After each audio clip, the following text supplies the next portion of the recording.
It's really bad, Brooklyn. It's really bad. Really hooked right now. You gotta step away. It's bad, Brooklyn. We had moved on from Ann. We brought her up 3 times. It's bad, girl.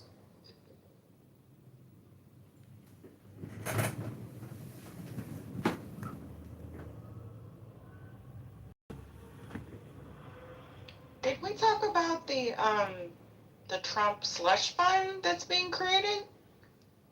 What's a Did y'all slush just fund? I'm When I hear slushies, I think of ices.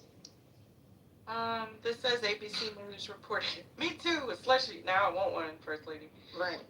ABC News reported Thursday that Trump is expected to drop his $10 billion lawsuit against the Internal Revenue Service in exchange for the creation of the $1.776 billion fund to be used to give settlements to individuals who claim they were wrongly targeted by the Biden administration. What the hell? Wow. The fuck? Wow. Damn, man. Just Jesus Christ.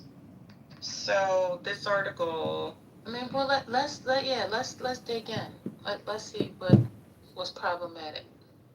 I know what it sounds like on the surface, but let's look at it closely. Go ahead. What did it say? Yeah, it says top Democrat on the House Judiciary Committee on Sunday blasted the potential fund to compensate allies of President Donald Trump, calling it a political slush fund that he said is illegal and unconstitutional. Only Congress has the power to appropriate money. Congress never voted on creating this $1.7 billion political slush fund at the Department of Justice, and Congress would never pass that, Rep. Jamie Raskin said. Oh my God. Can this actually be done, y'all? I don't know, but I'm glad you read that. Because what Congress saying about the money, like, but wait a minute. He's saying that he's going to drop the lawsuit. So he's saying pay me separately, and then I'll take that money and then give it to the IRS. Yeah. The IRS can pay the people out. Yeah. Is it? Oh my God. What? He trying to bring his own money to pay stuff off. Oh my God. How is MAGA going to defend this?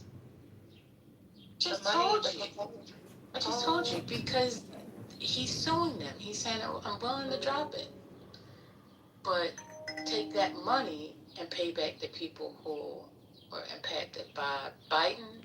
What's the thing with Biden? Yeah, it says that your mama says that's not what it. This explains more in detail.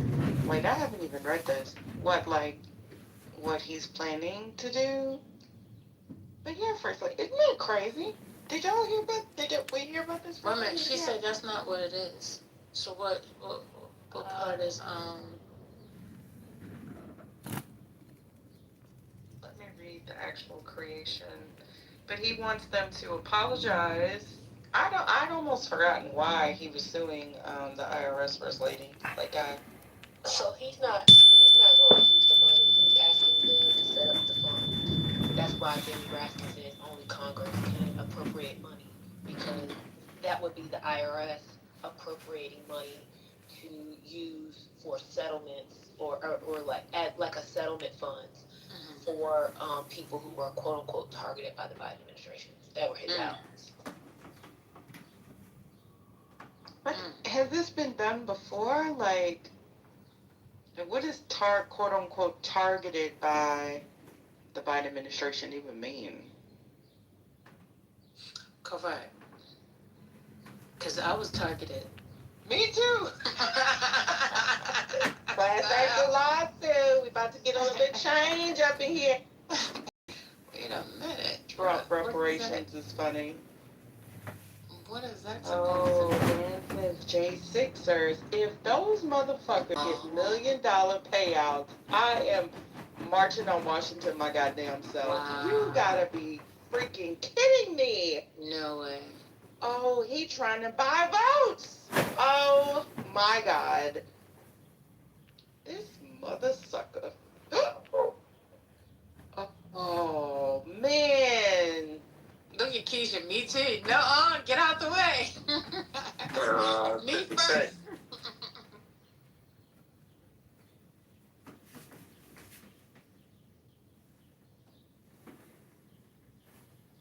The implications of this would just be insane.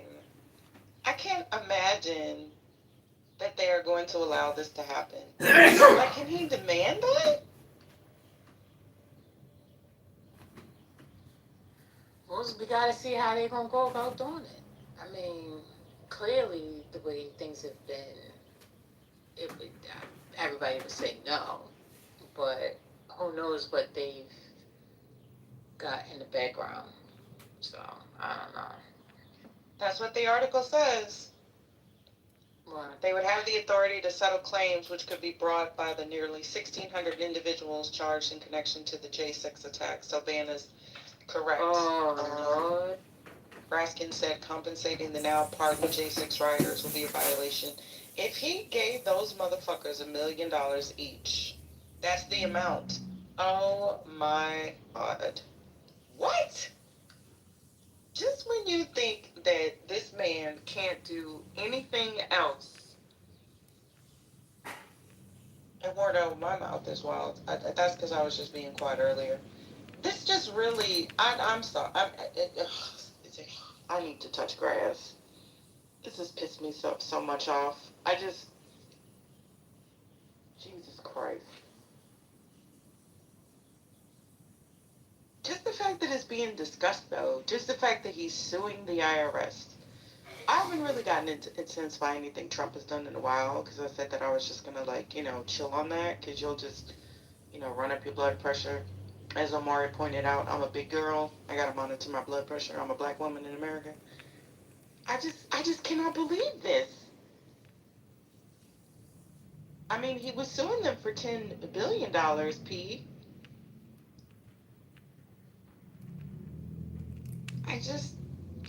Can he actually get away with this? Where's the legal, or your mama, if you knew about it, like, oh, I'm so sick of this man, y'all.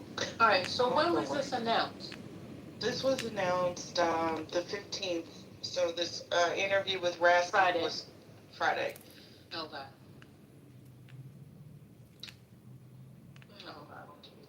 So on Friday, this came out. But because, everybody's paying attention to China,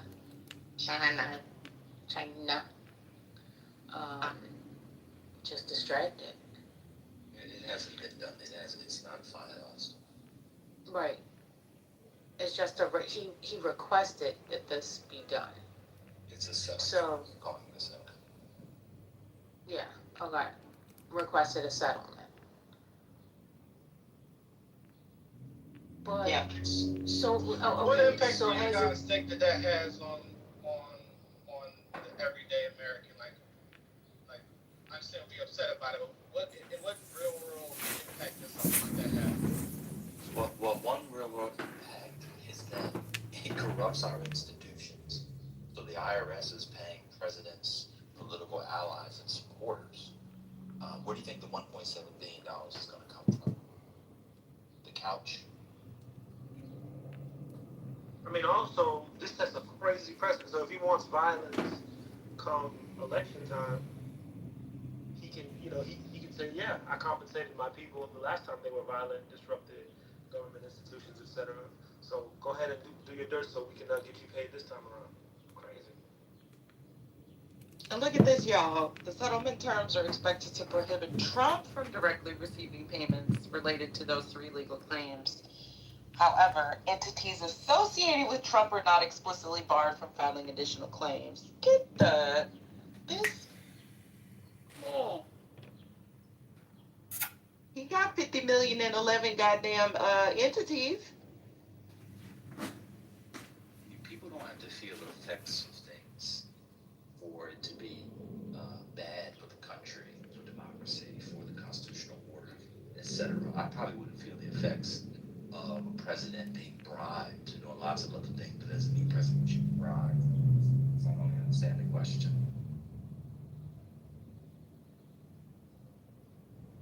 Well, I guess where I was getting at is this is something that I think you guys' answers are fine, but I think that there's more things that's happening that has actual effect on pretty much the entire country that Trump is doing.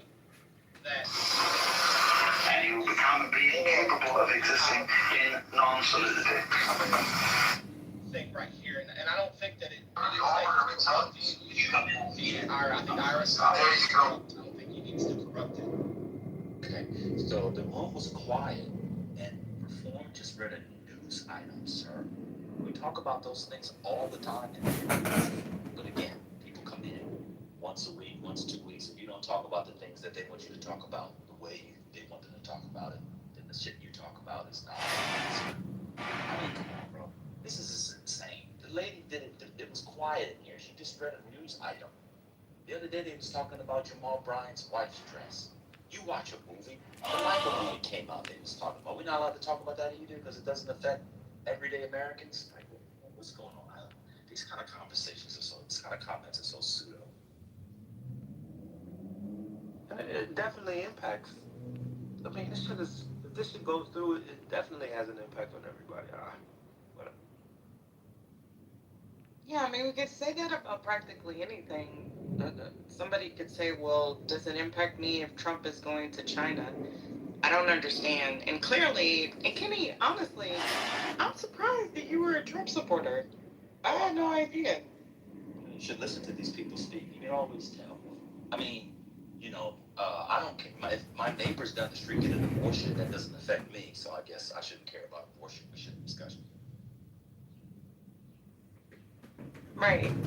And the average American should be concerned about this. Like, how is this okay? It's not okay that a sitting president of the United States is suing the IRS for $10 billion. Did you know that he was suing the federal government in 3 lawsuits at least?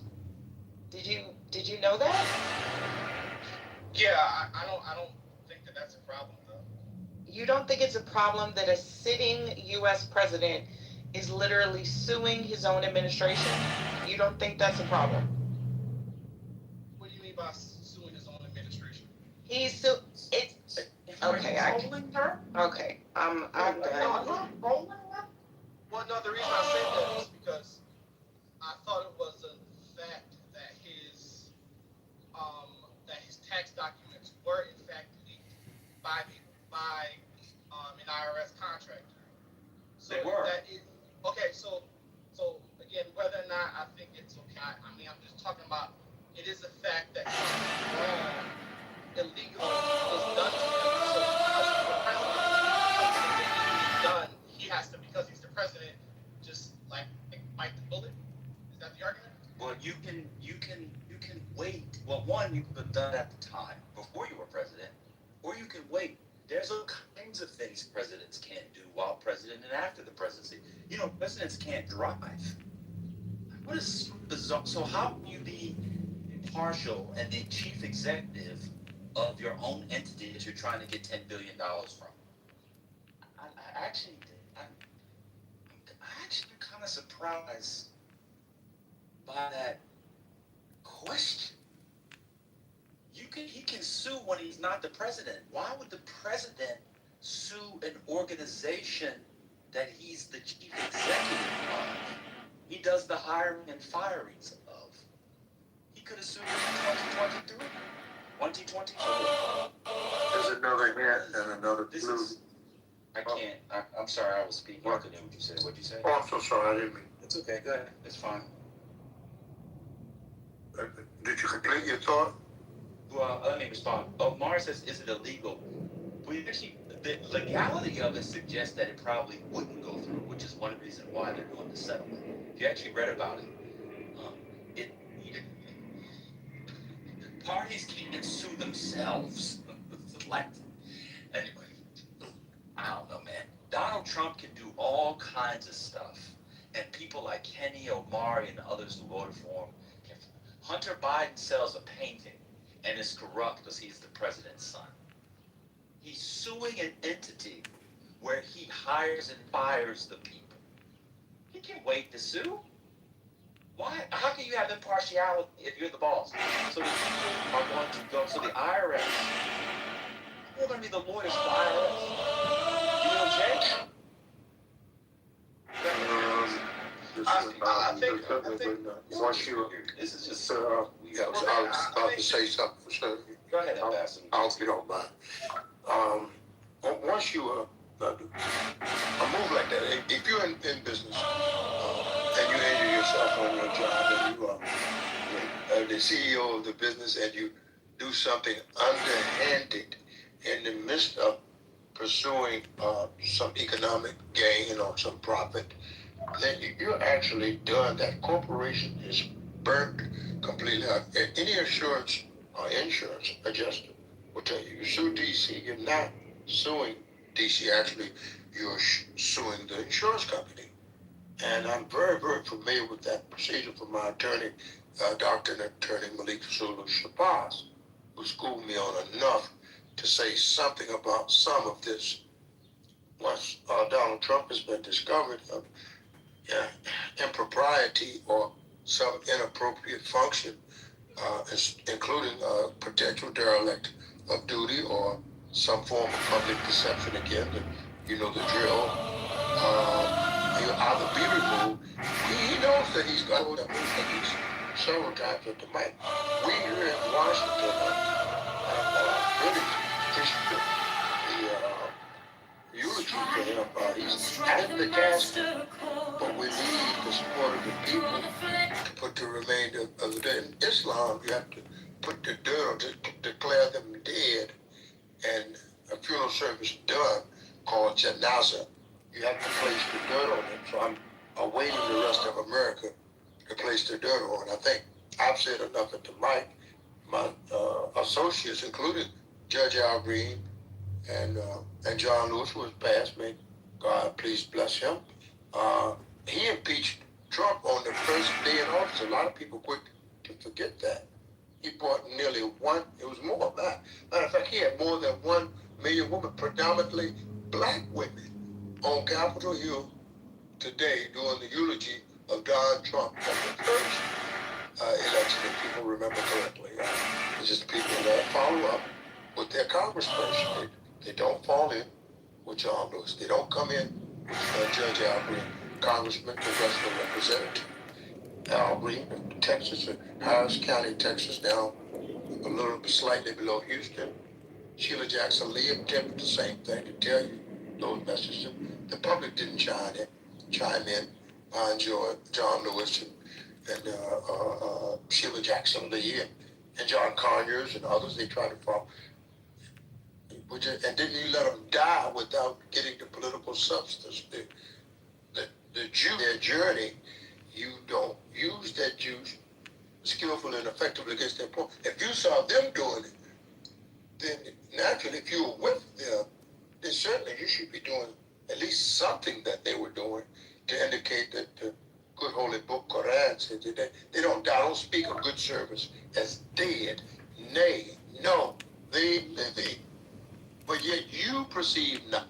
You don't treat them as a living document for reparation. Don't treat them as a man. Yes, I'm trying to impeach you, sir. Even Betty Thompson preached the funeral at the goddamn impeachment himself.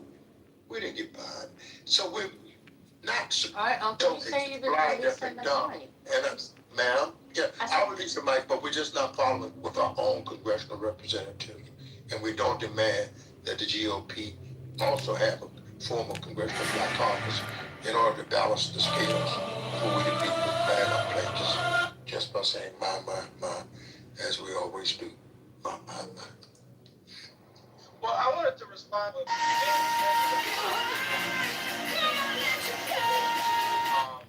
in any way, shape, or form, and I don't think I was arguing, that either. I do think that if there's a legitimate grievance and we're going to have a principle like, hey, presidents should not, there's a conflict of interest, and presidents shouldn't be able to enter into settlements with agencies that they have control over.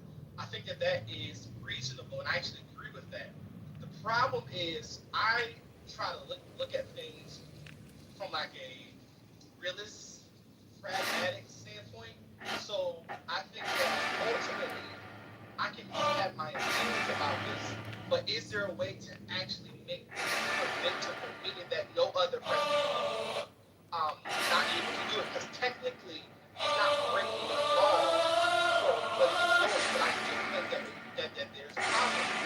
So I think that the only solution is that, well, we just hold our presidents accountable and tell them, and we pray that they don't do these things that we don't like, or we can actually put things in place. Like one, we can have like some sort of independent special counsel, which I know a lot of conservatives disagree with because they argue that it's basically going to be like a fourth branch. They're saying in the chatter box that they don't think that you are genuine, forthcoming. They don't believe that you're honest and truthful on your statements. Not from me, sir. I'm just saying what they are. I sometimes, very rarely, quote what they say, but that's what they are saying about you, sir. Oh, I'm happy to say it. Sir, do you know that even Donald Trump himself said, it's interesting because I'm the one that makes the decision, right? And you know that decision would have to go across my desk. It's awfully strange to make a decision where I'm paying myself. Trump even acknowledged that he's literally paying himself. And did you also realize, sir, under the terms of the potential settlement agreement, Trump would actually have the authority to remove members of the commission running the fund without cause, and the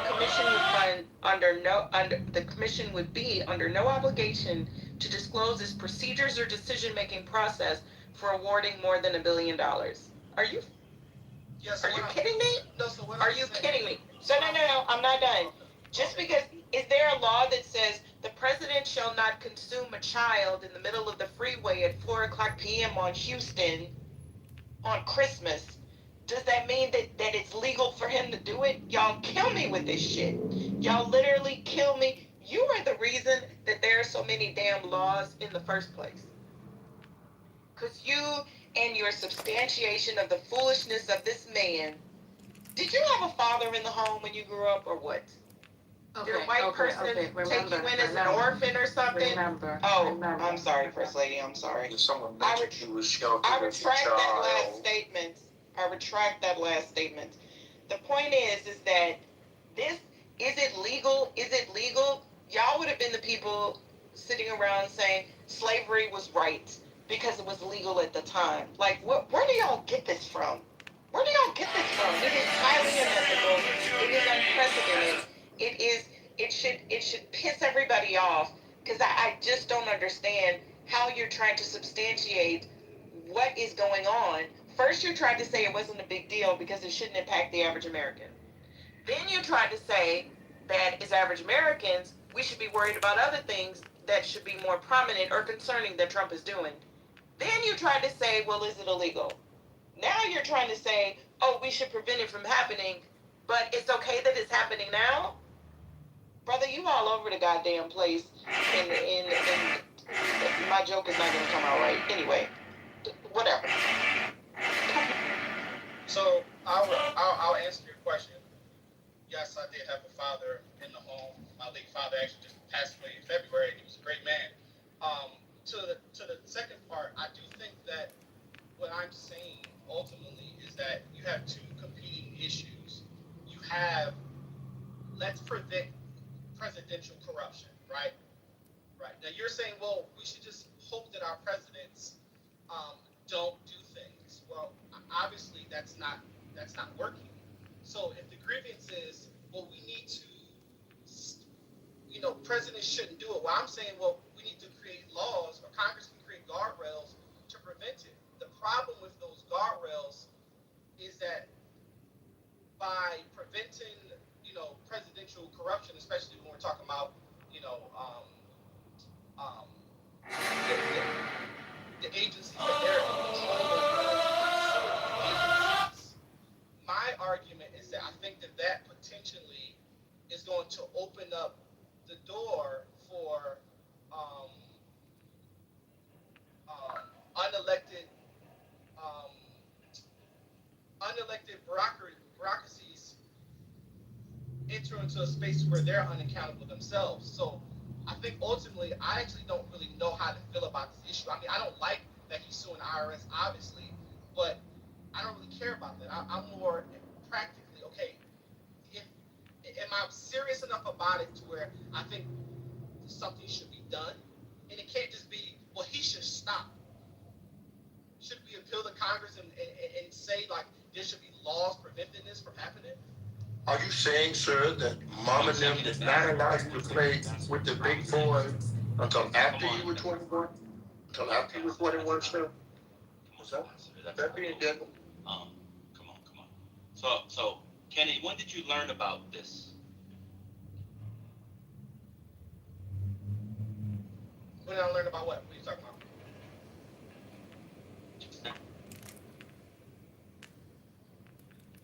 You're breaking up. I don't know if it's me or you. But say it again.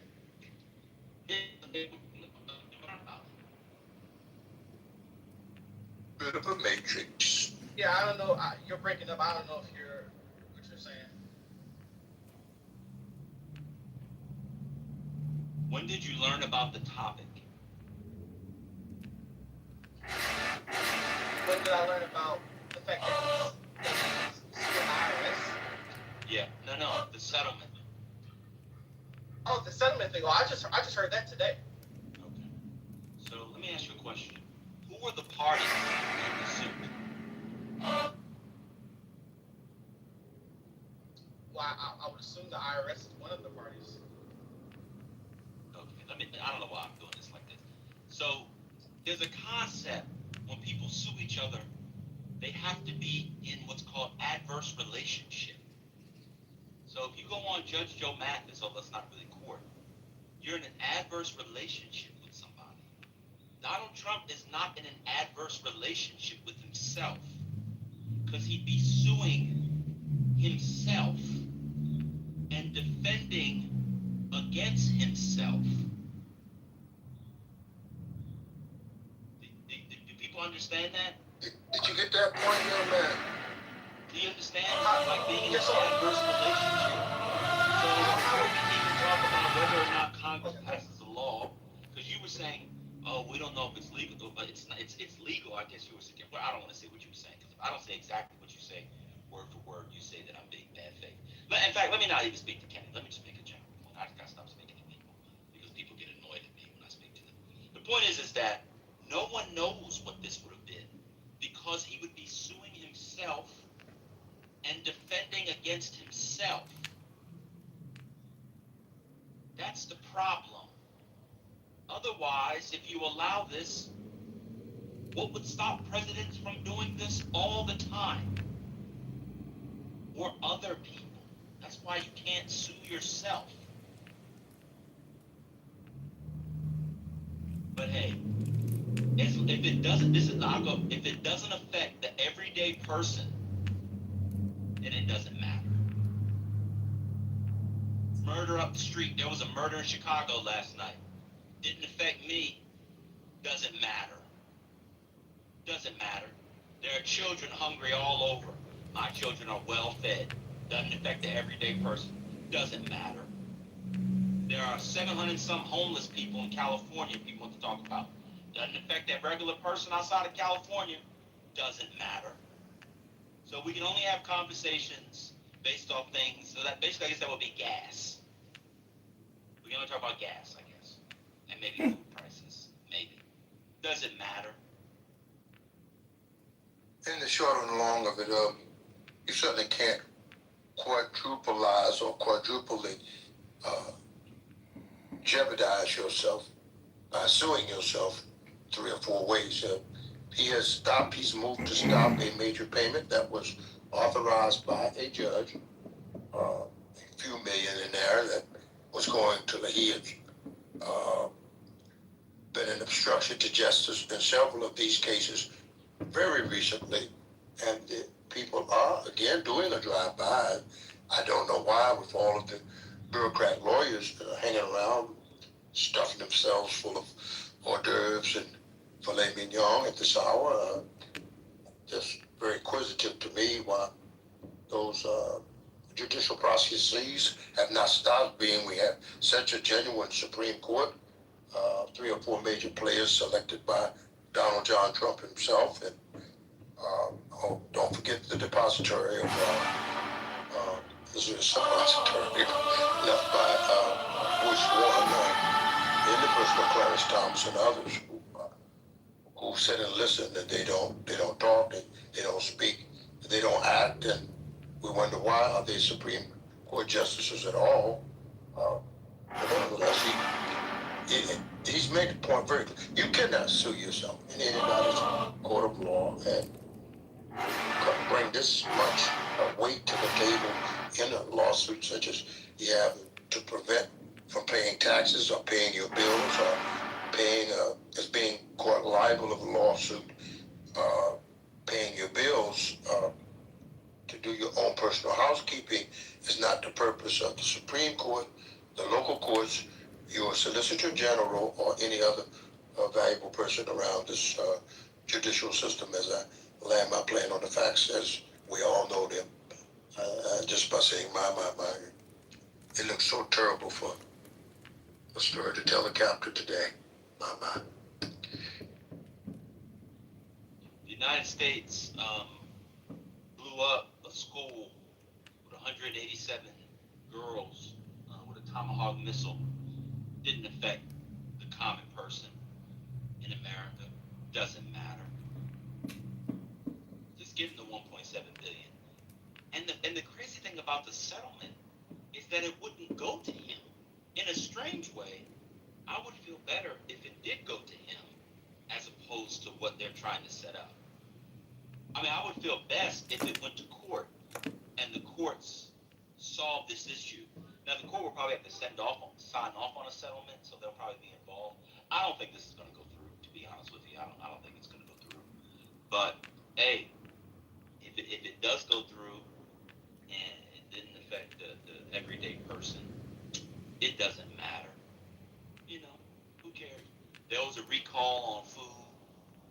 Most people don't eat that food. It doesn't matter. Let the people get salmonella and die. It doesn't affect the everyday person. So it doesn't matter. Let's talk about something, according to Kenny, that affects the everyday person. So we should change the subject. Kenny, would you like to offer the topic of the room a topic that affects the everyday person, since this one doesn't matter? Yeah, I think we should definitely get off of this topic because. What you got? I think that. How do you guys feel about feminism? That doesn't affect the everyday person. How I feel about feminism, it doesn't matter.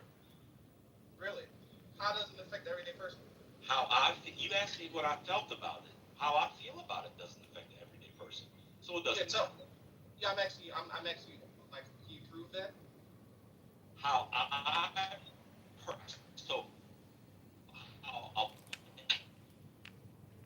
country of 300 million people feels about that. How I feel about it doesn't matter. Yeah, but we're moving away from that though. I thought we were moving away from that. You just asked me how I felt about feminism. I said it doesn't matter how I feel about it. It doesn't matter how you feel about it? Correct. Who doesn't it matter to? The everyday person. Yeah, but I'm asking you about it. But it doesn't matter. It doesn't matter if I'm asking you specifically? Because it doesn't affect the everyday person. That's the standard you set up for the room. So we're letting you guide the room. I didn't set up any standard for the room. You did. You told us when it first brought up this how did you say That was my thing. Strike the mask. Not only are you entitled to it, we're using it as a guiding principle for the conversation. Are you listening? Yeah, obviously, you're entitled to your opinion. I'm following your lead. You're a strong black man. You believe in the black family and the black woman should submit. So we're going to follow your lead. Some men need to submit to other black men. So we're following your lead. What topic you got? I actually don't believe that. I don't know. Okay. I know you don't know me, and I know that's what you've been doing pretty much since I've been in the. I got you. Hold on. Follow my lead. No, you just said you don't believe in that, so we're not going to follow you. No. I said women. I do believe you should follow my lead, though. So follow my lead, like you said you was going to do. Okay, or you don't contradict yourself. Okay, thank you. Go back on mute. Actually don't. Okay, yeah, I know you're not. 'Cause now, okay, so like I said, I actually don't believe that. I don't teach that. I actually teach the complete opposite. Now, you probably believe that yourself, and that's why you're projecting that on me. But I don't teach that men should leave the home, and I don't even believe the Bible teaches that. By the way, Okay. you got something else you want to try to project on me? No, I think you're an idiot, Kenny. I'm gonna be Okay, honest. I know you do. Well, you should have said that from the beginning. I didn't think you were an idiot. You were pretending. No, you were pretending. No. You were pretending. Yes, you were. I didn't think you were. May I respond, sir? May I respond? No. Now I want you to go back on mute because you said you were going to follow my Okay. lead. So go back on mute. You, from the moment I came on this stage, you pretended as if you wanted to have some sort of intellectual conversation, when really what you wanted to do was project something on me, and you just did that by alluding that I believe or that I posit that women should submit to men when that's not even what I teach. And all of my opponents on this app know that, and I argue with them every single day. Now you can speak. Thank you, Kenny, sir, leader, submission, Lord, smart man. So I did not bring you up to have an intellectual conversation. We don't really do intellectual conversations on Clubhouse. There are no intellectuals on here. Maybe there's a hidden one. Maybe Steve Crew.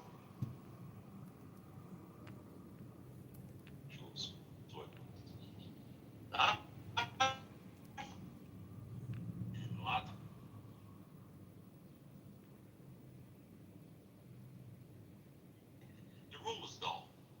Reform was literally reading stuff that was popping up on her.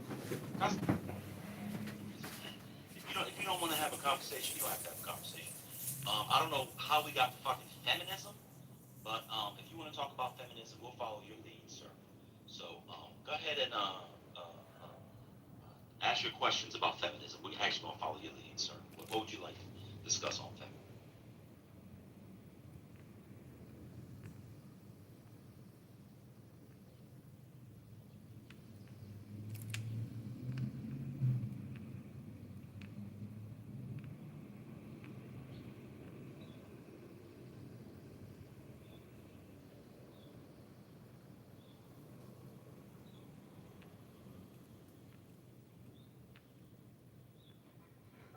Is somebody speaking? No. Okay, leader Kenny, excuse me, my leader Kenny wants to know what you all think about feminism, because there's a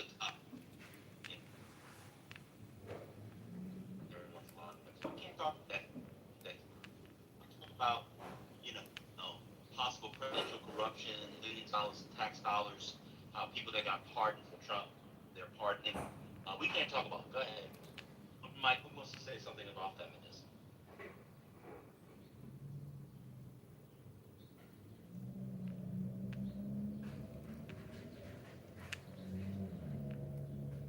Kenny, would you like to define what feminism is, sir, since it's your topic? Why don't you define what feminism is so we have a shared language? If you don't, I actually don't have a definition for it. I'm curious what your definition is for it. well, I didn't bring up the topic, so I don't have a definition. I'm just going to follow your lead. So how do you understand? May I answer your question? May I answer the question? And may I answer the question or no? So since people have thank you, sir. Since people have the competing definitions, maybe we should use a master definition, so we're all on the same page. That's one way to have a good conversation. And since you brought it up, I'll let you provide a conversation. All right. I guess you could define feminism as women being treated unfairly because they're women. And feminism responds to that and says that that's a wrong, that women should not be treated unfairly. They should be treated like a human being. That's how I define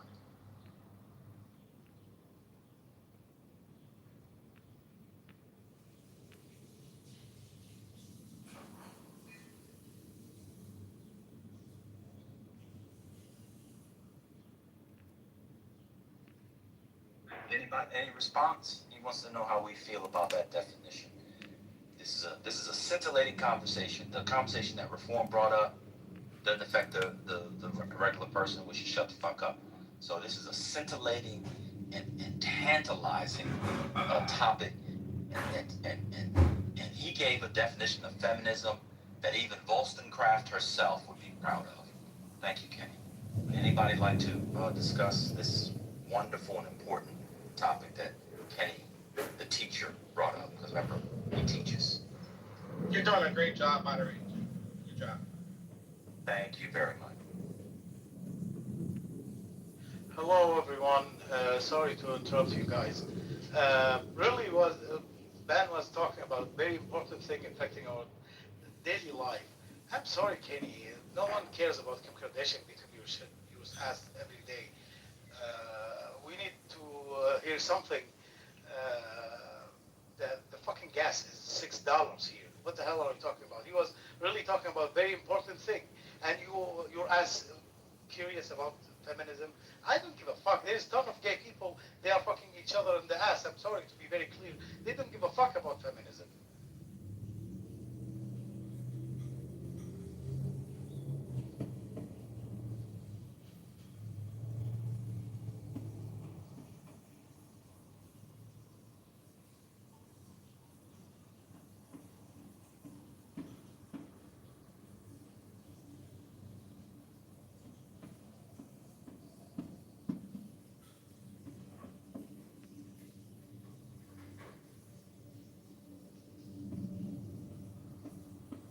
Not sure why AWS got in there, or how it got in there, rather. But just gonna go ahead by that. So yeah, you suggested something, it didn't work. So we're just gonna move on. Yeah. Wait, first lady is there? Yeah, I'm here. And can y'all hear me? Am I breaking up? Lady? I'm here. Am I breaking up? I'm sorry. No, you are not. Just Ben. Can you hear me, First Lady? I can now. Okay. So, First Lady, you're saying that the man that told us our conversation was shit because it didn't affect their average person, the teacher, the man who teaches about households, even through the Bible. You mean to tell me he offered a topic and no one's interested in it? Is that what you're saying? Yeah, it Okay. appears to be that way. Okay. Oh, as you would say, okay. Okay. Can we now go back to presidential corruption and the fucking reason why we have the United States in part because of corruption of the sovereign or the executive? Or does anyone want to talk about feminism with arguably the worst single definition of feminism I've ever heard in my life? I think everybody wants you to finish what you were talking about and keep Kenny and Kim Kardashian alone. He said he can't conversation alone.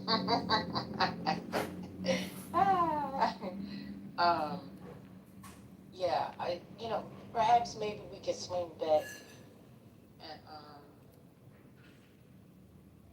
and, to that conversation later, but we're gonna move forward, okay? The corruption. So I don't understand why people don't see it. Yes, he was done correctly. The real question is why couldn't he wait another year and a half? Or sue How could before. he He could have do sued. He had a year and a half to sue before he got back in office. He specifically waited until he was in office. That's the issue. But I don't want to belabor the point because presidential corruption and the corruption of our government doesn't affect the average person. I'm going to pay for the $1.7 billion.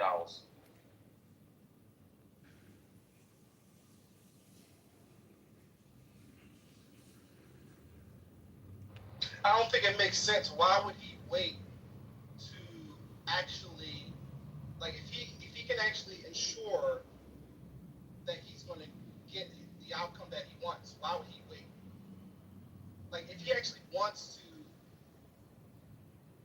win the suit and he can be in control control of the negotiation process because he's heading the executive branch, then why would he wait if its goal is to actually win? Right. So if he could do something, so as the head of our country, if he could do something illegal, unethical, immoral, and we don't know if it's illegal or not, why wait? That's right. Why not be corrupt? Why not steal taxpayers' money? If you have the final say on it, and you the boss of the people who are going to give you the money, that's a great point. Why wait? We should have local officials do the same thing. Right? They should be stealing money from the municipal workers. They should do all. Why wait? When you're in office and you're in charge, go ahead and steal. Just go ahead and take, because you're in charge and you get the outcome you want. That's right. Get in power so you can take taxpayer dollars. This is the intellectual conversation I wanted. This is fantastic. Yeah, I mean, this is what white men have done for ages. It's just new information to you. Why not do it? Yeah, exactly. Why not? Wait, And okay, we should just roll over and take it. We shouldn't talk about it. Partially, what do you think of feminism? don't laugh.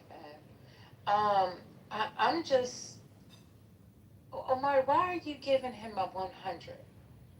That's what I want to know, because I don't, to be in office, to have the control over that office, you're the boss,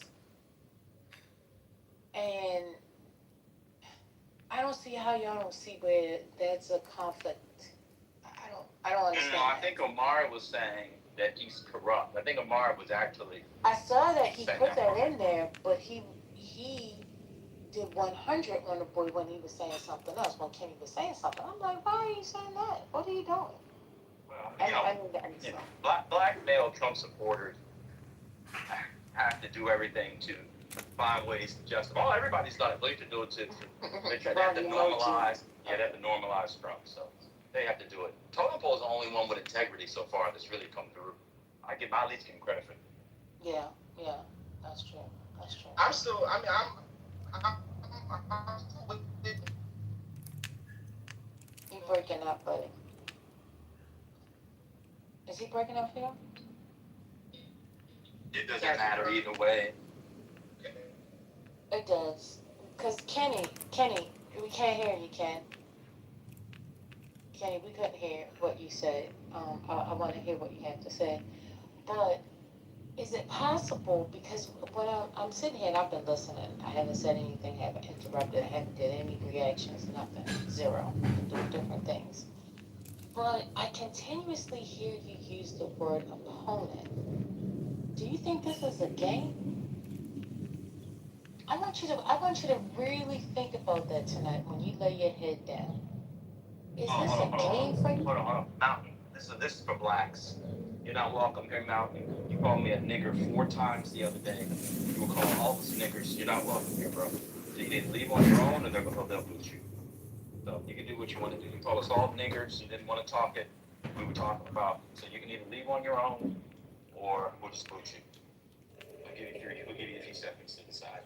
Sorry, First Lady. This is a man that called all of us niggers the other day because he came in a conversation that his mods were having. And in the midst of that conversation, he didn't like it. He said these niggers are taking over the space. He used niggers several times. So we'll see. Okay, he's still here. Bye. Lock for life. What you said. Bye. I'm sorry, First Lady. No worries. No. So That's an N-word execution right there. Yeah, That was a good one. He set it up good. I mean, so what does that mean? Why are you continuously speaking as if Hello? this is a game, like you're fighting on the side of my opponent? Like, I'm actually not. I'm not following. you don't follow when I'm asking you a question about your use of the word opponent. Oh, but my use of the word opponent was directed at Ban because Okay. for some reason Ban deems me as an opponent. I don't. He used that word? I didn't use that word. I said I wanted to know how. Well, functionally, that's No, wait a minute. that's Hold on. No. It was quiet in here Reform was reading the back of a Brownie's mixed box. You need 2 eggs. She was done. I said, oh, I think Kenny down here. He wanted to come. I always a good conversation to hear what people think about voting for Trump. I mean, be fair to Omari. A lot of times he gets called to a corner and windmills, but Omari's giving good reasons about this and all that stuff. And so I wasn't trying to find you an opponent. You said it was a lesser two evils, so I was wondering, I'm going to ask you how she was illegal, how he was illegal. Then we talk about abortion. I don't find you as my opponent. We're not going to change this union. I'm not James Baldwin and you're William Butler. This is not a debate society. I'm talking to y'all in between six. I'm about to leg press. What is going on?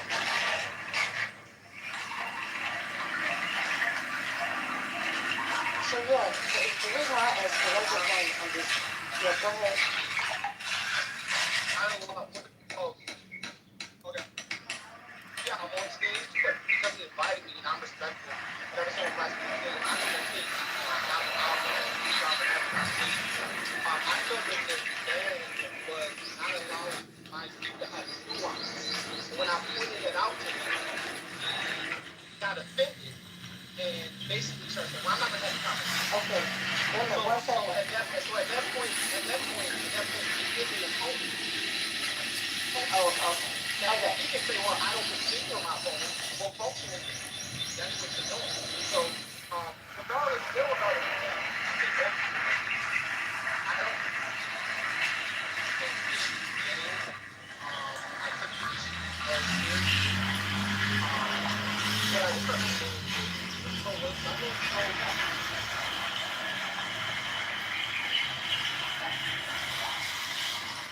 Okay. Hello, guys. This is why blocking spam call. I can't even understand it. Is that me? No, it's what not I true. need to concede. But what I don't necessarily tolerate is, am I breaking up or something? Yeah, the whole time. Yeah. We've been trying to tell you that, but you're yapping.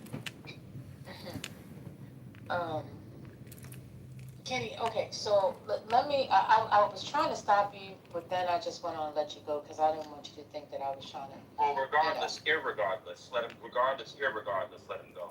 I've never heard someone correct themselves after saying regardless with irregardless. I've never heard that. I love this app. I hear things I never hear in real life.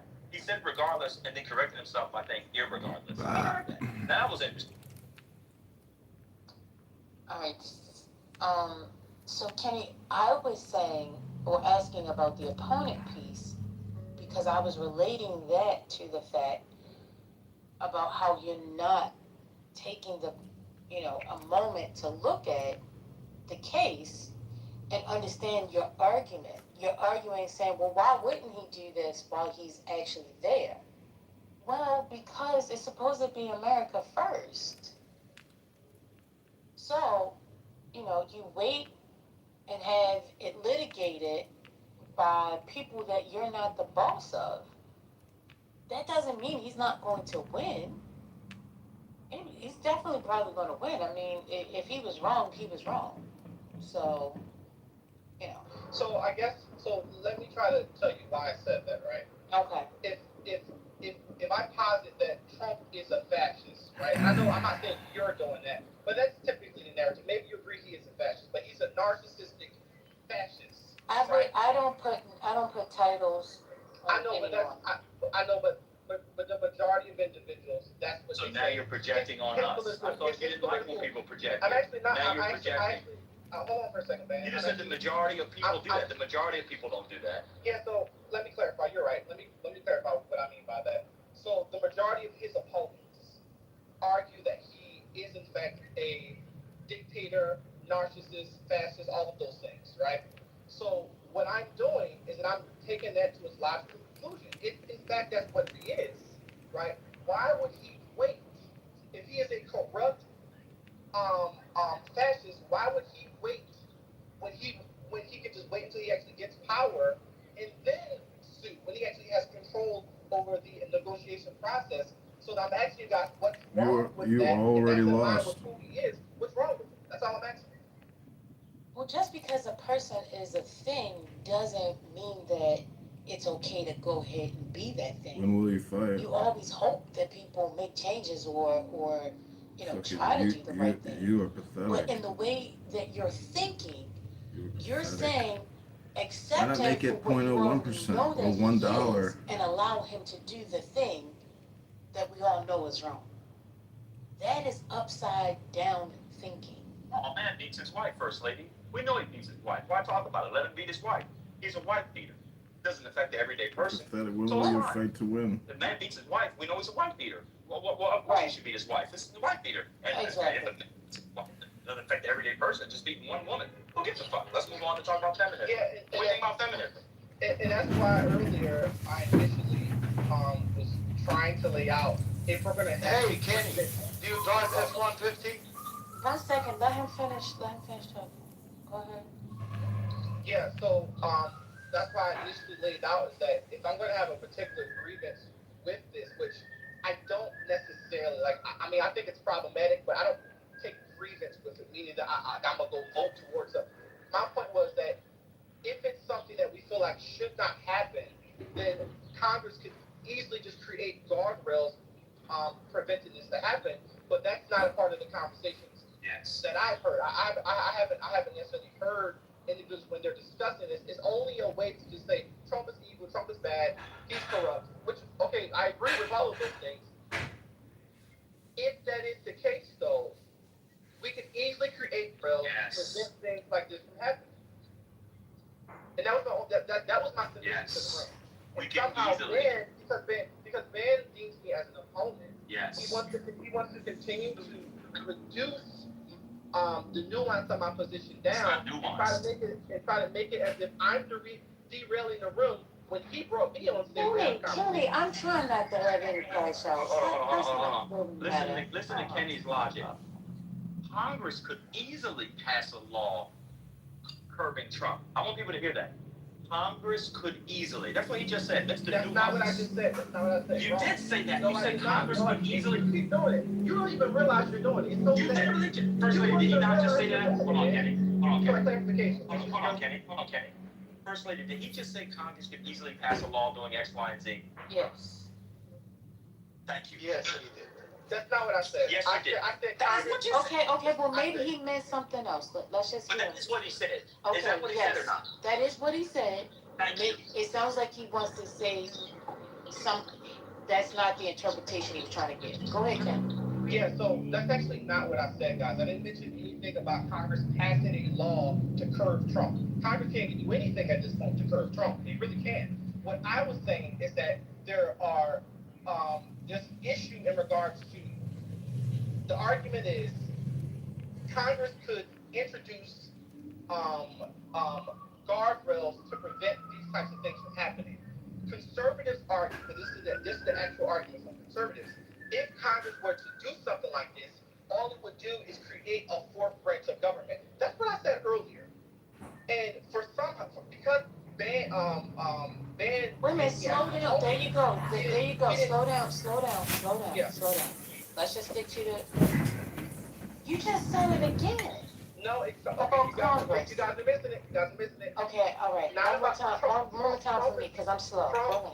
Trump is already suing the IRS. Yes. He's already president. So what I'm referring to is in the future, not right now, because Trump's already doing it. Okay? Mhm. He's already in control of the executive right now. I'm saying to prevent things like this from happening, not to curb Trump, to prevent things like this from happening in the future, Congress could introduce guardrails. That's what I said. Nothing about Trump. Because Ben, again. Okay, but Kenny, stop doing the meta. Stop doing I'm sorry, I want him to crash out, that's why I keep on. I know, but why? Like, so. Because it's fun. I'm having fun. Okay. What does that mean? Congress would introduce guardrails, and if it's not a law. And then the second question is, what would the fourth branch of government that conservatives say that would be created from said guardrails? I don't even know what that means. Break that down. That makes absolutely no sense. Sure, I can explain it to you, man. Hold on. Go ahead. Okay, so do them one at a time. I can't understand it. Is that just me? No, you're breaking up, Kenny. Preventing. Can y'all hear me now? I'm on the Yeah. road Explain right what now. guardrails. Explain the guardrails that Congress could create. How do they create it? Sure. One, you could require an independent special counsel or some sort of federal judge to approve settlements involving a sitting president, right? That could be one potential guardrail. A second guardrail, you could straight up ban presidents from financially benefiting from settlements that are being negotiated while they are in control of the executive. Um, Irregardless of any of those things, the argument from conservatives is that that is a fourth branch. Is going to have a fourth branch problem because all of these individuals would be unelected bureaucrats essentially. And my point is, if I were to take the position that, hey, this is wrong and we should prevent not just Trump but every president from ever being able to do something like this, regardless if they have a grievance or not, they should be able to do something like this. Then I believe that you have to be on the side of, hey, Congress should introduce what I just laid out for you. Okay. How is a federal judge a fourth branch? So of the people he named, federal judges were one of them. How would that be a fourth branch? And why would conservatives be upset with federal judges doing things when federal judges are quite literally Article 3 of the Constitution? That doesn't even make any sense. Secondly, on the independent counsel, there's already laws on the books regarding independent counsel. Thirdly, depending on the settlement, there's already laws that judges have to approve of them. What would irregardless, it doesn't make any sense to me. It's all Greek to me, as Casca says. I don't know, man.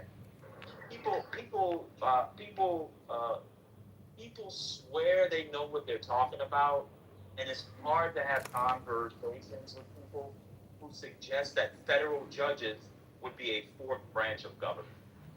They're quite literally in the Constitution in Article 3. I don't even understand. Irregardless, that makes no sense. I don't know, First Lady. I'm not going to crash. I got 10 seconds left before my next set. I'm going to use every 10 seconds. I got 5 seconds left. I'm going to just say irregardless until I'm done. Irregardless, irregardless, irregardless, irregardless, irregardless, irregardless, irregardless. Hush.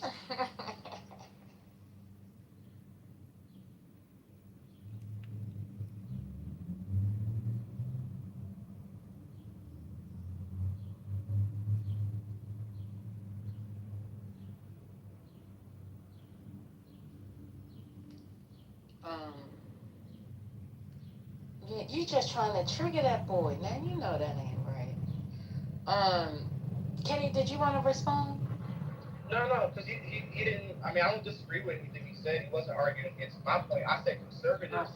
I said conservatives argue that it's a fourth branch. I agree that it's not a fourth branch. But that's what conservatives argue. Like that's what a lot of them would argue. Like I said, so I don't necessarily disagree with what he's saying. Again, what the problem is that ultimately you have to take a side. Like you can. Okay, so you don't have to take a side. Let me rephrase that. You could just say, hey, what Trump is doing is wrong, and you can complain about it, right? In my opinion, I think that that's fine. I think complaining about it, stating your grievance, it's wrong, he's corrupt, et cetera, et cetera. I think that there's another side of the group of individuals who are saying, hey, we should prevent anyone from ever being able to do these things. Because if, in fact, he's doing it right now, he's doing it. But listen to this. My point is that if you're going to have, if we're going to have another layer of conversation that we can have that can be centered around, okay, is it imperative for Congress to prevent things like this from happening in the future? And I think that it is, because if they're going to argue and debate about it, I don't think it should just be centered around Trump is corrupt. I think it should be centered around, hey, this shouldn't be something that's possible. Well, let me just let you in on something. I need to rewind the tape real quick because, you know, people go about different ways to have conversations. When we were in the middle of having a conversation, you butted in and said, I don't think we need to be talking about this. You don't remember that? So, you know, yeah, we can have the conversation. We can get to that. You know, if in fact that is the idea.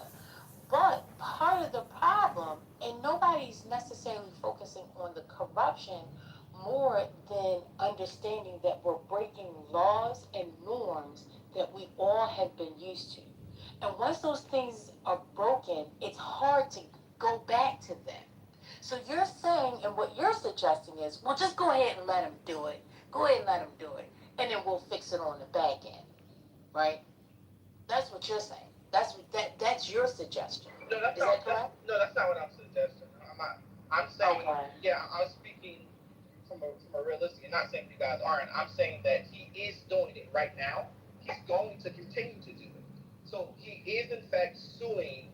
Okay, so The you're saying IRS. don't fight this battle. I'm not saying. Okay, hold on for a second. Again, I don't know how much more clear I can make this. I'm not saying. I'm not giving like some sort of prescription for what everyone else should do. I am saying that what Trump is doing right now is that he is suing the IRS. I personally think that is a conflict of interest, and I believe that it should not be something that's able to happen. Now, am I willing to think that there should be guardrails that Congress imposes? I don't know. That's where I'm on the fence about it because I don't know what that would necessarily look like. I know what the arguments have been for that I've heard when I've had conversations with Democrats. What they've said should what these guardrails should look like, but I don't know. I'm on the fence about it. But I think that ultimately, if we're going to have agreements about it, it can't. I think it should be principled, and it shouldn't be Trump just centered at Trump. I think it should be a principled position. Hey, this is wrong. Presidents should not be allowed. Let's go back to feminism. It's better to. What's the conflict of interest? I'm also They curious. shouldn't be able to take money from taxpayers, essentially. I don't even know what could you describe what the conflict of interest is with, I mean, just as a principle, a party suing another party. What's the other party? So you saying Trump is suing the IRS, where's the conflict of interest? Okay, so is Trump in control of the executive? Is he not the one that's gonna? Is he not in control of the individuals that's gonna be negotiating these things? You talking about like him having an attorney within the IRS? No. Okay. So is the IRS under Trump's period? It's not a conflict of interest. He can sue personally. That has nothing to do with him sitting in office as an executive, and 9 times out of 10 he has an attorney. He's not pro se suing the IRS. Yeah, what are you guys saying? I don't understand what y'all. No, that's actually not. Maybe we can put the. Go ahead. I guess what I'm confused about is like when, just as a general matter, like how does it become a conflict of interest? For example, if you are an employer, you sue your employee. If you're a superior, you sue an inferior. Just as a general matter, I'm just curious about what the conflict of interest would be, and how could a judge not resolve that conflict of interest? I'm gonna explain how. Wait, we're putting Black Freedom. Maybe you can get caught up with what's going on. So a judge has already ruled. Ben, can you explain it again? I haven't been following this particular matter, so. Oh, I'm confused. Adverse Wait, I'm confused. possession, not Wait, you're adverse. saying you're saying the sitting wait, you don't see it. Wait, I'm not confused. Do you know the IRS, Trump versus the IRS? I haven't been following that litigation. I'm just curious about like the actual term of art, conflict of interest. Like what's the particular The conflict? conflict of interest is that, okay, so Trump is the plaintiff, right? So he is the person suing. The IRS is a part of the executive branch. So we're talking about suing your own agency, essentially, within let's say the executive authority, right? Is that what you're referring to? Yeah, so the individuals that Trump is suing, right, are part of the executive branch, which Trump has control over, which means that the president he appoints all of the executive leadership. So that means the DOJ that's defending the government, like they're defending the government against the plaintiff, which is the person conflict of interest. No, I was. That's it. So you saying that the government can't see the government? Wait, let me read this part, and then I'll put something for Black Freedom. So Trump is suing the IRS. He's trying to make a settlement. So the settlement is expected to stave off a concern raised by the judge overseeing his $10 billion lawsuit against the IRS, who has ordered Trump and the DOJ to justify by next week why the case should be able to proceed. In a ruling last month, U.S. District Judge Kathleen Williams questioned whether Trump and the defendants, the Treasury Department, and the IRS are sufficiently adverse for the case to proceed. This is her words. These are her words. Moreover, although President Trump avers that he is bringing this lawsuit in his personal capacity, he is the sitting president, and his named adversaries are entities whose decisions are subject to his direction. Indeed, President Trump's own remarks about this matter acknowledge the unique dynamic of this litigation. Trump's words were in October, "It's interesting because I'm the one that makes the decision, right? And you know that decision would have to go across my desk. It's awfully strange to make a decision where I'm paying myself."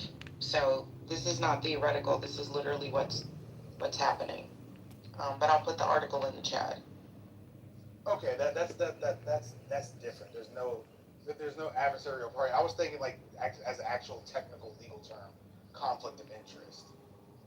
Like normally, so for example, if I have a conflict of interest, it's because, for example, like let's say I would have to, if there was an employee of mine or an attorney of mine who was representing an adverse party, I would have to That's wall what's that person happening. off. So that's literally what's happening. Because the DOJ lawyers are defending the government essentially, but he appoints them. Yeah, I put the article in the chat, Black Freedom. If you're not familiar with it, it's actually a pretty big thing. Trump is actually suing, I think he has 3 cases. I think one was for, one is for the IRS for the leak of his returns. The other one is when they went to Mar-a-Lago for the documents. I think he's suing that for $320 million. Does anybody remember the third one? I can pull it back up in the article. Ben, do you remember? There's a third case that he's suing. I can't remember, but it's 3 cases.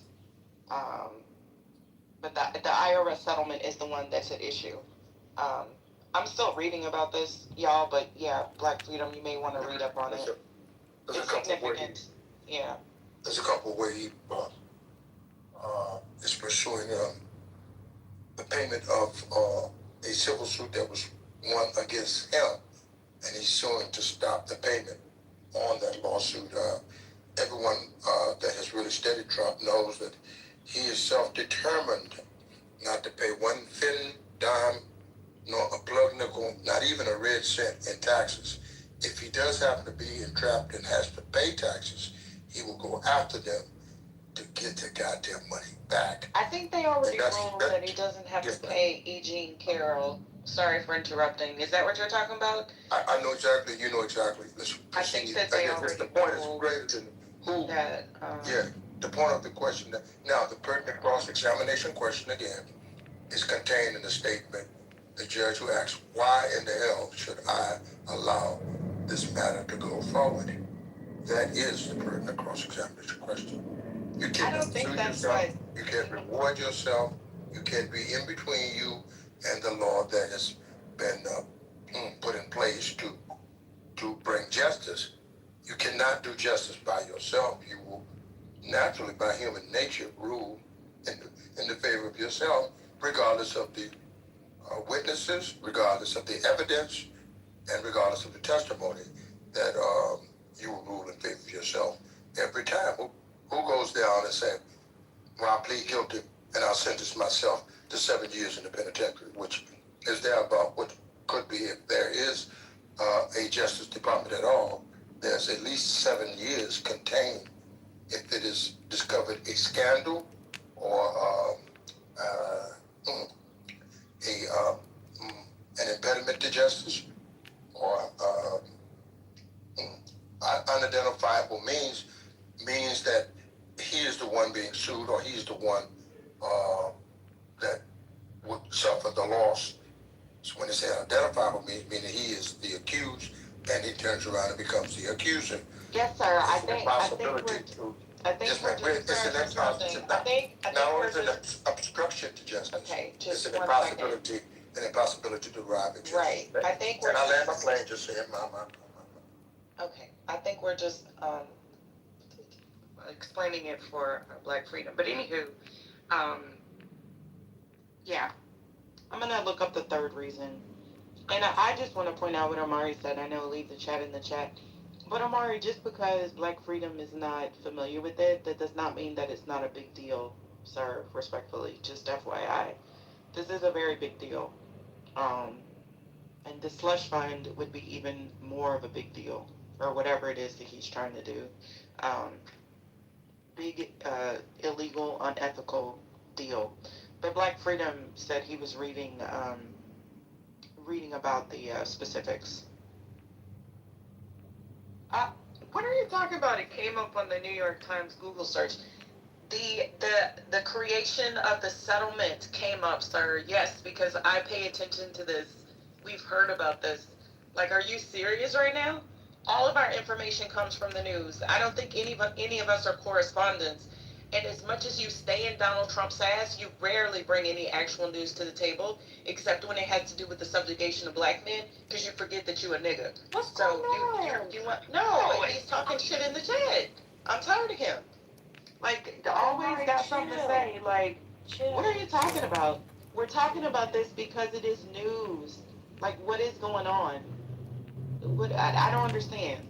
It's news. You should be happy that Donald Trump is getting a settlement. Your big daddy is actually going to settle with the IRS. Your fellow brethren, the J6ers, you're not going to praise the fact that 1,600 white people are going to get $1 million from Daddy Trump? You should be excited, Omar. Okay.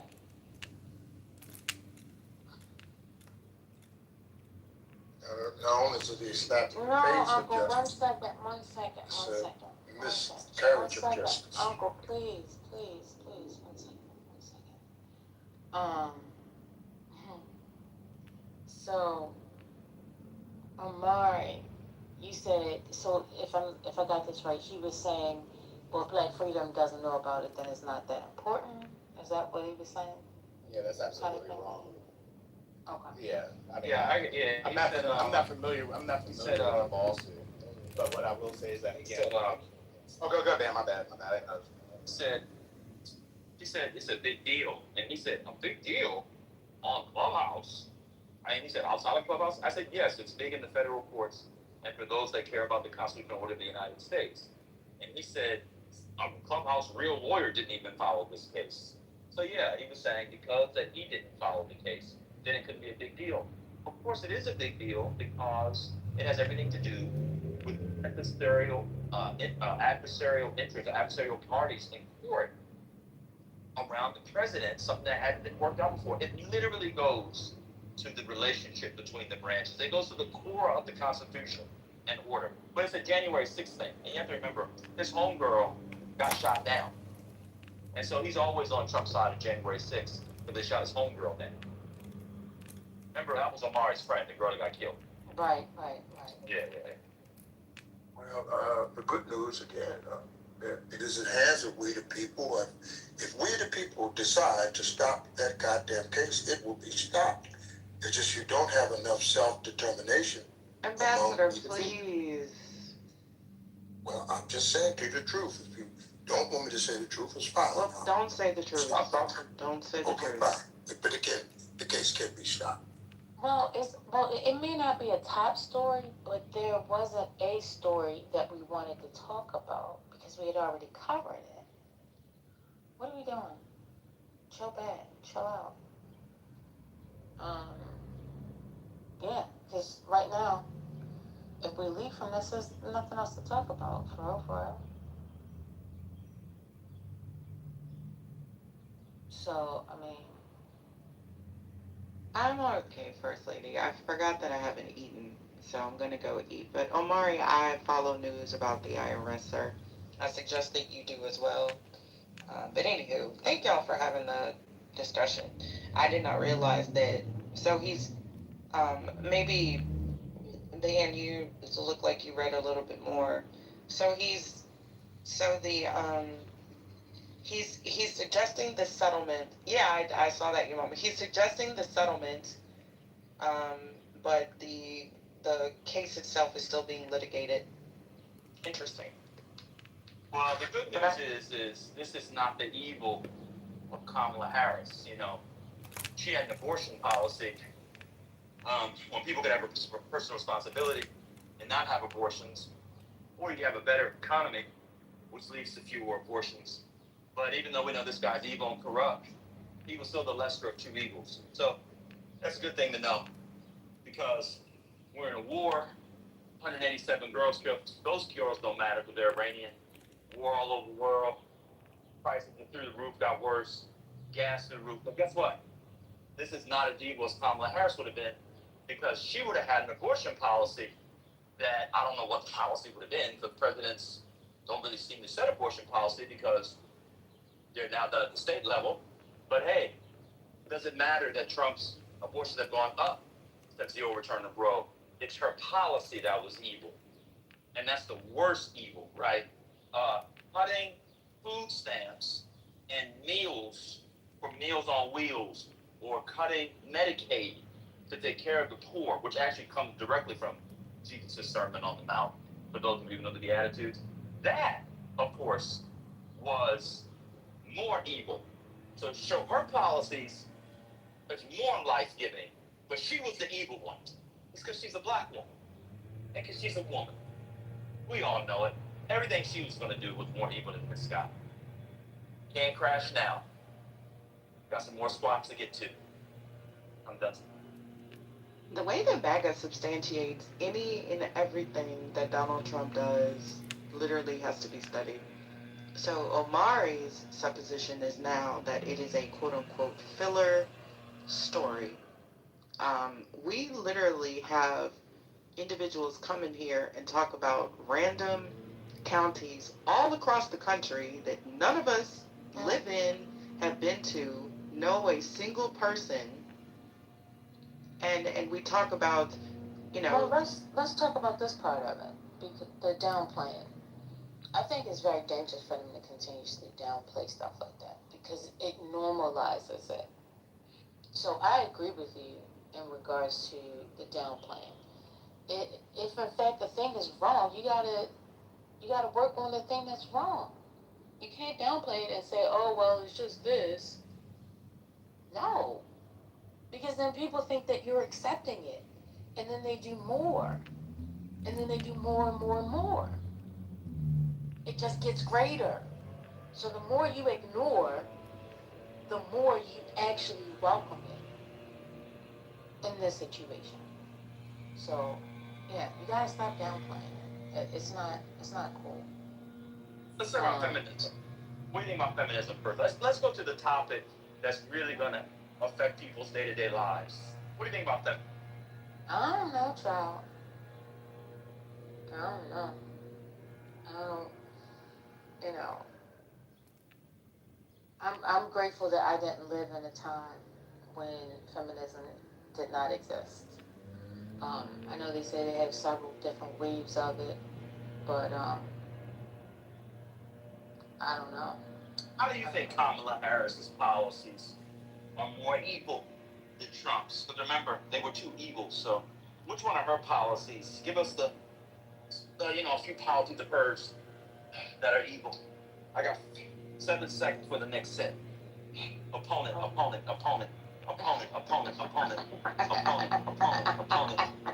Yeah, I thought it was irregardless.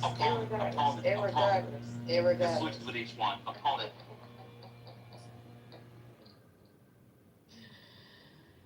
This guy's crazy.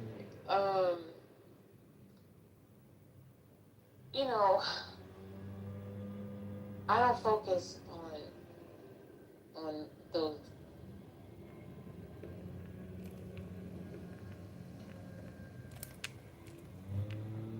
Yeah, I don't know. That's my answer. I just know that it doesn't make sense for somebody to have a conversation about abortion and then not care about what's happening to the numbers in the present time. It's insane, isn't it? That's pretty weird. That's pretty weird. Yeah, I'm that one that gets blamed for flattening nuance. So I'm talking about the material effects on the ground, which, if you're interested in abortion, that's an issue for you. It's not a normative concern. It's an applied one, right? But I'm the one Right. that's not into the nuance. It's insane. So since we're back to my view, I'll go ahead and chime in here. So again, there's a difference between the number of something that happens and the legality behind it. So one side advocates for federal protections for abortion. The other side advocates that it goes back to the state. Both of those views to me are evil. Like Trump's view is evil. Kamala Harris's view is evil. Both of them are. Because in my opinion, the non-evil view is federal abortion ban. So, but because I deem both of them are evil, I have to see which one of those are the lesser of two evils. A person that says federal, federal legal protection for abortion, and the other one that says, hey, it should go back to the states. That was my position. What you did was that, well, under Trump, it's still more abortions happening. When that's, again, my principle of why I voted was on the basis of not how many. It's not like I voted for Trump. Like, oh, abortion's going to go away now. The idea was, well, at least it's moving away from at least it being a legal right. Okay. So that's why you removed the nuance. Hold on for a second. You did remove the nuance, and you actually just did it again. You never mentioned state and federal ban. And the reason you're doing it is because you're my. You never mentioned federal and state bans before. No, moderator privilege. Hold on one second, brother. Hold on. Just to be fair to me, and I'll let you finish. Hold on, Kenny. We're going to move you down. You never mentioned federal and state bans before. You never said that federal and state bans. Yes, I did. Come on. No, you didn't. Come on, man. Yeah, he doesn't tell the truth. There's no need to have a conversation Kenny, what's with going him. on, bro? You never mentioned federal and state bans. You're being ridiculous now. Wait a minute. If Wait I'm a minute. speaking, Hold on. to legality First lady, did he and policy, speak? what am I talking? No, you never said anything Hold about. on. First of all, if you were speaking to policy, okay, but let me answer. If you were speaking to legalities, I can't help let me it. answer. Let me tell you. If you're speaking to legalities, oh, shut the fuck up, yo. Shut up. If you're speaking to legalities, you would actually be speaking about Dobbs. You didn't mention Dobbs. You didn't mention a federal ban. You didn't mention federal protections or state protections. Okay? That happened in 2022. The election was in 2024. Okay? Opponent. Regardless. He's another dummy. I gotta be honest with y'all. Why do Trump supporters lie? We just heard this man lie like 4 times in 20 minutes. At least. Did anybody hear him mention federal ban? Federal No. protection? He did not. No. Did you all hear him say he did not say that Congress could easily pass And then XYZ? came right back and The fact that he didn't say that? Come on, man. I think replays are silly because people, do weird stuff with them and chop and screw and stuff. But I'm starting to reevaluate replays. He literally said Congress could easily pass X, Y, and Z. I didn't say that. Oh, I mentioned federal bans. He never mentioned federal bans, federal protections, or anything. He's an idiot.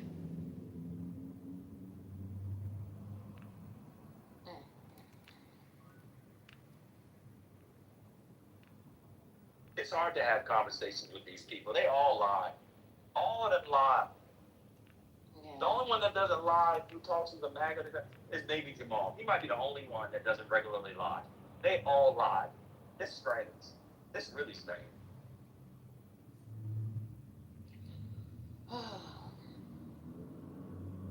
Yeah, well, I think the reason why he don't tell too many stories is because he's too busy bull crapping around.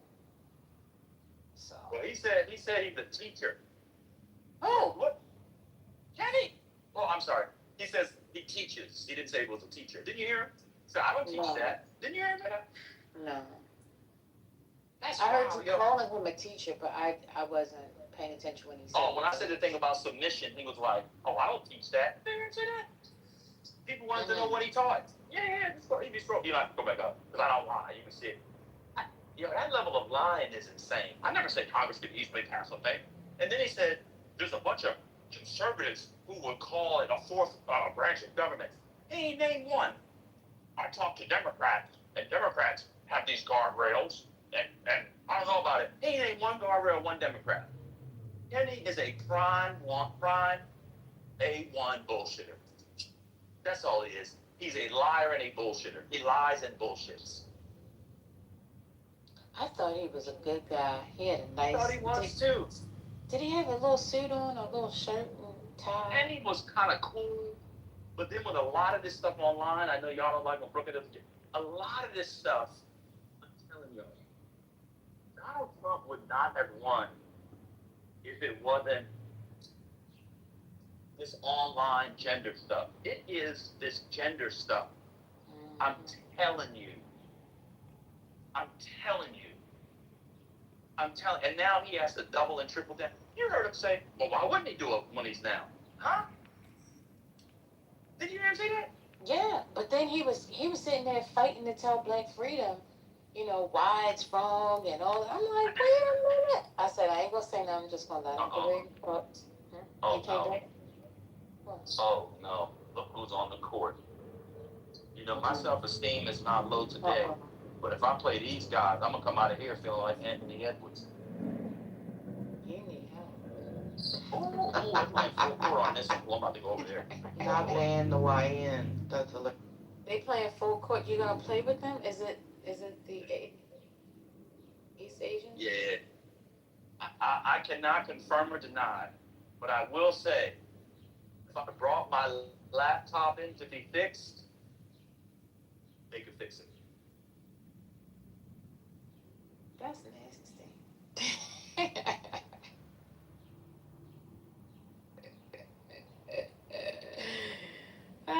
You play too much. You can't even have a honest convo with the idiot. That was an insane. That man said he mentioned federal protection. That man never mentioned federal protection. I don't understand it. Jamal is the only one. I was wrong. I don't understand. You know why? You know why it is, don't you? Personally, you know why it is? Can I tell you what the problem is? They feel like it's racial betrayal. I think a lot of Black Trump supporters who said, let's try something different. I like Democrat. And they see the bad effects on them and their communities and Black people generally. I really think they feel like race traitors, and this is how they deal with it. That's what I really believe. I really believe they'll know that Donald Trump is terrible and terrible for their communities, whatever that is, and they just can't bring themselves to admit it. Whatever that stage of grief is, and I don't know if that's the first stage, but they know it's bad, and so they get around people like me and you and others, and they're like, come on, man, and you want to actually, they just can't admit it. They feel like they're race traitors. I never heard a bunch of Black men going around talking about loving Donald Trump. This is the weirdest thing. What? And this dude is 80 years long wig, and you defended him like he's your daddy. You 50-year-old man in love with a president like that? That's crazy. Crazy. Well, okay, so I hear you. Maybe that could be the case for some. I also think that a lot of them grew up telling stories. I'm trying to tell you. You saying that you got a lying habit? Yes. Oh, yes. Yeah. I'm being super 100% honest in how I feel. Yeah, you say this a lot. Every time I speak with them, it's always I gotta pull the truth out. I gotta go here. I gotta go there. The only way I got to get him on track was by asking him about the opponent. I'm asking him, is it a game? And then it was like it started softening him up. And then all of a sudden he's like, oh, well.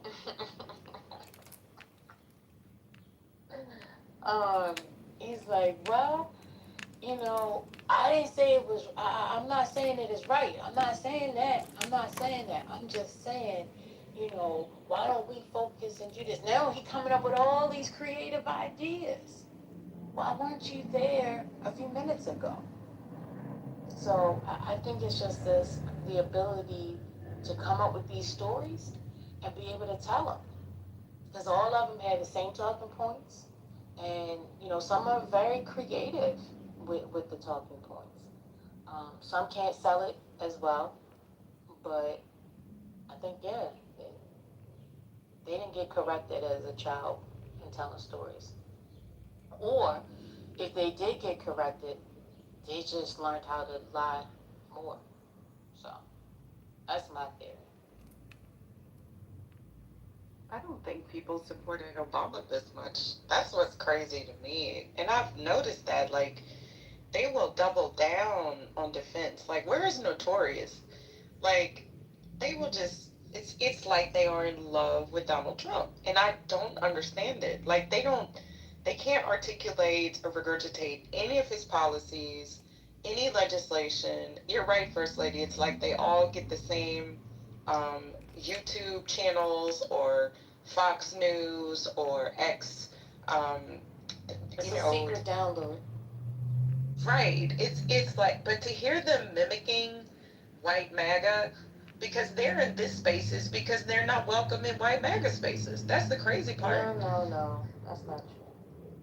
I mean, if somebody's calling them the N-word, a lot of them have come in these spaces because we've argued with these people for years on this app. And I'm like, why aren't you I with don't your want to be in a brethren? place where people are calling, you know, that. But, you know, here's the truth coming out.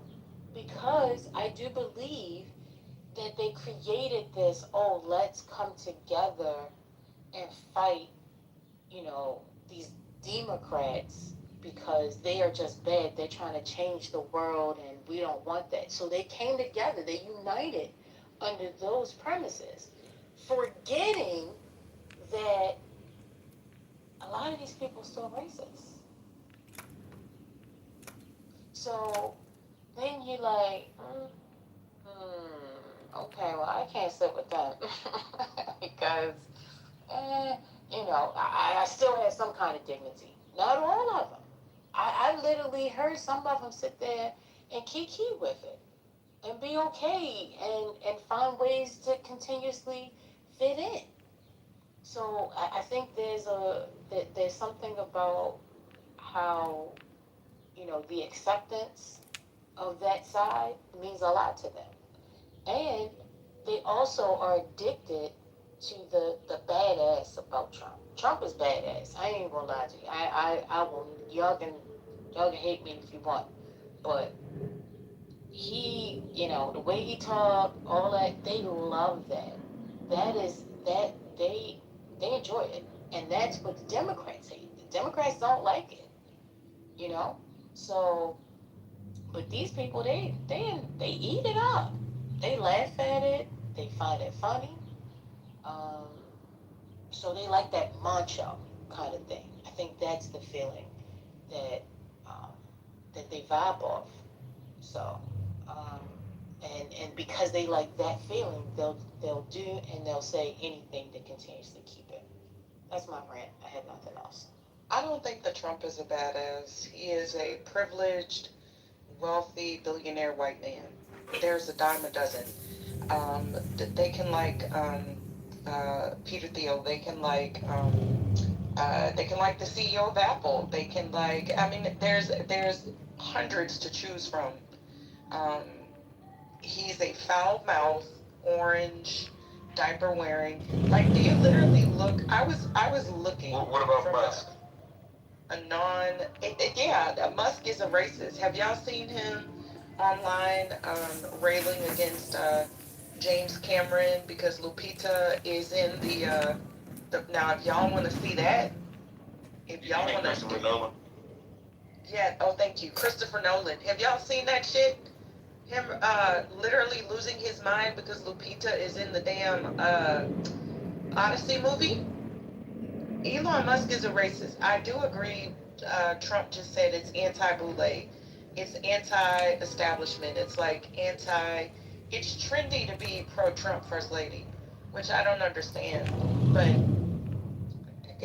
I don't think that Trump is a badass. I don't. He falls asleep in meetings. I look at the man in his suits. Did y'all like? There is something back there, and I'm not hating on the elderly, right? Because Jesus be offense with incontinence. It can happen to any one of us. We don't know how we're gonna be in those elder years, but my God in heaven, that man, the back of his suit, it hunches up like that. You can literally see it. That man is wearing a diaper. That is a big ass Depends. Okay. And nobody can tell me otherwise. I'm just saying. Okay. I mean, I'm not here to debate you on. Well, that's not a badass if he's wearing a big ass diaper. That was my point. Okay. And But I have something your for point you. is your point is well taken, and I'm gonna pass it right to you. People on the chat just The badass part, if you don't think it, then that's fine. For me, and what I think is what I think. I think that he's badass. The fact that I can fall asleep and still have a fucking job on TV, yeah, I'm bad. Hello? Reagan Now had what? What you gonna dementia. do? Who gonna check?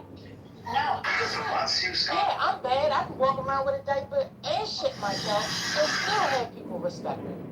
So, again, that is defined how people perceive it. You have to perceive the way I perceive it. But so far as the people that I'm speaking about, I think that they think that he's bad. I think they see power in him. I think there's some other people that want to introduce some additional stuff. Go ahead, Ben. Yeah, I know you're mad about that. I have to take that out on the people. Let me, I gotta back up to something that I said. Lupita Nyong'o is playing Helen of Troy. Helen of Troy is the daughter of Zeus. we're just like we got enough. I'm actually On confused. and on. People in the chat were just like we got enough. I'm confused. I actually am now confused. This is my real Bible, and I am throwing it away because it's not real. I'm actually confused. USA safe He is, yeah, it's really silly. It reminds me of the hate about the Little Mermaid. It reminds me of, I'm not a fan of the Hunger Games, but do y'all remember when the little young girl, I can't remember her name, when they found out that she was being played by the black character and they went really, really racist? I can't remember her name. If anybody's a fan of the Hunger Games, thank you, April. Lost their ever-loving mind. So I don't know. I don't even think they've read the Odyssey. I don't think they read the Iliad. I don't think they know who Odysseus is, man. Like that Kevin Sorbo, who y'all remember him, who used to play Hercules. They were like, your ass ain't Greek, so you played Hercules. He is tweeting shit. They're tweeting shit about like the coastline, saying look how it's being portrayed in this movie. And he put like a resort picture, and people were like, you stupid ass, it's couched in mist, so that they couldn't find it. Like they are melting. Have y'all seen this on X? Talking about Peaches not attractive, all kinds of crazy shit, man. No, let me tell you why I'm confused. This is why I'm confused. So, I'm confused because This is your I moment. saw he had tweeted out or retweeted somebody that had like a bunch of fake movie posters, and it said like Obama, and Ryan Gosling was playing Obama, or Muhammad Ali, and I'm confused because I didn't know that was in response to the Odysseus movie. I mean, to the Odyssey. So Muhammad Ali is an actual person who many of us have seen in person versus Barack Obama. So the reason why I'm confused huge. I remember the other things you said, but I didn't know they were responding to people playing gods. Okay. Because you can't use real people. That's why I was confused. I didn't know. I saw it like, well, Muhammad Ali was played by Ryan Gosling. That was kind of weird because Muhammad Ali just died 2 years. Evelyn, drop it. Drop it. Wait till now, I just think I'm trying to. Wait till they find out the actual author of Odyssey. There was a Homer. No. This section. There was no Homer. There was a Homer, but the Homeric were created. But classicists of all stripes. Not Homer. No, I actually listened to a Greek story. A Greek story. I can post a link if you want to read something. But I got a Greek story. Yeah, several Greek historians have flat out said this dude didn't exist. It's like, So my wife just had her wisdom I can post teeth a link if you want removed, to read. and she Yeah, is post not a link. allowed to eat Now you want to hard litigate foods that whoever wrote. for the next week. Oh, Lord. So You guys saw Kevin Hart room? we got Is some that Alaskan you, king Roger? crab, and since the What you think meat is about so it? soft here, Jamal. she's able to eat it. It's horrible. So we found a good middle ground for her I didn't like it. I told her. to be able to still eat good, It was very and not very hurt her hard wisdom to teeth. sit through. So enjoy your little crabsicle. Get after now. Hey, that's one, Sonny. But you know when We're not changing Time the to say subject. goodbye to the giant Oh, I'm pile of sorry. foam in my backyard. the link is in One day the when I shoved chat. it all out the door after having ripped it off my walls. It was Oh, in okay, my thanks. workshop. I made a custom But if foam y'all roll look that I'm like moving out, so Elon all my Musk hard is work has got just, to go. What's crazy is that when I recycle this, it will get turned into be carpet prepared pattern, to so look my at art it. installation is going to The get way that they reinstalled have these under someone's meltdowns. carpet. We're putting all this foam into the Oh, recycling look, truck, she's except still it's full of posting all this the other shit. stuff I'm recycling. Yeah, these guys have. In wokeness. And yeah, it was what Ben was saying. If Ryan Gosling played Barack Obama, if Anthony Hopkins played Nelson Mandela, if Viggo Mortensen played 12 Years a Slave, losing their goddamn minds. Alec Baldwin defended Lupita Nyong'o because Elon Musk had the utter temerity to actually attack her looks. He tweeted 6 minutes ago, I agree that she is beautiful, but casting a black woman to play a white woman in a foundational work of European literature is no more right than casting a white man to play Shaka Zulu. Get the fuck out of here. Y'all go on there and phone, stupid ass. Did he say a white foundational? White foundational? I'm sorry, y'all. That is funny as shit. The Odyssey is a foundational work of a white. Oh my God. Elon Musk is tweeting about Shaka Zulu. That shit is funny as hell. A Mannheim attack, an Afghan attacks, and an anti-Islam rally. And Guys, Temu is absolutely insane. What's the point of this paper we find on the graduate? Is that she's gone. That's just one. I got several. You want? I'll put another. I'll put Had her shot, So she this missed it. paper I is don't not think she'll be the Democratic nominee. I would love I'm not disputing your point. I'm saying what I said. I said it was not real. So I said. Wait. Let me rephrase. The person who wrote Iliad and Odyssey was not Homer. Okay, yes, we've known since before I was born that it was a collection. That was my literal statement, Bars. man. No, was it? We were literally talking about the fucking Odyssey, No, dude. no, I don't.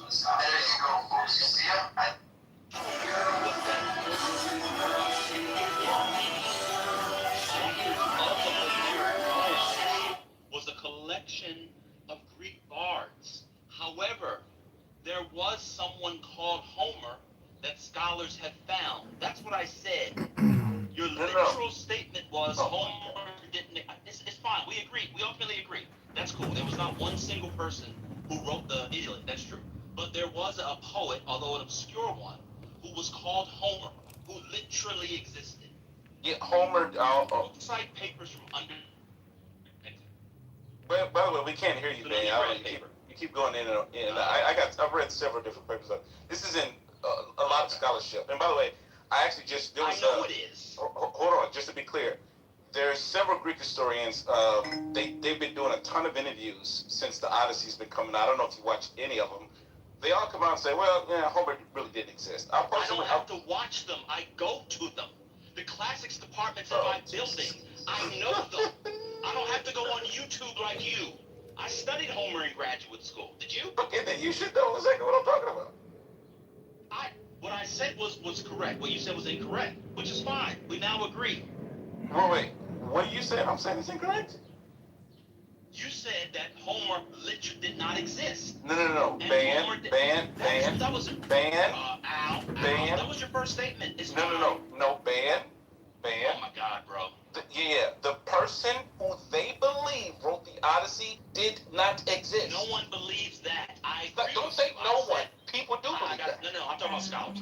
We had this girl from Sudan earlier, and she said that the women are getting Odyssey of the Iliad is a collection of ancient bards. I mean, how long has Castro been in power? Nearly 80 years. I mean, he's been starving those people for years. And, they made, not the Cuban people, but Castro, when he took over, they made their choice. They cozied up to the Soviets. Obviously, that didn't work out for them, right? I mean, but it got to a point to where they were allowing the Russian to, they didn't successfully do it, but they were going to allow the Russian or the Soviets to station nuclear ballistic missiles in Cuba. Remember the Cuban Missile Crisis? But that was all turned around through some agreements and secret agreements in exchange for Cuba not hosting Russian missiles. We would secretly take our missiles out of Turkey, I believe it was at the time, but it wasn't really well known. But anyway, they cozied up to the Soviets. That didn't work out for them, and then they cozied up to the Venezuelans who were supplying their only source of oil. Obviously, that's not going so well. Maduro's out of the picture.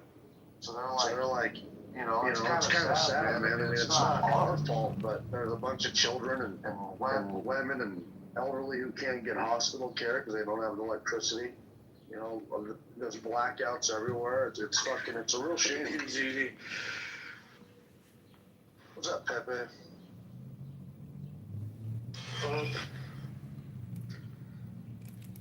Looks like Cuba's about to fall here soon, bro. But they're saying, now this is Facebook. I gotta be really careful with what Facebook says, but I've seen a couple news outlets that are saying that Cuba is apparently building up 300 drones to attack the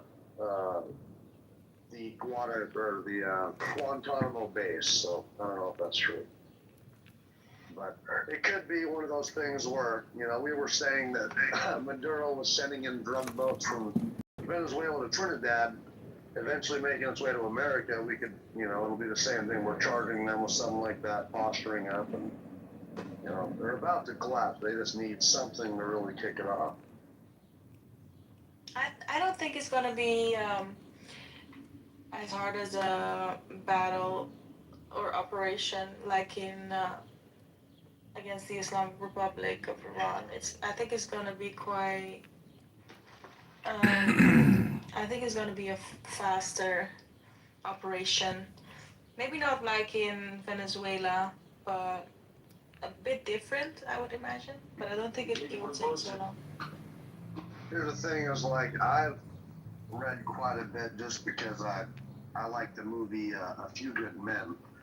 The relationship between the soldiers in Guantanamo Bay and the Cubans that have to basically be there mere or centuries outside of the base. So they have a pretty good relationship. It's all pretty professional. They haven't had anything.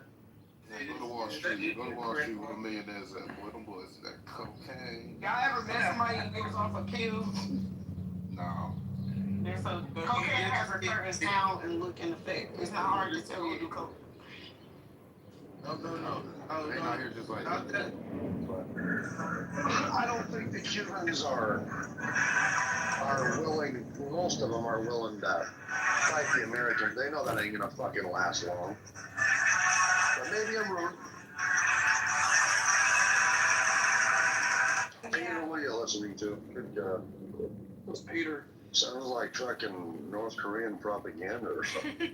I swear to God, that was what I was gonna say. Yeah. Because last time when we had a discussion, as soon as he found out that I was a monarchist, he attacked me and the other monarchists. Such a democratic person he is. And then Glow, why are you a monarchist? Why do you think it's a better form of government? a moderator. Now you will see what's gonna happen. Hey, you know what's crazy about Cuba? I think Now it is not possible to be taken, the medal. I just have it on the stage. what's sad about Cuba, though, man, What is was that what you're saying? Vegas. It is not possible to be bought by money like premium account. It is something by meritorious factors. I cannot understand what the fuck you're even saying, Bart. I can You never don't quite need catch to what Peter said. understand. You don't need to speak after that. Everybody else understand. People understand.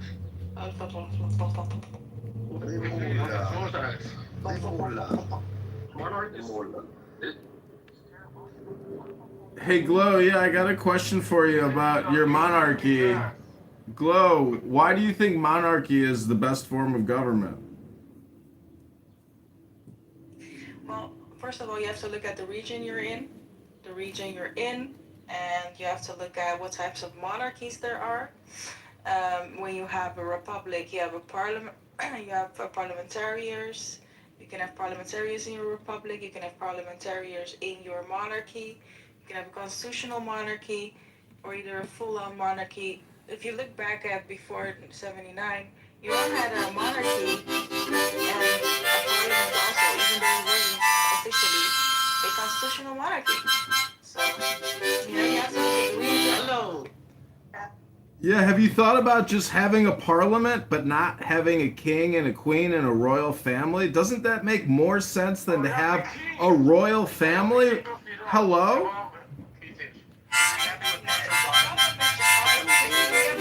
That think they are king and that they can take over anything and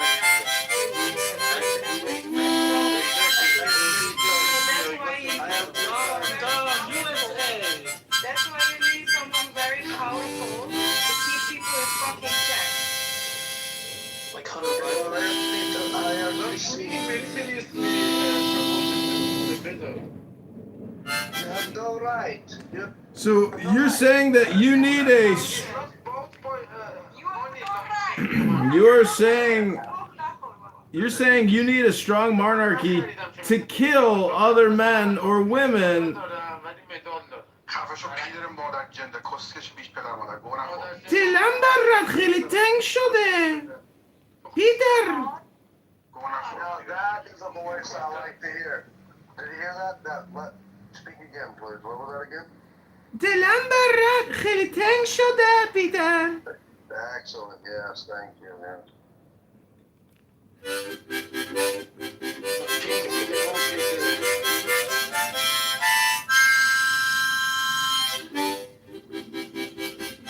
Anyway, people are about to fall. So I read everything. It's not an easy, everyone thinks I said this before, this country is huge. But it will be resolved. Fuel prices will go back down. It's going to be just fine.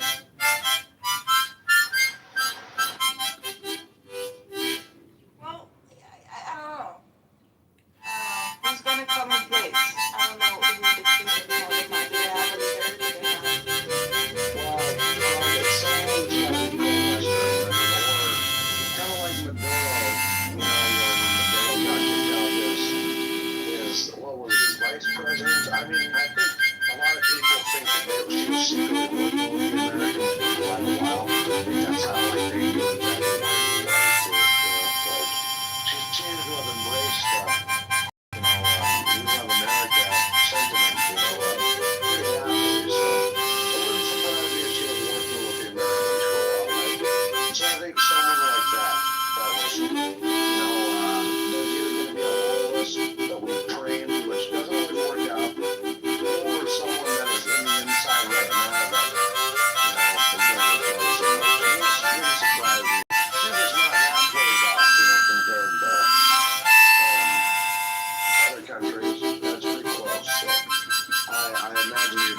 those sort of assets in there for a while.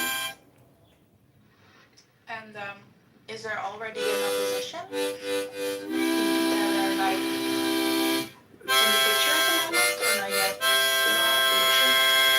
Yeah, for the Cuban government. Like someone in opposition to the Cuban government? Yeah. I don't know. I think like some sort of organized opposition. No, not really. Probably. The Cuban government is really good about making people go to jail or disappear if you talk out to them. Like this guy named Big Shirley, we're just there. He's the guy who was exposing the Somali daycare scams and machine in Minnesota. He just went to Cuba and literally he went there and he got a press pass. He went there and his shit was immediately seized by the Cuban government, by the Cuban authorities. And then they had spies watching him the whole time. And he got interrogated by like a 2-star general. And yeah, it was fucked up, man. Like he was interviewing these people and he had to blur their faces.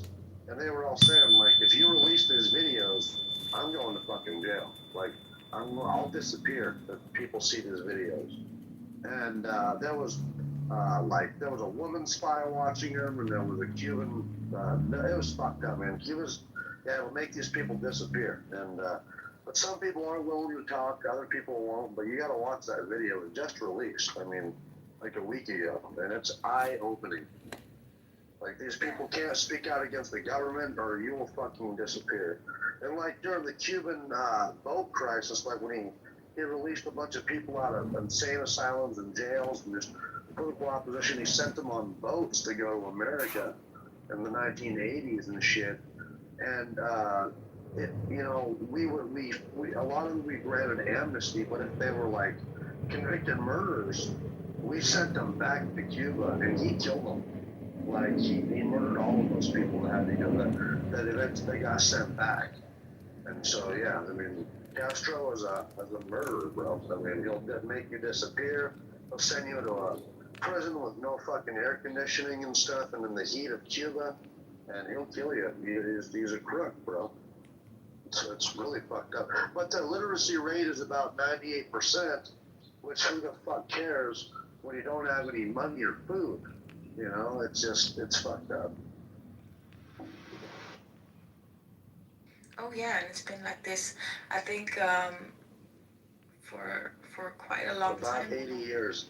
And what's sad is that they have a lot. It was a very prosperous country before and had a lot of sugar cane and stuff, and they were known of making rum. Obviously Cuban cigars and stuff, and it was a destination people wanted to go. In fact, the mafia, that was what Vegas was supposed to be. They didn't want to set Vegas up in a fucking desert with no water. It was supposed to be Cuba, you know, and to be cool. Like, my grandparents are conservative, religious people, and they say that Vegas was a lot better when the mafia ran it in the 60s and 70s. You know, it was cheaper, it was safer, it was cleaner, more affordable, you know. That was what Cuba was supposed to be. It was supposed to be a vacation destination, and those people were going to be doing well, you know, only 90 miles away from Florida, in a great place. It shouldn't have happened this way.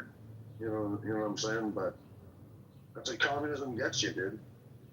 And then they just steal from these people. That communism is a fucking lie, and they'll even say it on there. Communism is a lie on that Nick Chile video, because everybody starves except for the people that are in charge. You know, Exactly. it's a fucking shame, man. The regular people are just equally broke. Yep. So it's when you tell them that, they're like, no, but it hasn't been done right yet. Right. Well, you know, I just want to add to what Malin's saying. Communism is for the peoples, but in those communist countries, the leaders are living capitalist lives. Exactly. Yeah. Yep. Yep, that's the truth, man. See, they have pure capitalism is really what America was founded on, And we've gone so far away from that because the separation of church and state and the separation of government or state and economics, now that is where we can really all thrive, because the government 9 out of 10 times makes bad decisions on behalf of we the people. And so if we wanted more freedom, more abundance, more liberty, more prosperity, we wouldn't have an economic state government in the way that we do now that has plunged us into a financial catastrophe. Imagine if instead of 40 trillion down the hole for Medicare, Medicaid, and the military industrial complex, we were all to just issue ourselves checks for $400,000 20 years ago. I'm 100% sure that everybody here would rather have a check for $400,000 20 years ago than right now. Am I right? Am I wrong? Hello? No, you just gotta let him go. What am I even talking about? What do you think I even just said? Hello? You don't speak English. All right, so John, the richest country in the history of civilization, the richest country even currently, is the United States of America. It has the highest GDP. And second place is China, and the difference between the two are trillions, not billions, 10 plus trillions. So it's a testament to how successful the capital, even with its flaws. 40 trillion in debt? 40 trillion in debt? But it still has the highest GDP. The country's bankrupt. And it's the second GDP and the third GDP. You need to Sam. Go ahead. You want to be The point that he's trying to make is, while we have the highest GDP, the allocation of resources in individuals that contribute to that GDP are otherwise allocated in a way that is disanalogous to the point of meritocracy. I feel like this is a lot of what John is saying that people just want to ignore. So when he asked the follow-up question, I recognize that what he is saying sounds like trolling, but if you actually understood the person behind this troll and his certain level of business acumen, you could understand that this is not most definitely a troll. Like, he's asking a very simply pointed economic financial question. All right. Could you kindly tell us what his question is? It's not a question, it's just a statement of information, meaning that separation of state and economics, that's true laissez-faire capitalism. That's what we need. That's the solution. Not more government spending, not more government intervention, not big government. Small government is the solution, ladies and gentlemen. Smaller government, smaller problems. Bigger government, bigger problems. Hello? All right. Now, when you look at the GDP per person, the U.S. real GDP per capita, if you take all the money in the USA and divide it by its citizens, the GDP per capita of the United States in 2017 is $70,000 per person. That is a very high standard of GDP per capita compared to other countries. Where, when you adjust that to actually the cost of living in major cities in America, if you look at a city like Los Angeles, for example, a household income of 2, you would actually, based on that sole income of $70,000, fall below the poverty line in that state. So, I mean, what are we talking about? The man actually is making a very solid point. There are 50 states, Doctor. There are 50 states. 70,000, you go to West Virginia, 70,000, you're living like a prince. Okay, so when you look at the major, when you look at where the majority of our population is anchored, is the majority of our population anchored in West Virginia, or is it anchored in places? If you can't maintain the cost of living for your standard, okay, so we just hand back the majority of the land in the United States back to Spain and Mexico? Like, I mean, what are you talking about? Okay, now here's the issue. There has to be a scaling effort towards economic affordability. Oh, so you want to live at the best places of the country and not pay for it? Who said that? Well, you're living in L.A., Los Angeles. Who said that? Then what are you complaining about? Deliver, make the money. Cover your expenses. I'm not complaining about the cost of I'm not complaining about the cost of living. You just did. His point is, again, people's perception in how we are engaging in capitalism, not taking into consideration the regulation that hinders, right, the fruits and the gains of what capitalism was intended for at the inception of this country is no longer possible due to overregulation. That is what he is saying. John, am I wrong? Is that not what you're saying? Like, I mean, it's crazy. You like you must It's lost crazy. everybody. You went gobbledygook. It's crazy to. Well, maybe you just simply don't understand. No, you basic want to make your money. Maybe you just don't understand basic economics. Dude, I don't live in LA. I live in Jersey.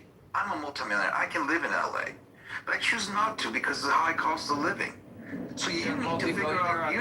So you're a multimillionaire that lives in Yeah. New Jersey as a multimillionaire. Which again, if you look at the actual economics behind the numbers in the cost of living between New Jersey and Los Angeles, if you're not able to afford to live in Los Angeles, so you're struggling in New Jersey. So I don't care what you want to say. I don't care what you want to say. I'm using my money wisely. Listen, you want to live that sweet LA life. You've got your gay community. You want the sun. You want the restaurants. You want the nightlife. Pay for it, dude. Isn't that the American dream? Pay for it. Isn't that the American dream? Put your money on the table and pay for it. Isn't that the American dream? So what you're asking for is feudalism. If you can't afford it. So what you're asking for is feudalism. And this is why you need to listen to what Kitover is actually saying. What you actually need to listen to. Money. Okay.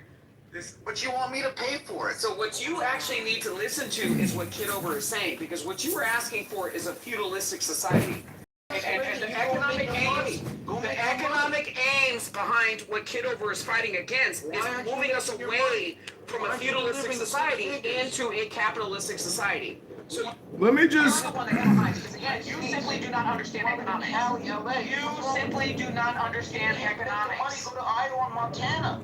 Ladies and gentlemen, everyone understands economics because everyone knows buy low and sell high. It's not a complicated question, but let me just read to you what Ayn Rand wrote in her book, Virtues of Selfishness. She wrote, "When I say capitalism, I mean a full, pure, uncontrolled, unregulated, laissez-faire capitalism with a separation of state and economics in the same way and for the same reasons as the separation of state and church. A pure system of capitalism has never yet existed, not even in America. Various degrees of government control have been undercutting and distorting it from the start. Capitalism is not the system of the past. It is the system of the future, if mankind in America is to have a future." Are you putting Ayn Rand? She's the ultimate capitalist, dude.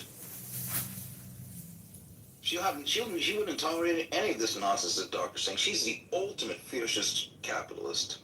She doesn't even believe in altruism.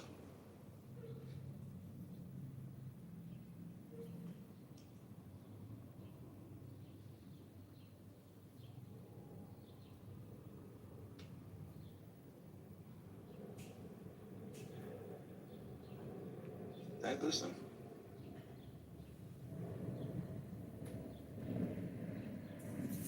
I wholeheartedly agree with Ayn Rand said. See, to say that she doesn't even believe in altruism, what she actually does when she says... She doesn't. She doesn't believe in altruism. She says... I get it. But Sam, the question is really, what's the best economic model for maximum productivity, maximum abundance, and maximum equity?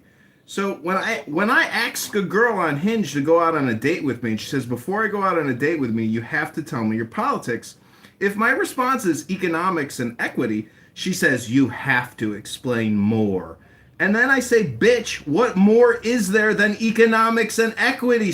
You know, so Sam, what's your problem? Are you not having a good day? I'm having a good day. Dude, I posted in the chat, here are the ranks of the top GDPs in the world. United States at 30 trillion. Number 2, China at 19 trillion. Germany 5 trillion. Japan 4 trillion. The United States is number 1 at 30 trillion, by 10, 11 trillion more than China. The proof is right there in the numbers. United States, baby, all the way. I thought the proof was in the pudding. No, that's different.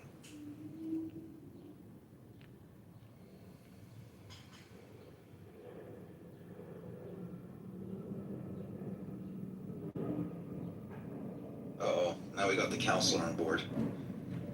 Okay. I'm on a train. You're lucky I can't talk loud, but why the hell would someone choose Jersey if you have money? Just asking. It's temporary, Abby. I'm just selling my properties because I'm moving down to South America. Oh, you're gonna get kidnapped down there. Could you imagine unloading everything in America, becoming a passport bro in Colombia, then you end up dead in a closet because you're looking for a wife on Hinge or Bumble? Ha ha! Good luck, Sam. I'm going to spend the next 10 years traveling South America because there's a lot of investment opportunity there and good culture. Your perception of GDP and the inherent nature of this conversation as it relates to the economic conditions that we're in America and how that translates into individual quality of life. You simply do not understand economics. When you look at the GDP, it's an aggregate. When you look at the GDP, it's an aggregated number. It is an aggregated number. You have people walking around in North America worth $700 billion. You get to the top 0.05 percentile, comes up. When you get there, then let me know. Because you are in New Jersey. Sam! You're in New Jersey. You're in New Jersey. Sam, it's never a flex to come on Clubhouse. I'm rich too. Yeah, it's never a flex to come on Clubhouse and say I'm rich and you're not. Ha ha. Like that just that can't possibly make you feel better inside, right? What do you do?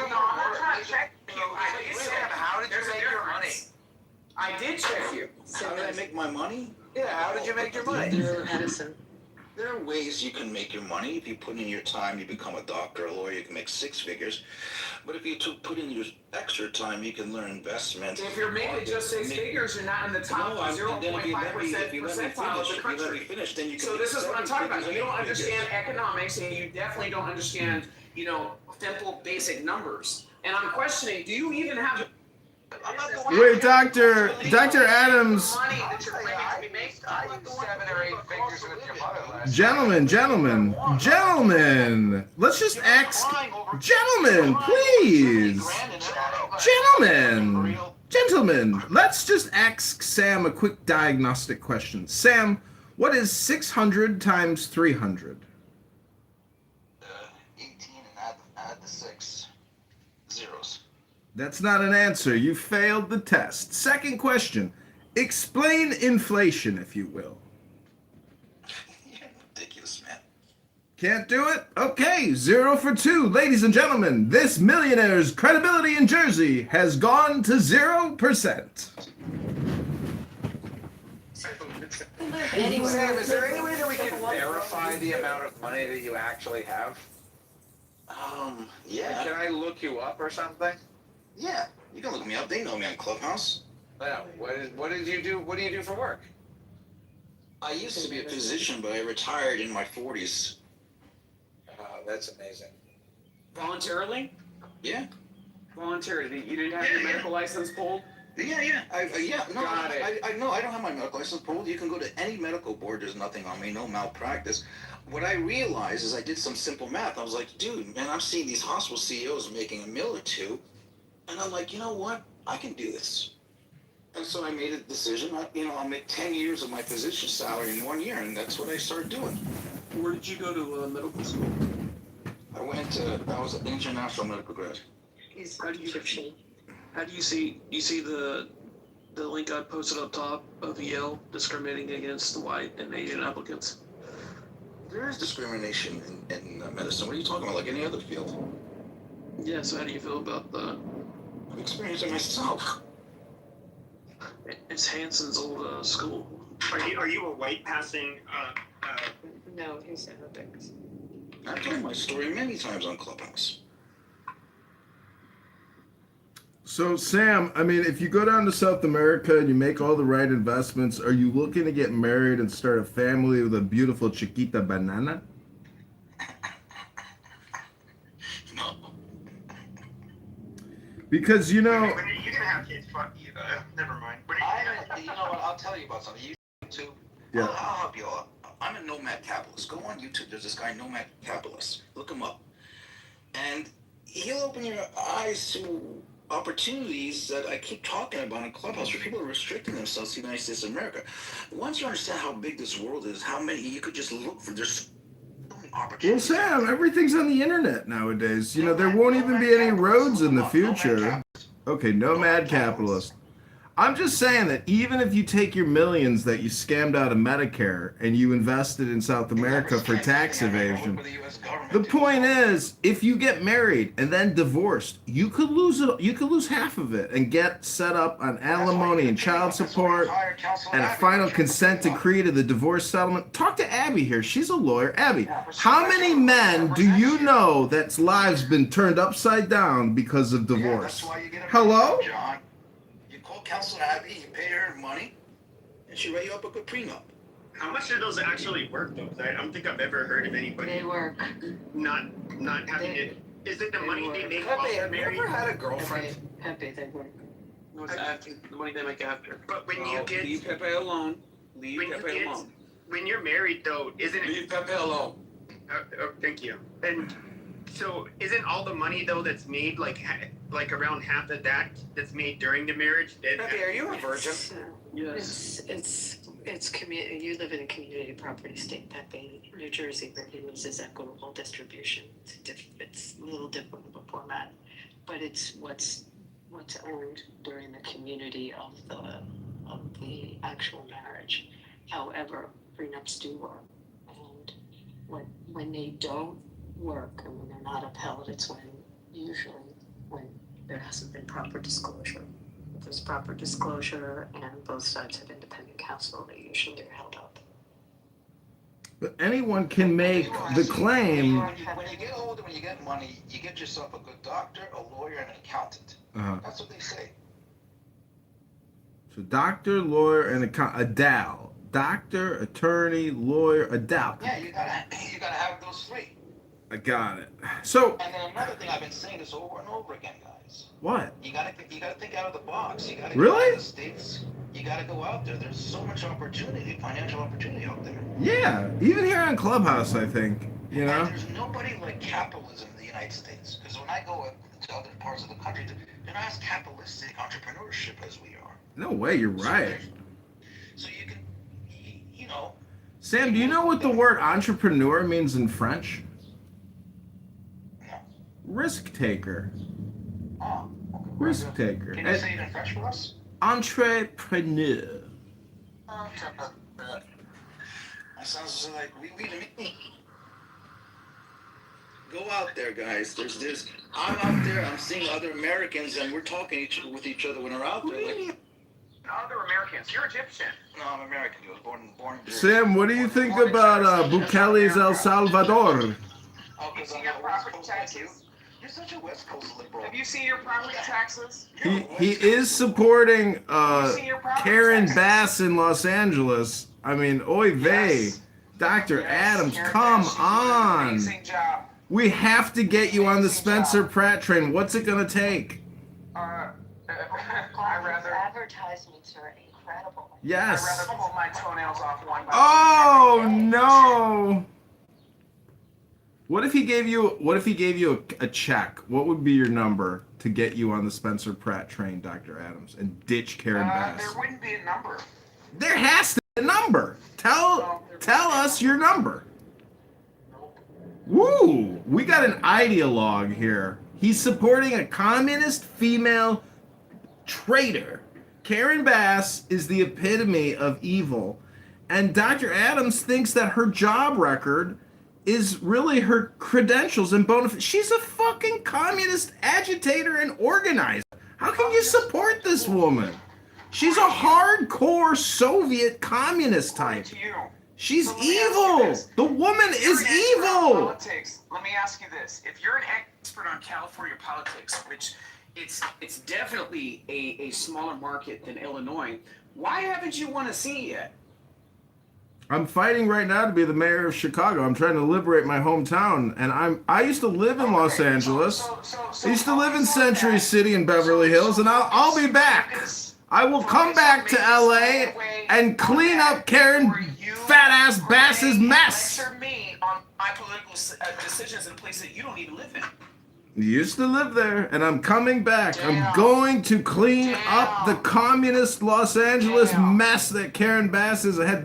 The homeless crisis alone, that scam. Yeah, but you don't live in Los Angeles. Have you been on Skid Row? Every American is ashamed of Skid Row. We need to clean it up. Get them all out of there. Put them in a prison. Since I was a little fucking. Thank you, Pepe. Like Skid Row's nothing new. Yes, has it gotten bigger? Absolutely. Have they put a couple of tents and an open bar out there? 100%. But all of these problems have existed. You admit that Karen Bass has opened a bar for Skid Row? Unbelievable. Unbelievable. I'm trying to understand, just because Spencer Pratt is saying things that you like, is there a pathway towards productivity that he's going to deliver? 100% he can deliver. This is the thing that so baffles the mind is liberals on this app, intellectual, liberal, elite Democrats. They say Trump didn't do what he promised to do the first time. It's the same type of nonsense. This lacks critical thinking. Really? I can vote for Donald Trump and what makes sense for me on a national stage. Oh. You're thinking local. You're like Marshall Rankin. I see. Locals in my own backyard. What happened there? You got too close to the mic. I make a critical thinking decision as to who is the best. Yeah, critically thinking. Creatively thinking. Right? So somebody complaining about the woes of Democrats and my house burned down, that is not going to give me confidence that this person is going to advocate for my best interests. So Spencer Pratt isn't going to advocate for gay, bisexual, okay, so you're easily taken. That's what I'm hearing. Biracial, queer, liberal, elite, intellectual Democrats. Somebody's giving you the left eyes. Ladies and gentlemen, I give you Dr. Adams, a man supporting Karen Bass over Spencer Pratt. How could he do this to us? Such a betrayal of who we thought you were. Who's us? Shameful. Who is us? He wants the handouts. Shameful. Who's us? It's true. He probably wants to get something. Who is us? Yeah, I understand. You want the money. I get it. But that's what I'm saying. That's why we wanted to know how much would it cost for Spencer Pratt to cut you a check. The consensus. The people.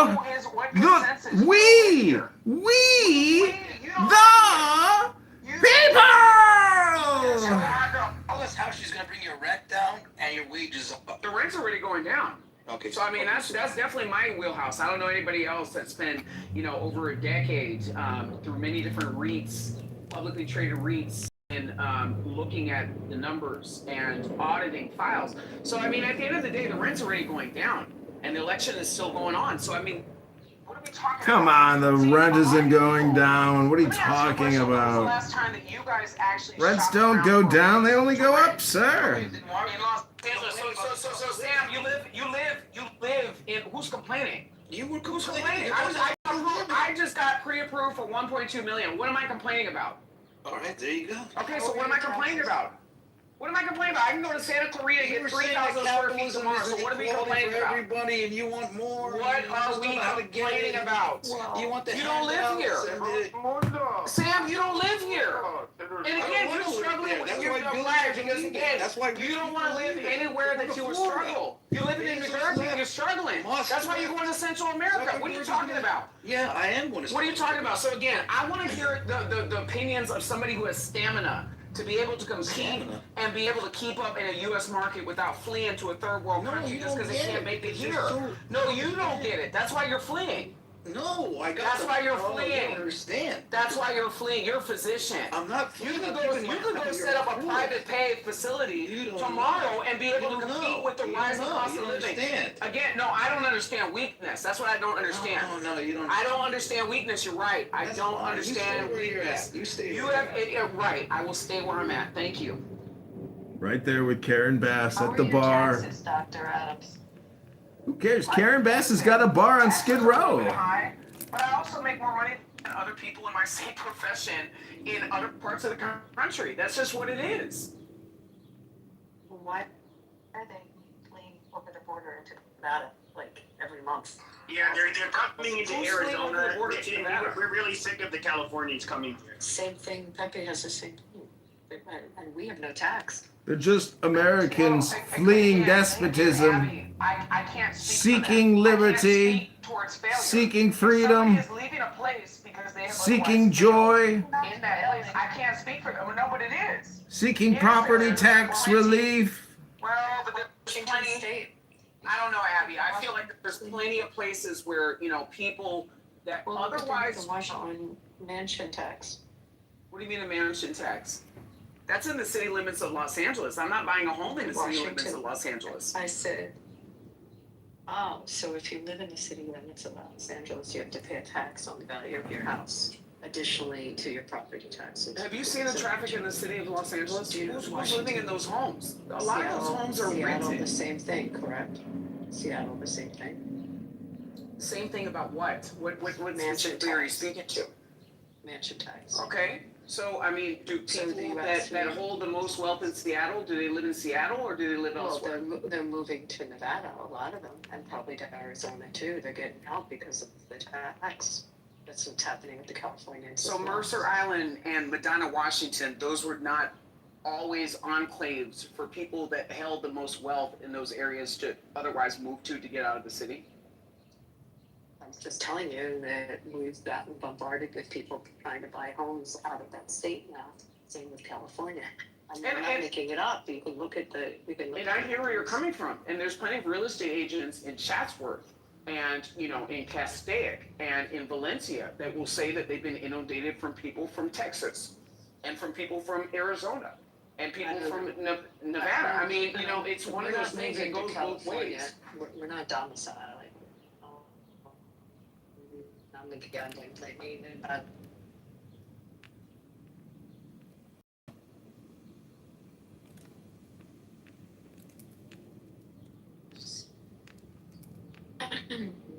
They are having.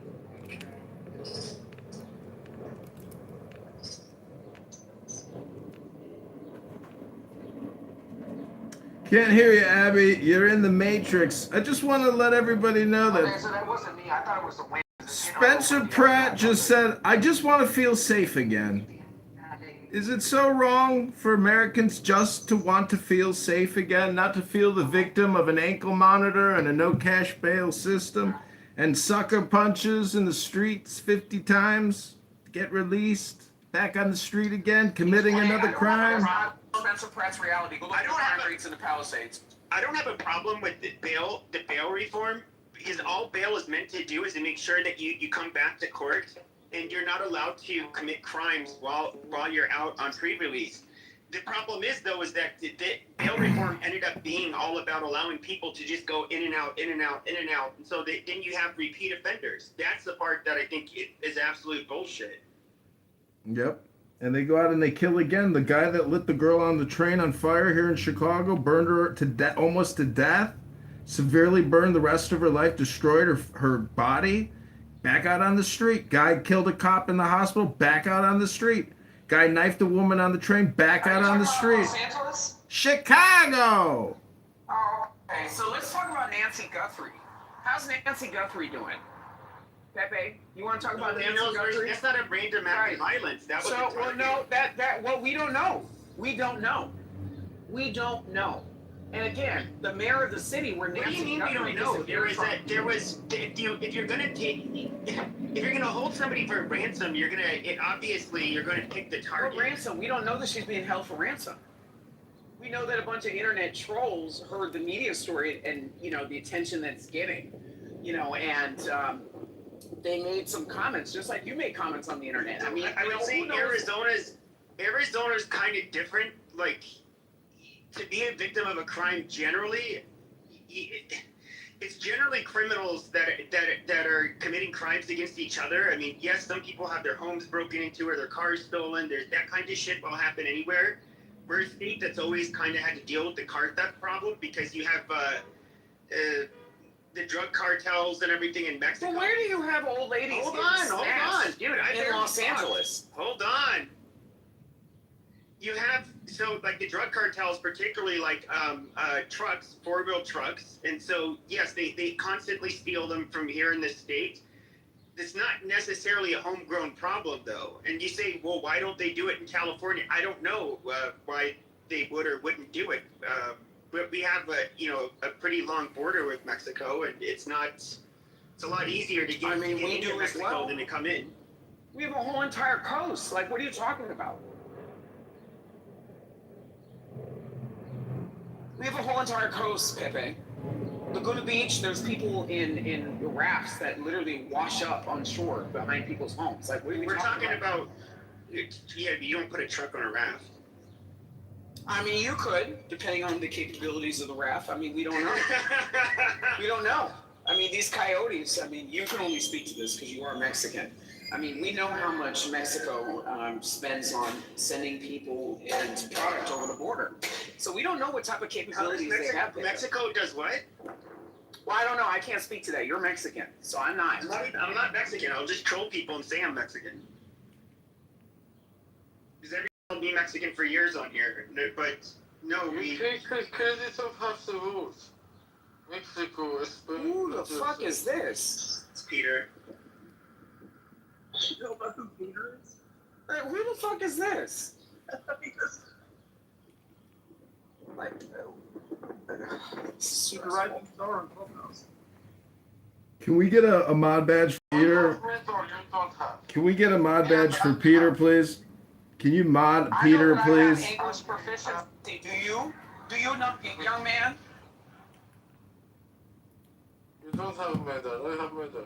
Listen, ladies and gentlemen, I just want to remind everyone here right now that Dr. Adams here, a supposed conservative Republican, is supporting Karen Bass. He's talking about the medal. He just got the Carpenter medal on his profile. He said, "You don't have medal. I have medal." What I'm trying to tell you guys is that Dr. Adams is supporting Karen Bass, and we all have to take a step back and breathe and try to think rationally and creatively and know that Karen Bass is the problem. Running for mayor of Chicago, I would vote for her. You got it. She doesn't separate state and economics. She is a communist. She's going to borrow and spend. LA is set up great. Every taxpayer only owes $1,500 in LA. In Chicago, we owe $50,000 to our local government. $50,000. Our city is totally debt ridden. It's completely bankrupt. Los Angeles is in a great financial position. Do not let Karen Bass destroy your city. You have to fight Karen Bass with all of your will, all of your power, all of your strength. Karen Bass must be destroyed. Okay, now I hope when she's reelected for the Black National Anthem. Dude, it sounds like you're looking out for yourself. It sounds like you're really looking out for yourself.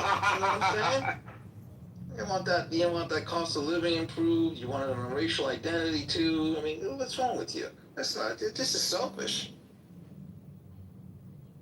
You're going to South America. Yeah, because I'm gonna go make a shitload of money down there. Right, and you're not going to be paying There's a lot American of taxes hoes down there, too. I mean, fuck. You're not going to be paying American taxes, are you? I'm not gonna be paying state. I'll be paying You know federal. how much cheaper there you go. Do you know how many more women there are and how cheap they are to date in Latin America? So, Pepe, let me ask you a question. You're in a place where, you know, and I'm not even being a hater, and I'm not also trying to sound weird. You're a very attractive person. So, why is it, and you know what? I'm going to give a 2-for-1. So are you, Beaver. So are you. Okay? So, I'm trying to understand, if you're not having any luck in the United States, what makes you think that you're going to go to a plighted country and experience some type of luck there? Oh, I didn't say I was I'm just saying though, if you want it, that is, let's not kid ourselves. That's why the whole passport bros thing is real, is because there's a lot of women that let's just face it, they look at American men as meal tickets, and they the cost of living is cheaper, and so. But that's not true anymore. That is your goal, is to Yeah, but Pepe, listen. It's going to be easier. But listen to the men like Sam, okay? And Sam is a physician. So if Sam is struggling, okay, as a physician, then retire. Okay, so if Sam is struggling as a quitter and a physician, why then why then do you think that you're going to attain a better level of success to another country? Have you heard of a foreign exclusion tax of $150,000? Do you know that if you go overseas and you make $150,000, you can get that excluded as taxes? You can live in Puerto Rico and pay no income tax in Puerto Rico. That's true. If you're a trader, that's right. You don't have to pay even capital gains. Do you know that you can get the date rape drug over the counter in Mexico? Oh boy, here we go. See, Dr. Adams, you know. Oh, El Normo's here. Pepe said that. For the purpose of AI, Jessica, Pepe said that. Pepe, Nice try, Pepe. for me? I know you're Mexican. Rohypnol's actually really cheap drug too. Rohypnol, isn't that Quaaludes? No, that's rubies. So as we can tell, Pepe is gifted with love language and love bombing and love poetry. Pepe, what's your... My love language is Rohypnol, chlorophyll, that kind of stuff. Pepe, what's your go-to pickup line in the bar if you were to approach a woman at the bar? It's have a sip. Is that your drink? Pepe and Cosby. Pepe, have you thought of taking your fame on social media and maybe turning that into a Jello endorsement? A what endorsement? A Jello endorsement. Well, Dr. Adams, are you going to take your fame and support Karen Bass publicly? Are you publicly supporting Karen Bass? Yes, absolutely. Let me look at your Instagram to confirm. Please hold. I don't think you can see my Instagram. You're blocked. Oh, you can block 100 accounts? You're blocked. Well, you're not a traitor if you move to Puerto Rico. Puerto Rico is the United States. No, I'm sorry. When you move to Puerto Rico and you identify, you register as IRS as a professional trader, meaning stocks and trading. Oh, a trader. Yeah, that. Not a traitor. A trader. Yeah. You can be a doctor. You know that. No, you get tax exemptions. You don't even have to pay on some of the capital gains. That's what I'm saying. Yeah. Oh no, if I I went to, because my friends just moved there. well, that's right. Yeah, that's right. There are people doing that. My New Yorker friends who are in real estate.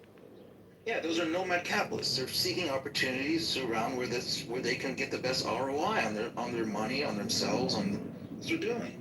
Well, first of all, he left L.A. There's two brothers. One of them left L.A. They had a beautiful place above Bel Air, whatever you call that hill above Bel Air, Dr. Adams, above the Bel Air Hotel, right up that street, whatever that is, I forget the name of it. Beautiful mansion, they sold it. And his brother bought it like a chateau in the Cotswolds in England during the pandemic. But then when the Labour government came in England, they just spiked up the taxes. They wanted to charge him more taxes than he was making in income. Well, the Labour Party is a Democrat party in the United States. That's the party doctors promoted. To the left even of that. Although our Democratic Party is lurching to the left on its own. Lurching? They're already far hard left. They want to spend trillions of dollars on Green New Deals, which is just spending scams. They're not letting that go. AOC and the Green Movement and these climatologists. Bring back the green scam? 100% they do. AOC's positioning herself to run for president. She was just at University of Chicago. She's in the media nonstop creating propaganda pieces of her giggling and smiling like she's going to be our new mother and savior of America. She is one of the most dangerous people alive today. And one of the prettiest. Well, that's part of the danger. But she's like a camel. She kind of looks like a camel. She's hot. Come on. She's a hot, beautiful Latina. Come on. Well, she's a hardcore fraud. She's a hardcore liar. She doesn't tell the truth. She doesn't talk about the truth. She just creates lies and propaganda. She is literally one of the most dangerous, sexy femme fatales that this country's ever created. She knows how to market herself really well, isn't she? It's a bunch of baloney out of her mouth. There's no question about that. But she knows how to. Politics is a popularity contest. It's how well you market yourself. So what are you guys talking about? AOC, Alexandria, Ocasio. We're talking about you, Pepe. You're Mexican sister, Pepe. She's cute. The thing is, she's not. I mean, she's conventionally attractive, but it's the fact that she's a congresswoman, which is kind of, there's not many that are good looking. So. Right.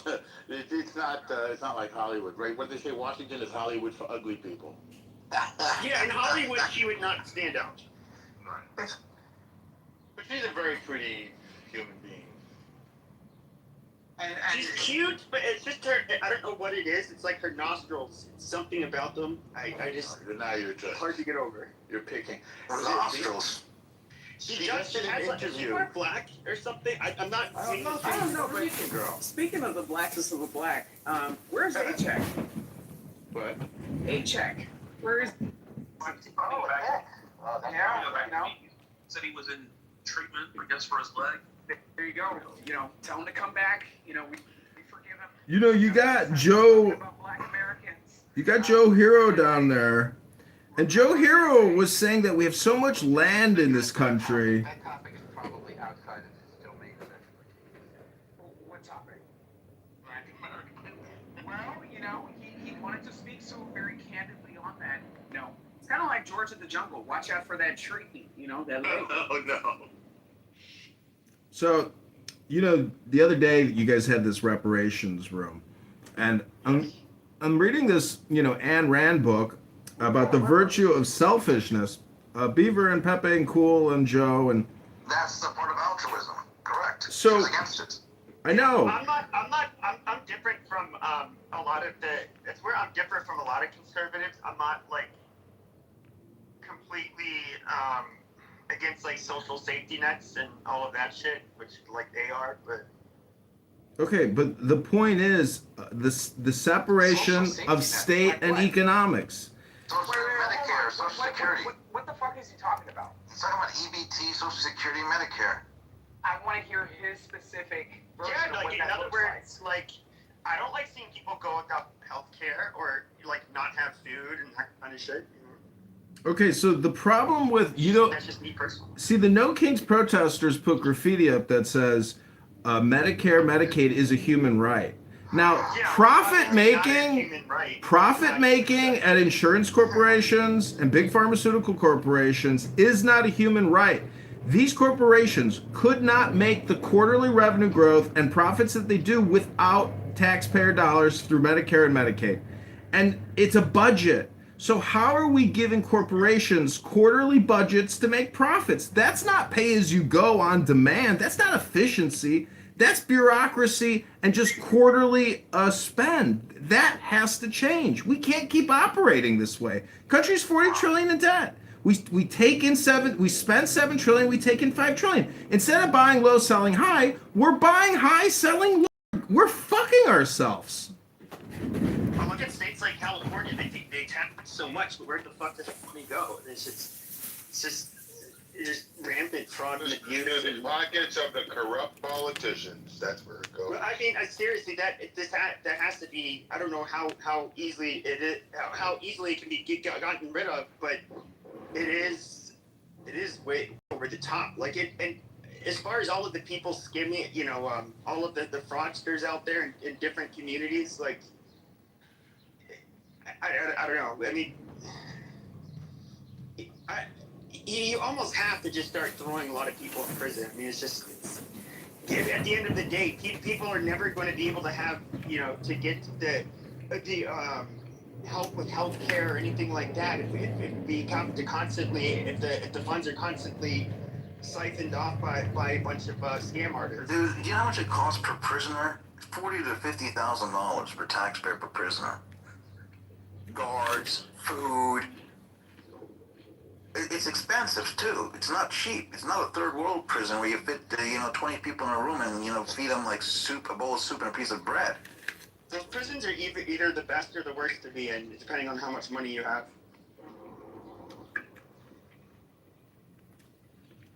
Well, we need capital punishment, and we got to clear the books.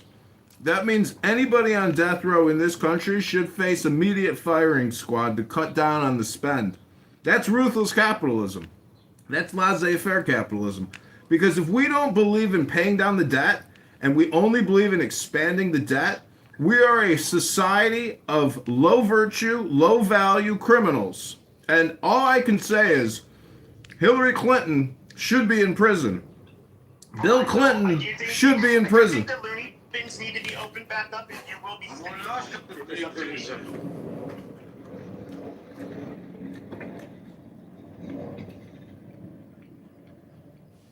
There's a lot of other criminals that should be in prison, like Mayor Brandon Johnson, Lori Lightfoot, even Rahm Emanuel, all criminals, all traitors. They sold us out. They sold our streets. You can't park in the city of Chicago without $20. The Republicans fucking sold us out too. You don't think that sold you out? Who do you think fought the Democrats in the Civil War and died by the hundreds of thousands? Republicans. The Republicans destroyed the Democrats in the Civil War, fought them to the death. That was the real divide and separation in this country, the Republicans and the Democrats in the Civil War. They were for a while. The Republicans were like the party of big business and free markets, and they really. The Democrats were far more protectionist when it comes to the I guess you'd say the average American worker. Has changed quite a bit. Now they're kind of the Democrats for the last. Who owned the slaves? The Democrats. Shut the fuck up. Who founded the KKK? The Democrats. Who enforced Jim Crow segregation laws? The Democrats. The Indian Removal Act? Democrats. Trail of Tears? Democrats. Japanese internment? Democrats. Okay, nutcase. Gotta go going back down to the loony bin. I mean, the Democrats had turned into they were the more or less the party of the American kind of looking out for the everyday guy or worker. Then they switched to being basically they served urban and minorities, and they basically said fuck the average American worker. And that's been their messaging. They will never be able to deliver.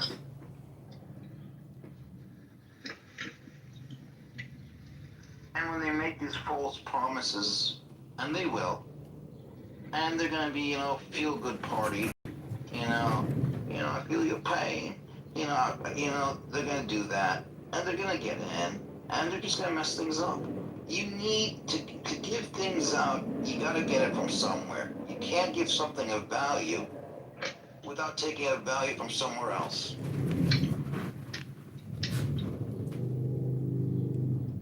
Yeah, it's true. Okay, I'm gonna let him back up from the money bin. See if he's medicated.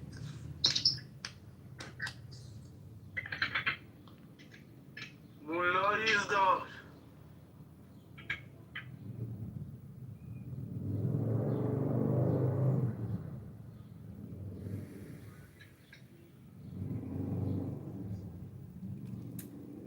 Okay, I just had an apple, so I'm feeling hydrated and fully medicated. I just wanted to say the Democrats are responsible for slavery, defending slavery, funding and founding the KKK, perpetrating lynchings, enforcing segregation, creating Jim Crow laws, filibustering civil rights legislation, opposing the 13th, 14th, and 15th Amendments, the Indian Removal Act, the Trail of Tears, and Japanese internment, all brought to you by the Democrat, racist, Nazi Democrat, abortion-murdering party from hell, known as Clown World Democrats with their purple wigs. Every time a Democrat always annoys you, they always look like the clown emoji. Every single time. How is that possible? That every single time you see a Democrat like Maxine Waters, say, shut that man up. Shut that man up. Shut him up. Well, they always look like a clown. Every single time. Hello? I have no idea what you said. Well, what I'm trying to tell you is that we've got a big problem in this country because every $1 trillion that we borrow and spend is one more trillion towards complete and total Marxism. And that means the unification of the banking industrial complex with the government. Of the Democrats you think are actually Marxist? 100%. They can't even explain to you what inflation is. They can't explain to you what inflation. It's affordability. We got an affordability crisis here. It's because of the inflation. It's because of the borrowing. It's because of the spending. Hello?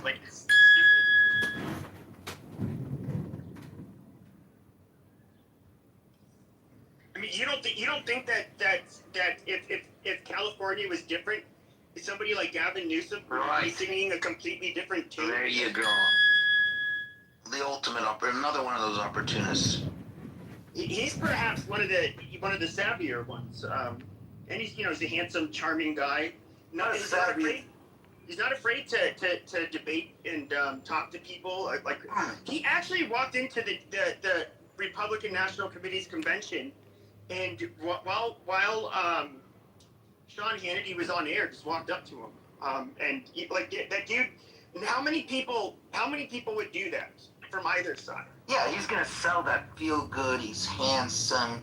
He just knows how to talk like a car salesman type of thing. Referred to as. Yeah, and it's not a reason to vote for him. In fact, it kind of shows that he's a snake. But he's a snake. Yeah. And what's amazing is that they all seem to act a similar way. When you look at Gavin and Kamala and Hillary and Bill and Obama, you'd think they went to the same training molding program. They're cut from the same cloth. Well, they're expert at communication, and they take all the right photos, say all the right words, they position themselves and reframe Donald Trump in every single sentence. Our politicians in Chicago create puff pieces, 15 to 30-second reels, every single day, essentially talking about Donald Trump. They have Trump derangement syndrome to the max, and they know it works. Because by talking about nothing, which is just talking about Donald Trump all the time, and never about your property taxes, never about your state income tax or your federal income tax, no real issue that impacts you, and just talking about Donald Trump, that alone is an effective communication strategy, and they've proven it statistically that it works. So that's the challenge of the Republicans, to try to overcome that hurdle. The best way to do that is by buying advertisements on Google and on YouTube, attacking the liberal intellectual elites for hypocrisy and fraud and stupidity and R-word and lack of intelligence. It's the best way to fight them, but they're not really doing that. And a lot of the billionaires have just left and gone to Florida, and they're never coming back. So the Democrat blue states are just going to become hardcore, indebted, insolvent, unserviceable, communist-run Democrat shitholes. Hello? Hello?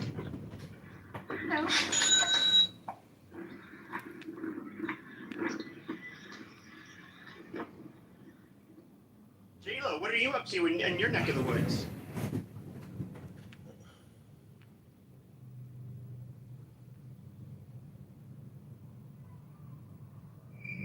You don't really care, so don't ask. Why are you being rude? Because you're rude. I asked you how you were doing today, and then you... No, that's not what you said. I said, what are you up to in your neck of the woods? That's like, what are you doing today? How are you doing? Yeah, no. Did you do that when you know, Pepper? Very hostile, very hot. You're very hostile, ma'am. Thank you very much. Anything else you want to add to that? No, that's it. Love is in the air.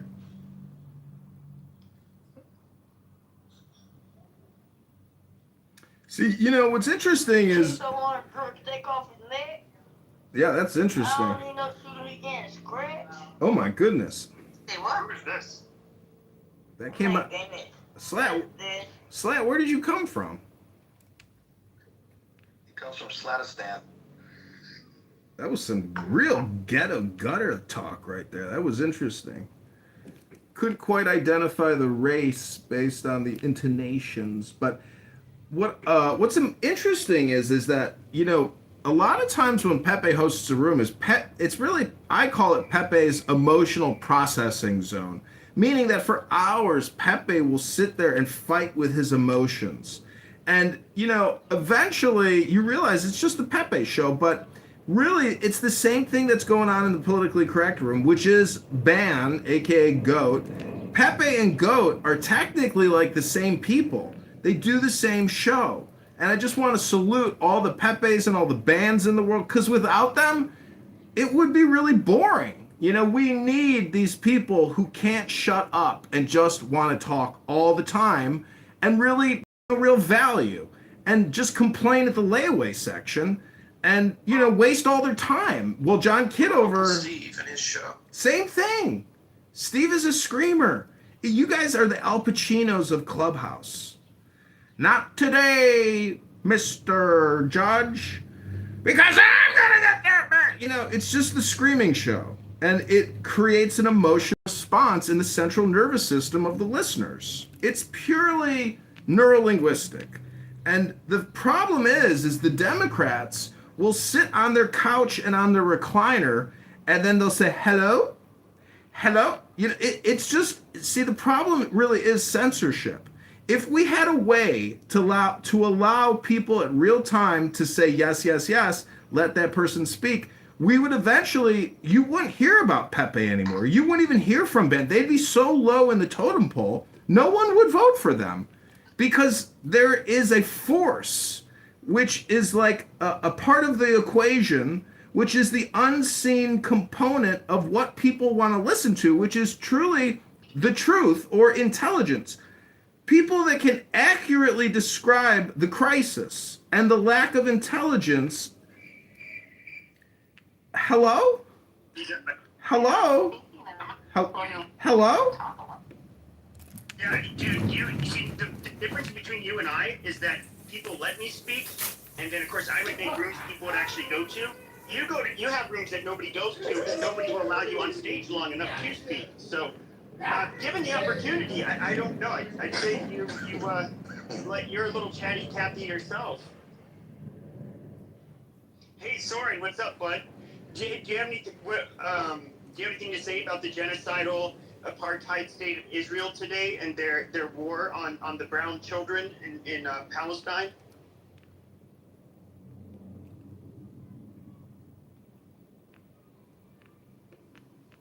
Where'd he go? God damn it! I wanted to hear what he had to say. I'm sure you do. He'll spur out. I mean, he's funny.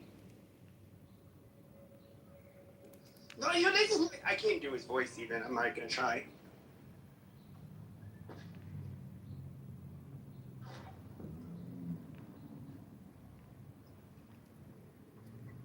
I don't know. I saw on the internet today. I don't know how true it is that apparently they're gonna resume some military operation in Iran. I don't know what that's gonna entail, but it's gonna start this week. Okay, folks. Any more speakers? Anybody? Somebody? Please? Well, I invited Soren up here, and then he left.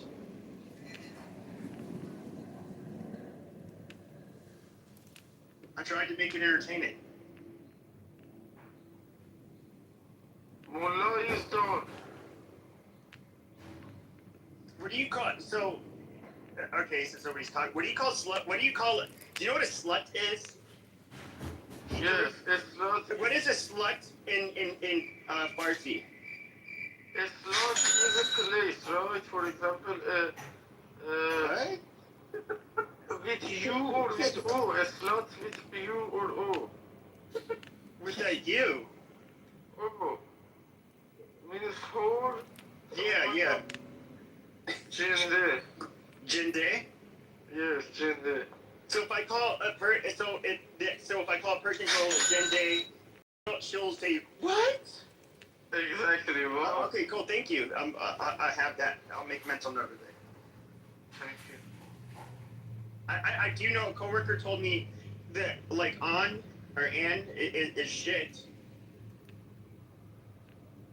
It's like the only other fucking word I know. And shit. Exactly. Yeah. Scheiße. Jinde.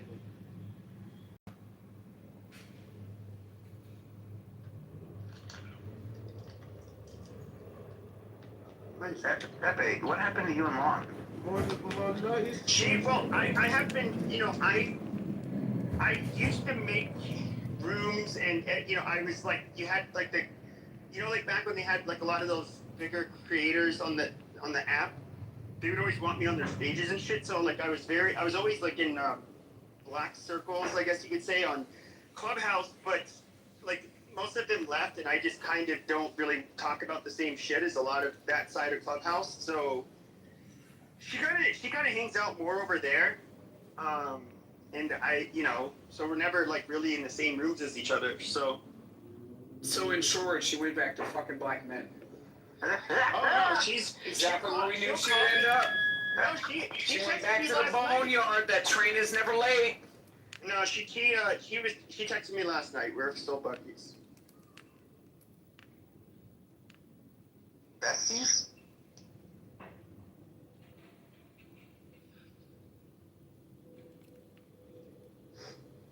I mean, what is it? I don't know what Whack does in his rooms, because I never really go in there. But then you have the other ones, like, what the fuck is, look, Bella, I mean, she makes bigger rooms now, which is interesting, but what do they do besides talk about gossip, or like, they gossip about each other's, like, personal lives, and somebody spills the tea on somebody that basically they ended up linking up in real life, or they hooked up or had a relationship, and then Are you talking about politically correct? hear all of each other's dirty laundry. It's like kind of like the same shit. No, it's one-upping. They have straight black men who are conservative Christians come in that dunk on Ban and basically cause him to have crash outs. That's the whole show. The whole show is Ban. Without show, First Lady and Patty, there would be no show. It would be so boring. We're talking about the dark side of the app, not politically correct. I don't even consider the dark side. I mean, it may have mostly black people. But The trenches is just. The dark side is more similar to the trenches. Yes. Listen, you could, if you were creative and I sold a website called blackpeoplepodcast.com because recording trench conversations on Clownhouse is shocking. And it's actually like Cray, Cray, his bang rooms. To me, those are some of the most like insane content I've ever heard, just audio, in terms of like audio. There's no video. For sure. Well, anyways, it's such a waste of time and pathetic, but this is in a way how you actually make value and make money by providing alternative content that is so shocking that it's basically like jerky. It's like Jerky Boys, or prank calls. But anyways, there's nothing quite like it. And it's really because it's a conference call and because you have all these nodes inputting into a network. And so the output is, rather remarkable. But if you suffer from brain rot, like Dr. Peepee here and Dr. Adams and other people on this app, people are sending me money. See, look, capitalism in action. This is the separation of state and economics, which is true laissez-faire capitalism.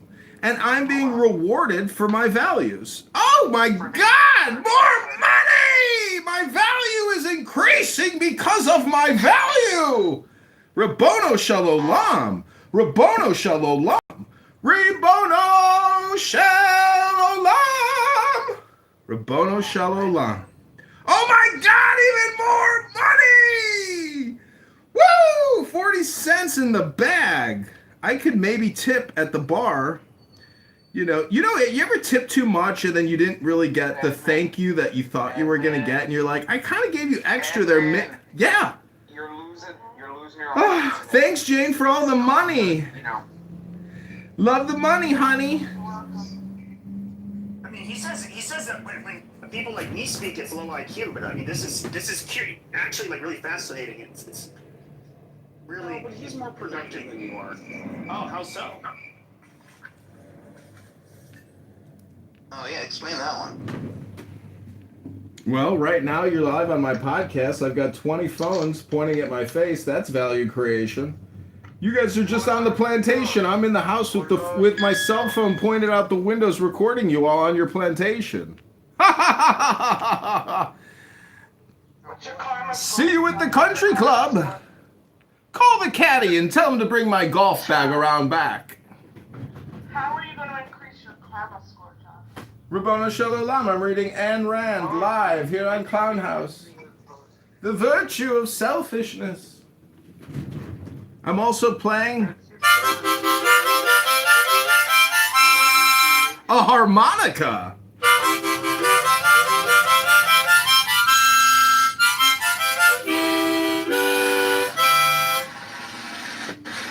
Did you do a talent show when you were in school, John? Yes, actually, I played Franklin Delano Roosevelt in Annie in the 8th grade play. I was FDR in the 8th grade. Tomorrow, tomorrow, I'll love ya. Tomorrow, you're only a day away. Did you reflect comment? Tomorrow, tomorrow, I'll love ya. Tomorrow, you're only a day away. Do you have any? Very nice. When did you become crazy though? Like, was it high school, college? It was embryonic stage. Well, you wouldn't have been admitted to the military, I guess. It's crazy.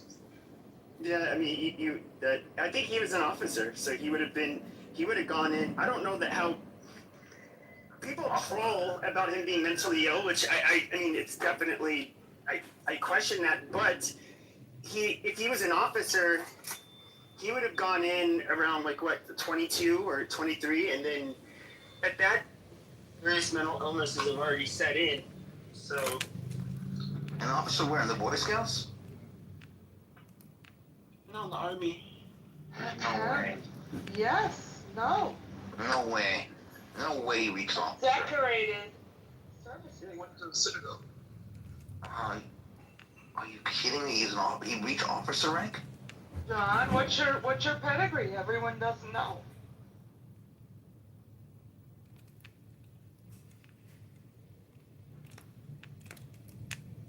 I tried.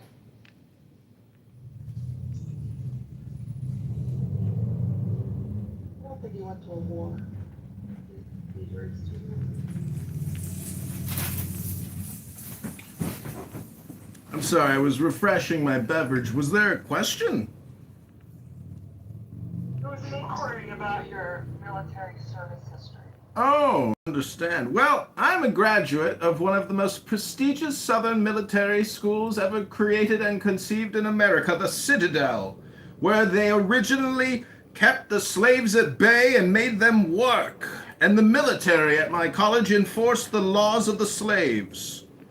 And so, after I graduated from Army and ROTC, I was commissioned as an intelligence officer. But then, upon going into the military, I quickly discovered there was no intelligence. So, I decided to form my own counterintelligence army unit, a top secret CIA program known as Clown House. And here I am, ladies and gentlemen, unveiling myself to you, a CIA spy, here on Clown House, a counterintelligence army officer fighting to liberate America from the traitors, the treasonous Democrats, the former slave masters, and rebellious Civil War. Do you remember like a few years ago when there was like several rooms going on about me that they all thought I was like a CIA asset or some stupid shit, like I'd be wasting my fucking time We still think that you are. What the fuck are we talking about? Like, we all still think that you are. What would I be? What useful information would I be collecting on this fucking app as working for the CIA? It's asinine. I don't know. You guys did a lot just to deplatform Roger. You know? So it's like what? Everybody that's just coming on here for entertainment, why would they be doing that much? He deplatformed himself. He deplatformed himself. All I did was put his picture in my PTR. I didn't say That was the anything greatest else. thing I've ever seen, Pepe, when you did that. It was perfect. That asshole came on here with his real name, real picture. Defeater. Yeah, we all knew his name. That's true. Sorry to interrupt you, Pepe. Go ahead. No, it's all right. What's up, Jane? I have not done anything. Hello, Jane. Well, How are you? I like the drama, and I have to compliment Are you him. at the Karen Bass protest? Oh no. To support Karen Bass. I stay in New York. I try not to. Oh. I just want to say that Roger Mayhem was the best campaign fundraiser Congressman Kitover ever had. Roger Mayhem raised us $600, Rabono Shalom, and we enjoyed every penny of it. Oh wow, where did he go? I didn't do it. Oh, he's out of the I room didn't completely. do it. Oh, he's down there. Right there. We don't want to lose our agent, you know. Didn't Roger just quit? I mean, was it really? Yeah, he quit. I didn't. No, he didn't lose his account. He ended up out. There's more to it. Okay. He was bullied. He was bullied off of this app. Pepe just did a PTR and then the dude. No, he was definitely bullied. How so? Because they called him a I fat don't guy. know. So what? I get called fat all the time. It's not really a reason to quit. Well, I mean, what was really funny is he was body shaming so many fucking people, including when. So do you. Amazing. So I don't go out of my way. So let's get past that out of my way. No, Yes, you I don't go out of my Pepe. No, I don't. Pepe. Listen, Pepe. When? Where? Now, Adams, you do too. Come on. Pepe, you do it more than me. I never did. But I own What the fuck are you talking about? I own it. I'm building a brand. I rarely talk about. I'm building a brand. I'm getting big back water bottles. Okay, I'm getting my big bag T-shirts made. You guys don't understand how much the big bag brand, okay, is actually going to take over. Big bag. Big bag. I spent my time on this app. Big bag. It's gorgeous. All right. Adams. You're just mad at Sam. Adams, go on mute. You interrupted me when I was speaking. Jesus Christ. No, but he was purposely like being pretty harsh on a bunch of women, fat shaming him, all of this stuff. Just commenting on people's looks, period. And I was like, wait a minute. I remember that fucking podcast he did with Lunatic Libertarian. Oh, shit. So I went and it was a few years ago I saw it, and I took a screenshot and I didn't even say a word. I just went on a stage with this fucking photo, and then he left. And he's like, I need to focus on, other things and like brand, protect my brand or whatever the fuck that is. And it's just like, okay, dude. I mean, whatever. I mean, he was a fucking asshole. He acted like he was. He never had anything intelligent to say, but would act like. But he was really quick to call other people stupid or say that or point out how they could. I don't know. I don't know how to put it. It's almost like he used this as an opportunity not to actually talk, but it's like he just liked being the fucking moderator or having the people come into his room. It was weird. He was mean. That dude was mean. Like him and Kelly, everyone always praised them. And I was always just so confused by that because they were such assholes. They were just so mean and vile with people. I mean, to be fair, I think Kelly had like health stuff going on and. She was. I would just put her as irritable. She didn't seem like. You never really heard her say mean things. She would just. Because you never heard her really insult people, at least that I remember, but it was always like, excuse me, if you don't know how to shut the fuck up, I'm going to put you in the audience, okay? I'm sick of this shit. And it's like, it was like that kind of mean, which is like. Shut up. Yeah. So, Pepe, my tagline is Big Back Athleisure. Drop the weight and own the brand. Do you have shower Don't in the black community. I'm discussing a bonnet line. Yeah. But don't they like back women generally? Like they would call women long backed. I mean. Okay, that's enough retardation for one day.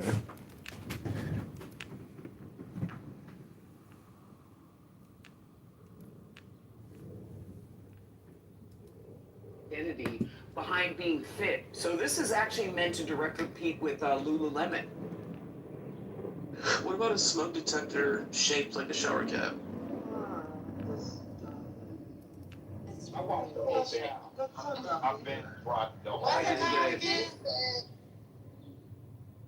The temple prostitutes and things like that. He says he's not even gonna punish their daughters Kind of did when it. they commit like when they cheat on them and they commit whoredom and stuff like that. He's not gonna consider it like they did anything. He's not gonna punish them. Deepak gets the king. What the fuck is that? So it is true that like over history, like the Democrats Are you gonna invest in have benefited more, right, and gerrymandered more, right? But that's including an historical zone that includes. I don't see how that. I mean, I'm not gonna lie. The PR seems pretty bad on that one. I don't really see women liking it. But... Well, and men as well. Men as well. So there's actually a larger representation of men that actually, especially the novelty items. You know, the branded T-shirts and whatnot. We're not just talking about the athletic attire, the tumblers, and the yoga mats and whatnot. Like there's a product representation for the men as well.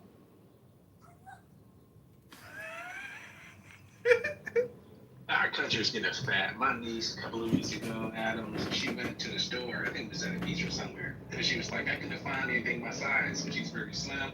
They're all bigger than me. This is crazy, man. We gotta lose some weight. Is this in the South? Yeah, this is like in Florida, Panama, in the South. Yeah, it's crazy. I feel like there's like parts of the country that are where people are on. Yeah, I could be totally wrong, but I feel like in the South and maybe the Midwest, it's more common to see like larger people. Oh yeah, for sure. When you're closer to the beach, there's slimmer people. I know this, but the further you go away from the beach, the bigger the shit gets. Because people don't fucking care. They're like, well, that's what I noticed. A shocking statistic to me is that the average black woman weighs more than the average black man. And 20 pounds more than the average white woman. You're right about that. Can you believe that?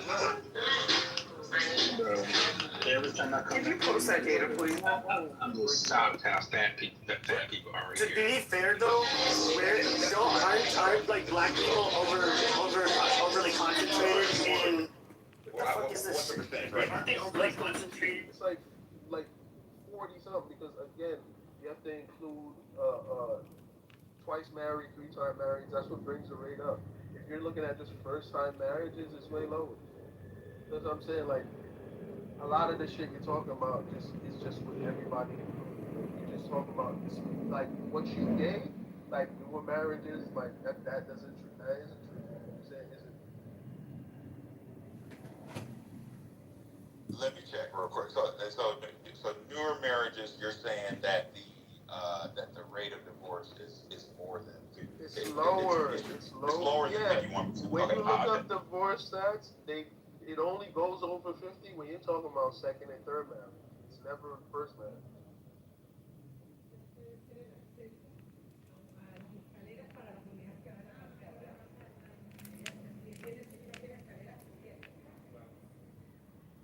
Why y'all only focus on the percentage that's divorced when we talk about marriage? We only focus on the divorce rate, but when we start talking about vegetables, your diet is very important. Maintaining a good body mass index within normal range is very important. You got to take your weight and your height. Do your BMI calculator online. You all should be doing that. Normal BMI is 25 and below. But we got a lot of Americans in the overly obese, 30 plus, because of the diet. We got a corn-based diet, carb-based diet in the United States. Yeah, we gotta change it. I think President Trump and he on the right approach to it. They must have been taking all that diet shit out of our foods. It's, that shit make a lot of sense. We just need sadly, they're gonna be in the next 2 years, right? We need to start to elect other politicians that's gonna take it to another level. Because it doesn't matter who you are, black, white, no matter. We're here in New York City. Your loved ones dying for shit that could have been avoided, whether it's your mom, brother, sister, whatever. That shit is devastating. And it could be definitely avoided. Shalom, everyone. Take hold of those who are tuning in now. In this country. Right, but quality food. Here's the catch. It's a catch-22. The quality food costs more money. I mean, the Midwest and the South. My name is Michael Corso. Se llama Miguel Corleone. You know, but the lower cost food. But that lower cost food is harmful. My name is Michael Corleone. Se llama Miguel Corleone. I make There's a lot of fresh fruit at these farms. They're everywhere. Everywhere, Dan. I mean, you can pretty much throw it at anything, and shit's gonna grow. But when you go to the stores, these right. I mean, Car accident. I don't know how to solve it. No, it's on you. You can't be seeing Monsanto's out there and they're all doing the thing. It's on you, man. But it costs money. You know, it does cost more. Organic food costs more. But when you go to other countries, you know, with lower cost of living, you can get healthy food for a better value. But if you're going to be in the U.S., you gotta be selective with your food. You really have to put effort into finding quality food now. Else, you gotta put effort.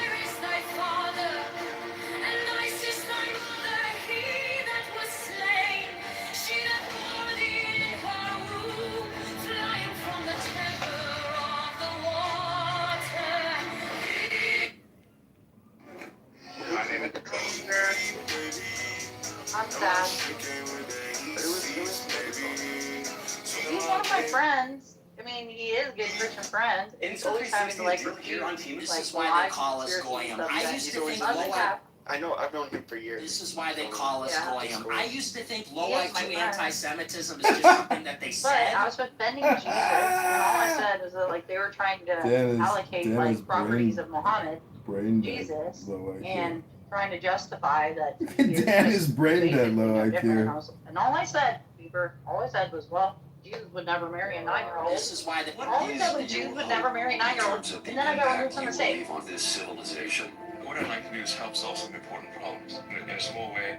Help build the internet, and then with respect to the global warming problem, the transition from away from oil and other migrants to something which is clean and sustainable. I hope to have an impact there. And then with respect to space, I hope to have an impact in helping humanity and all the species. That's really It's President Trump house, always. Got it.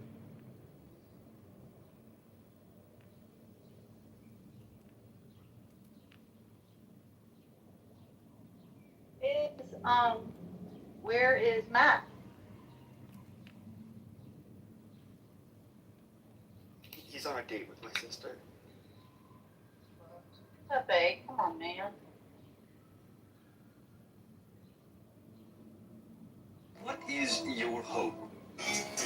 Gross. I'm sure your sister is really great. I don't know that if it's true, that's wonderful. Happy for Matt. But she shouldn't say things like that. It's not true. That's a get a white back bitch.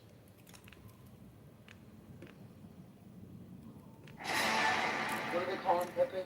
Tortas? That's what, Yep. We come up with one fast enough. I see you. I see you, Pepe. I don't have any sisters, you know that. It's certain Christ. Is that big? An aspiring entrepreneur decided to.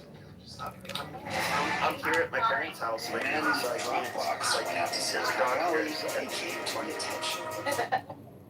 When Sounds like a very homosexual dog, Pepe.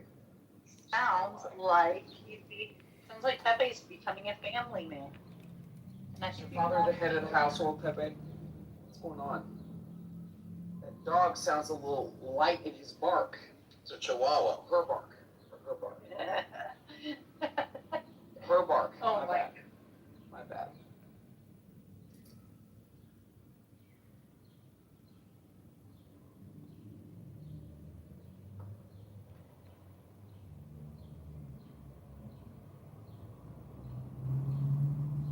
Where's Bima? swear to God, Pepe says on a date with his sister, I'm gonna punch him. Pepe's on a date with his sister? Yep. Oh, crap. I thought he was gonna say female one, but that's even more weird. You're a good boy, huh? You good with a dog. There's an old dog, and he has like really. So, my stepmom's cousin passed away a couple years ago, and she inherited their dogs. One of them passed away. So they're old dogs, but this one's pretty fragile, and but he has like really bad separation anxiety. So like, you have to go out, and I said I'd watch it this afternoon. So you got a frigid ass dog.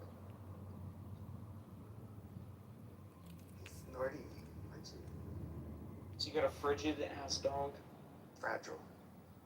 No, I said frigid. He's a fragile. She's the just divorced wife whose ex-husband won $273 million in the lottery. Mike Bursky never had a steady job in their 15-year marriage. And when they divorced 5 months ago, she was ordered to pay him alimony. Now at age 53, this regular Joe is mega rich. She doesn't want a penny of his winnings. Your ex-husband won over $270 million. You were the breadwinner when you were married. You think you're entitled to any of that? The only thing that I would like to see is obviously termination of spousal support. Eileen says the lottery jackpot doesn't change the way she feels about Mike. The marriage did not end on a happy note. Now that you have money, it doesn't mean that I would want to come back. Mike reacted this Isn't that right, Pepe? $270 million. Well, I mean, if I could go and hitchhike and That's what she said in the you know, a group of women were like, oh, I don't fresh care. meat, and then, you know, they would take turns raping me. I don't care. Fortunately, that's not how the world works. She's the just divorced wife whose ex-husband won $270. I don't put on a show anymore. I don't. Yeah, but you. If This you is have like Pepe and his golden years. I'm gonna call this the golden. if you have to spend day in day out, and like you're like putting on a fucking show, yeah, you're always like in. I don't know how to put it. It is kind of a perishable skill. You learn to. Jennifer She's the just divorced wife whose ex-husband won two. I don't care about that. Fuck that old bitch. She has the energy to, you know, keep controlling her audience. What's going on, Pepe? Exactly. That's what She we're was saying. talentless. She was nothing. She was just a good-looking person when she was younger. She was a mediocre singer and a shitty actress. The masses come onto this app for entertainment. You're not giving the people what.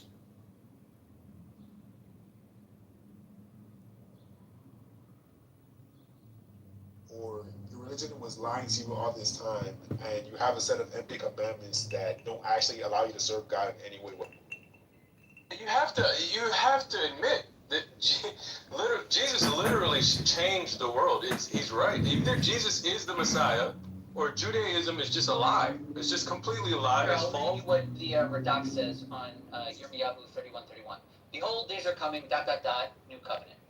Its newness is that it will be kept and not broken, like the covenant that Bnei Israel cut with God at Mount Sinai. Yeah, correct. Regarding this, and it says, for the prophet Yirmiyahu prophesies about a new Torah, which will in the future come to be. This isn't like a new Torah which was given at Mount Sinai, since it says, not according to the covenant.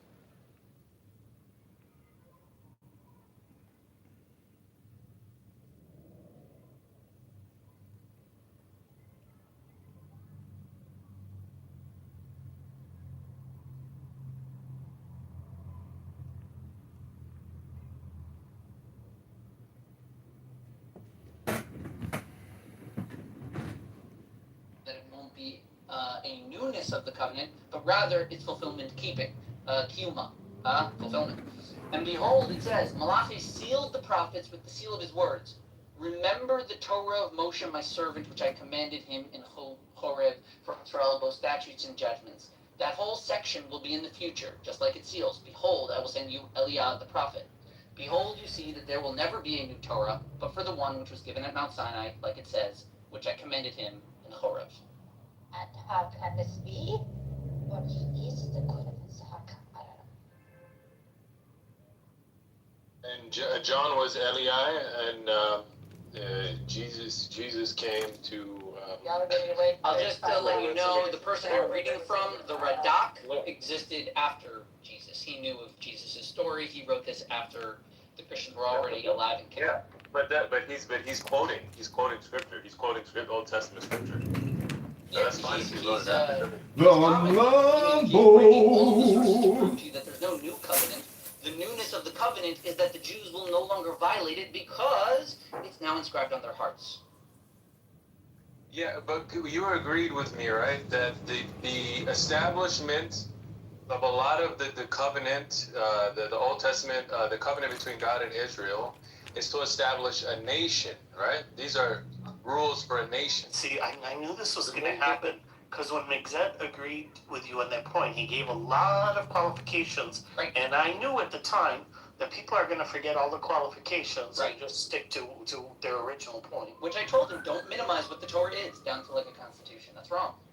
Yeah, the Christians completely, conveniently became lawless in a way. They are not lawless. The minute that the law was somehow breaking the covenant. There's no way around it. Please, Hold on. Ours is made peace with it. He's fine with his Torah. Let me explain. There's a reason the covenant was given to Moses at that time to establish Israel. He didn't give it to anybody else, right? It was not he didn't give it to Jacob, Isaac. He could have. It's not like he like he didn't know about it. Like he just thought of it just right then and there. He gave it to them at a specific time because they're establishing a country in which they're able to fulfill these laws. It's more possible in that nation. Now, what would happen if you're not in a country like that anymore? You need to establish something new. How do I follow the laws? Something more achievable. Hold on. Yeah, something more achievable that the believer can believe in, can follow, and that is what happened with Jesus Christ. And he gave it out to the Gentiles too, so the world can have God in their life. They can have Emmanuel with them. That's the point. And that's why you guys don't like this idea. And you guys try to fight this and you try to run around it and you resist it. You resist the Holy Spirit just like your ancestors. We're not fighting you when we tell you the correct interpretation of our text. The Bible interprets. It says that you are a stiff-necked people, right? Even in Samuel, it states that when they wanted a king, wanted a king. It's ridiculous. We're gonna move on. But let's move on. Why he's calling them out, and you guys are also being called out by me. You guys feed them. You guys feed them. You let them keep going. You gotta cut them. You gotta really tell them the truth. Hey, but can I ask a question? You haven't proved anything according to logic. No, they can. What do you mean? No, I'm just listening. What do you mean? They You guys are doing is you're doubling down on the core of your theology of your justifications for disregarding the law. You're not actually interested whether or not the prophets want you to follow the law. You're only curious whether Jesus gave you permission to violate it. Like, think that through for a second. Can I ask you, real quick, right? Can I ask you a question, Mixed? Have you read through the New Testament? Not the whole thing, no. Okay, so if you actually did read through the New Testament, if you read in Romans chapter 3, verse 31, where Paul was talking about the relationship between Christian ethics and the law, he says, let me even read it so I don't misquote it. He says, let me start from verse 30. Since God is one, who will justify the circumcised by faith and the uncircumcised with grace?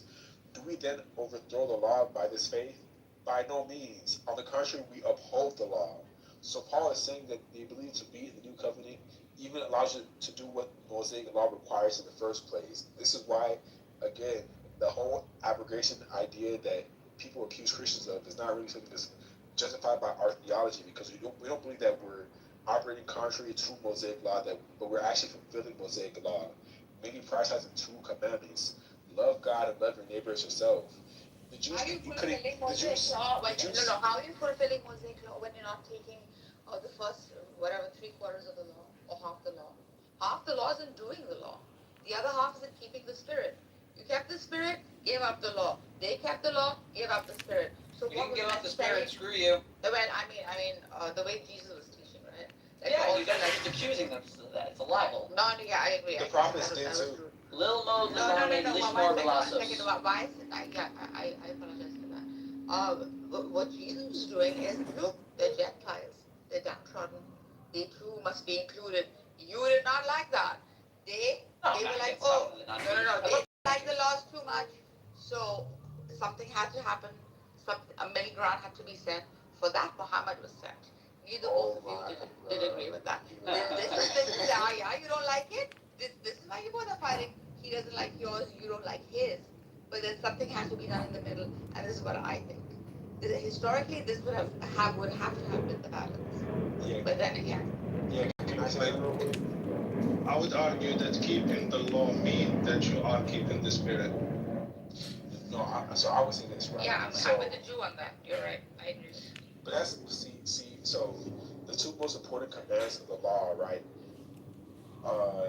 Is number one, love the Lord your God with all your heart, all your soul, and all your mind.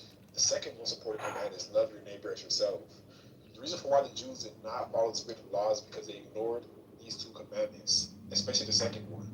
They thought they were loving God by being an ethno-nationalist cult and hating their neighbors and literally cursing their enemies, such as the Birkat HaMinim. They were therefore abandoning the commandment of the law, which is to love their neighbors.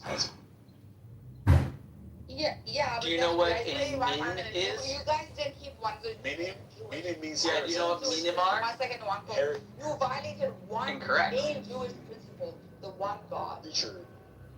Okay? I mean, you're right that it's a type of a heretic, but it's a very specific type. Specifically, a type. It is an objection against sectarianism. Min literally means type. It's cursing those who deviate from Judaism. That's what the curse, the blessing of the minim is. May God stop those trying to cover up the Torah, the sects. No, that's not all you pray for. You also pray for them to be And we were blotted talking about out. Christians. Yeah, and you pray for them to be blotted out of the book of life. That is not that is not love whatsoever. That's not what the blessing says. Yes, it does. Yes, it does. No, I can read you what the blessing says. No, it was after. Why always with the Christian go with love? Why? Yeah, Zach, he knows the blessing better than you do. Yeah, I say it 3 times a day. What do you mean? He knows it very well. So if you look at Where are the you supposed to go with hate, Muhammad? Oh my God. If you look at It's the an Birkat, argument, it's emotion. bruh. Okay. If you look at the Birkat HaMinim, the original text, it did say that may the Muslim be blotted out of the book of life.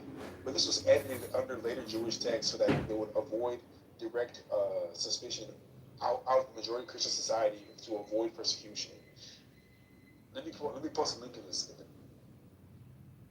I mean, are you talking about the Psalms where David says, may they, you know? No, this is their own. Like this is like Jewish liturgy. Yeah, but saying love doesn't add to your argument anything. Like you saying I love you, I love you, so what? No. No, You weren't listening. You weren't a listening. very good bro. point. I'm saying that's the main command. That's the Love main. is what removes exclusivity. Love is what unites the goyim. What? It's also already not in the another 5 books of Gentile. Moses. This was not. That even that is conditional. God doesn't love the disbelievers. Like that's conditional. That's not God true. loves That's Yeah, the but not not true. based on race, right? Hold This was not based on classification. It's not that God, According to the Bible. according to the Bible, it's not that God doesn't love them, but he can't save them. Condemn them forever. He has to because he can't do anything for them. They don't Oh, believe so it. he loved them, so he condemned them forever. He loved them so much. Hold on, wait. Then your understanding of love is crazy. No, if you look at Ezekiel 33 verse 11, it says, "I take no pleasure in the death of the wicked, but rather that the wicked may turn from their way and live." That's literally what Scripture says. There's no a lot of what you're going to argue is ex post facto nonsense that the Bible doesn't actually. So the 2 commandments that Jesus cites are both found in the Torah, and he starts it by saying from the Shema, Hear, O Israel, the Lord our God is one Lord. Correct. That's, yeah. What does one mean in the Hebrew when they use it? Who gave you the permission to use the three distinct persons? Hold on, guys. Where do you get the three distinct persons? This doesn't help you though. This argument doesn't help you because one, the word that's used for one is akkad, and akkad can mean together as one. Bro, we gotta get more messianic Jews here, bro. Yes, it can. Yes, it can. It does. It does. Yes, if Euro is a Jew, he would know. It literally says Euro is a Jew, he would know. He knows the Hebrew, he would know. Yeah, That's it too. So, would you say that you understand the religion of Jew better than them? It literally says, Adonai Eloheinu. So, how they that is basically what he's claiming, yeah. I'm asking him, is that not true? He would have to lie and say no. Let's say. I'm not saying I know better. I'm just saying somebody can. Then how did I understand it then? You're understanding it from the basis of your. They understand. Yeah, you're understanding. No. Yeah, you're understanding it from your own. You're understanding it. Forget Islam. I'm saying how they understand it. What their understanding of it. I mean, the Bible says they don't really understand it. I mean, they know it by the letter, but they don't really understand it themselves. No,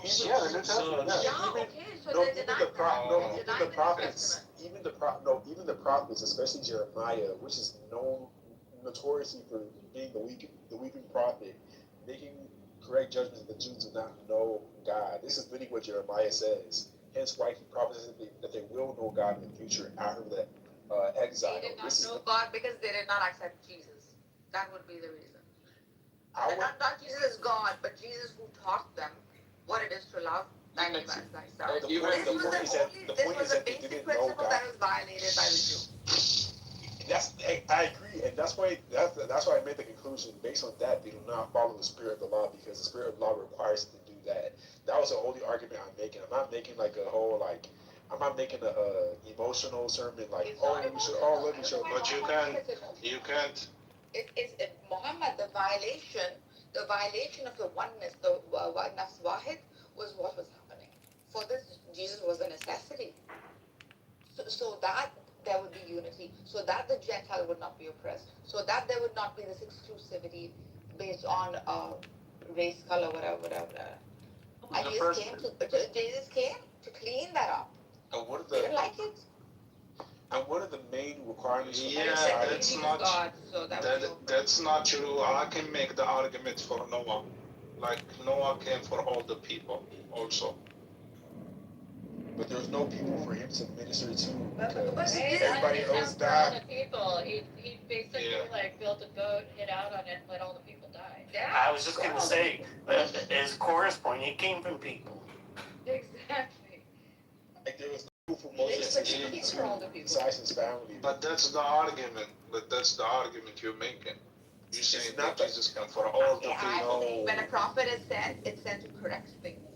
This would be like a logical way to look at it. And also, there's some imbalance in that godly system. For example, if there is but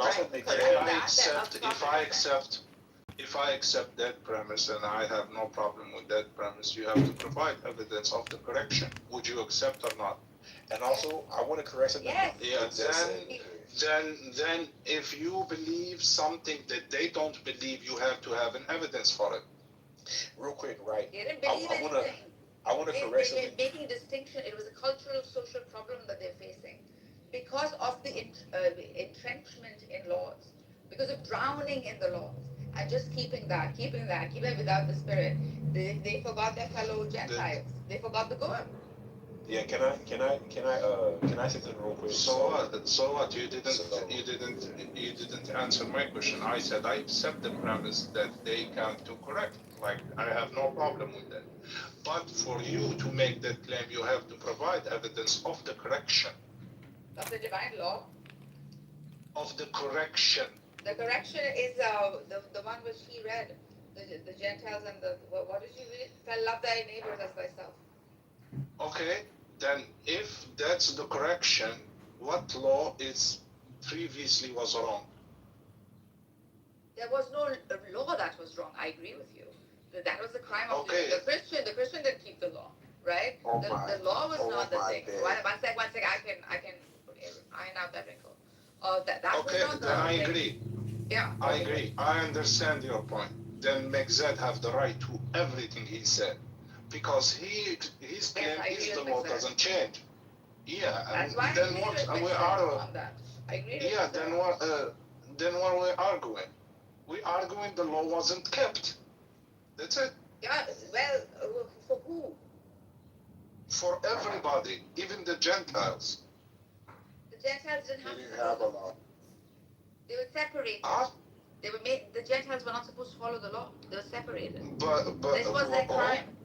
But you said the correction came with Jesus. He said, "I came to fulfill the law," and you said in the same time Jesus was for the Gentile also. But Jesus didn't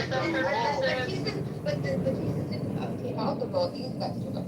It's a permissive correction. It's not it's a permissive and instructive correction. It's not like a correction because of what they weren't doing. It's saying, hey, you guys haven't followed the law so far because you've been excluded from it, but I'm giving you permission to do so. Yeah, now do it. Like, follow the law. They didn't want to follow it. This is the crime with it. Real quick. Okay, I'm not going to respond to that, but real quick, I know the response to things exist. Like, so, he said that he said the only commandment of a prophet was to make Jews obey the Torah.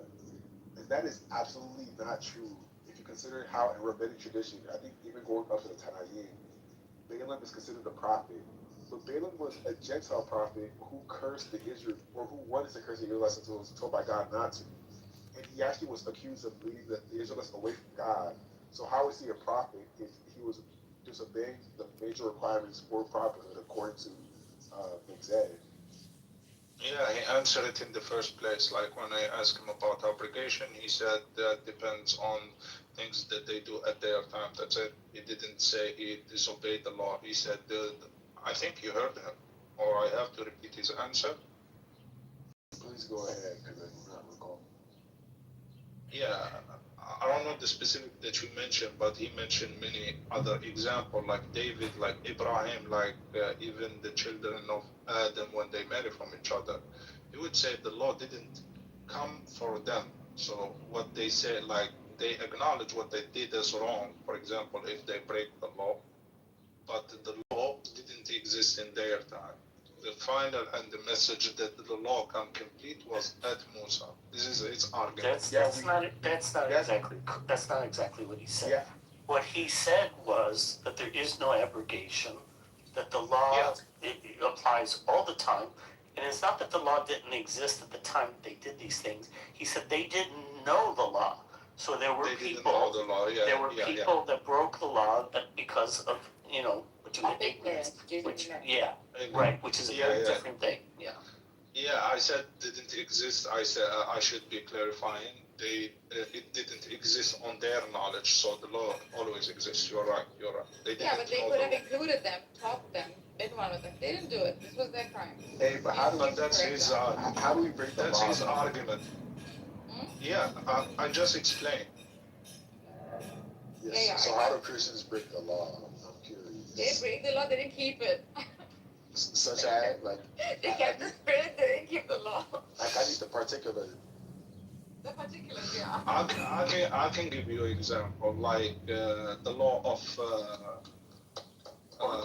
pork, right? Not pork. The law of the one who leave the religion. What is called? Apostasy. Yeah, apostate law. Is that what you're talking about? Apostasy law. That's the best you come up with, Muhammad. I just remember it. That was in the top of my head. Pork is a good example, right? Like dietary laws were huge during the. Wait, so you're saying that Christians are heretics for not killing people, maybe the victim? Yeah, fuck that. No, I didn't say that. You asked me where they don't keep the law. I give you a law that they don't do. Yeah, but Jesus came to what is apostasy? What is apostasy law? What laws do you think Christians have to keep? I think that's the question. What law? According to their Bible, the law of what God told them to do. But what does God tell them to do? One of the things. The Torah is very clear. It's addressed to the Jewish people. Yeah, we talked about that earlier, if I understand correctly. Yeah. So if it's addressed to Jewish people, then what is the law, Noenko, that Christians or Gentiles, according to your understanding, must keep based on the New Testament? Yeah, the law of the Jewish people. To love the God. That's the Christian answer. To love the Lord your God with all your heart. The law of the Jewish people. They have to keep the law. They have to keep the law. They have to keep the law of the Jewish people. No, he's saying no. He's saying it's love the Lord your God and love your fellow man, right? No, bullshit. This is their crime. They didn't keep the law of the Jews. No, I'm asking, but I'm not asking what you think. I'm asking what Noenko thinks. Can you repeat what you said, please, Teresa? Because so many talk, I didn't hear you.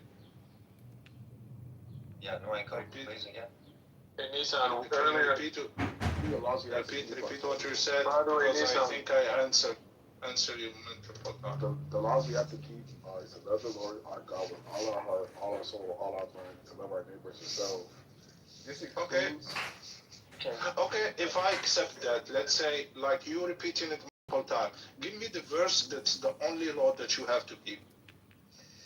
It's not the only law we have to keep, but Then okay. Those are the Then okay. Wait, just real quick.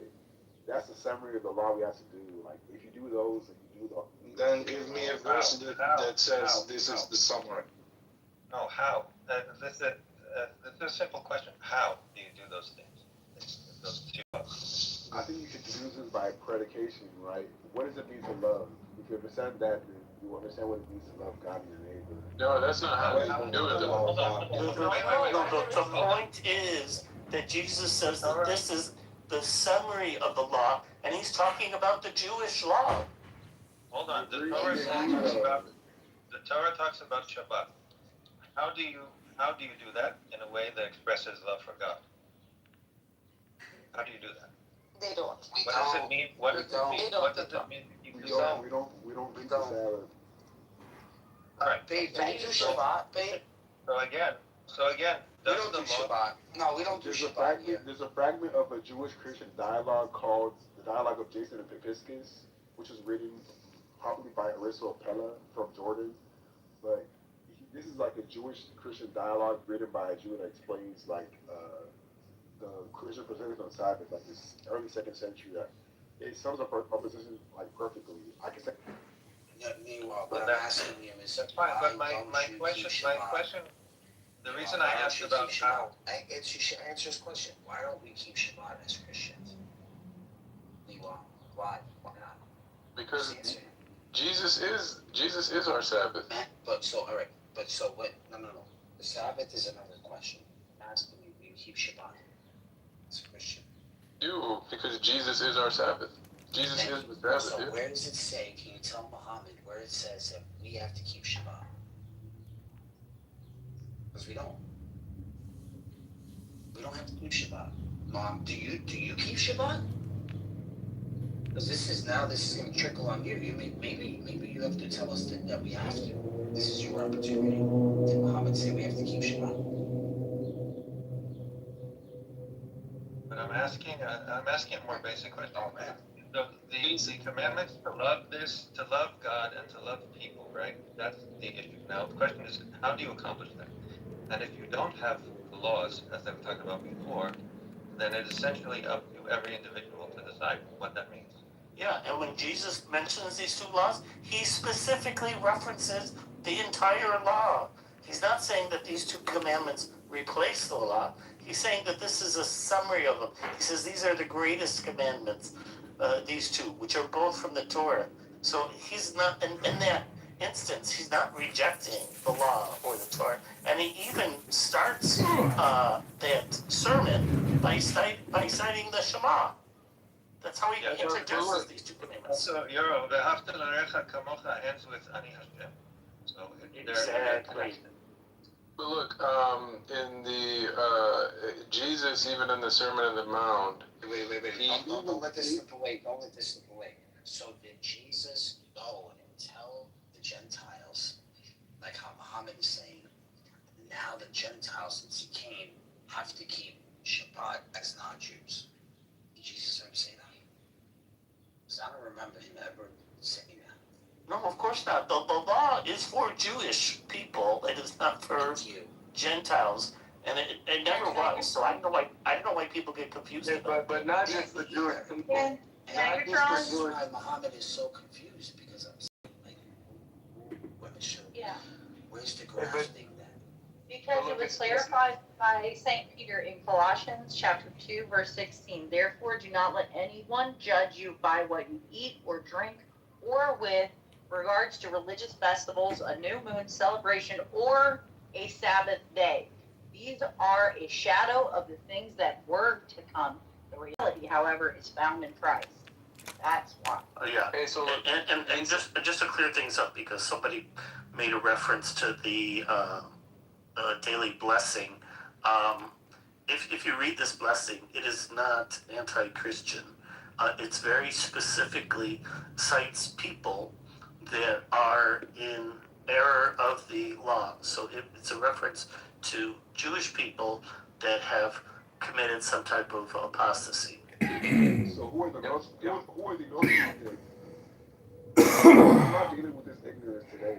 Who are the Notre Dame? Notre Dame, bro. Do you not understand? The Benin is no. The Notre. Let me put in the chat if you can't see what I'm saying. Yeah. So Nissan, if I can just get this out, right? You were saying it wasn't just, it wasn't just to the Jewish people per se, but to the nation of Israel. That's who the law was given to, the nation of Israel.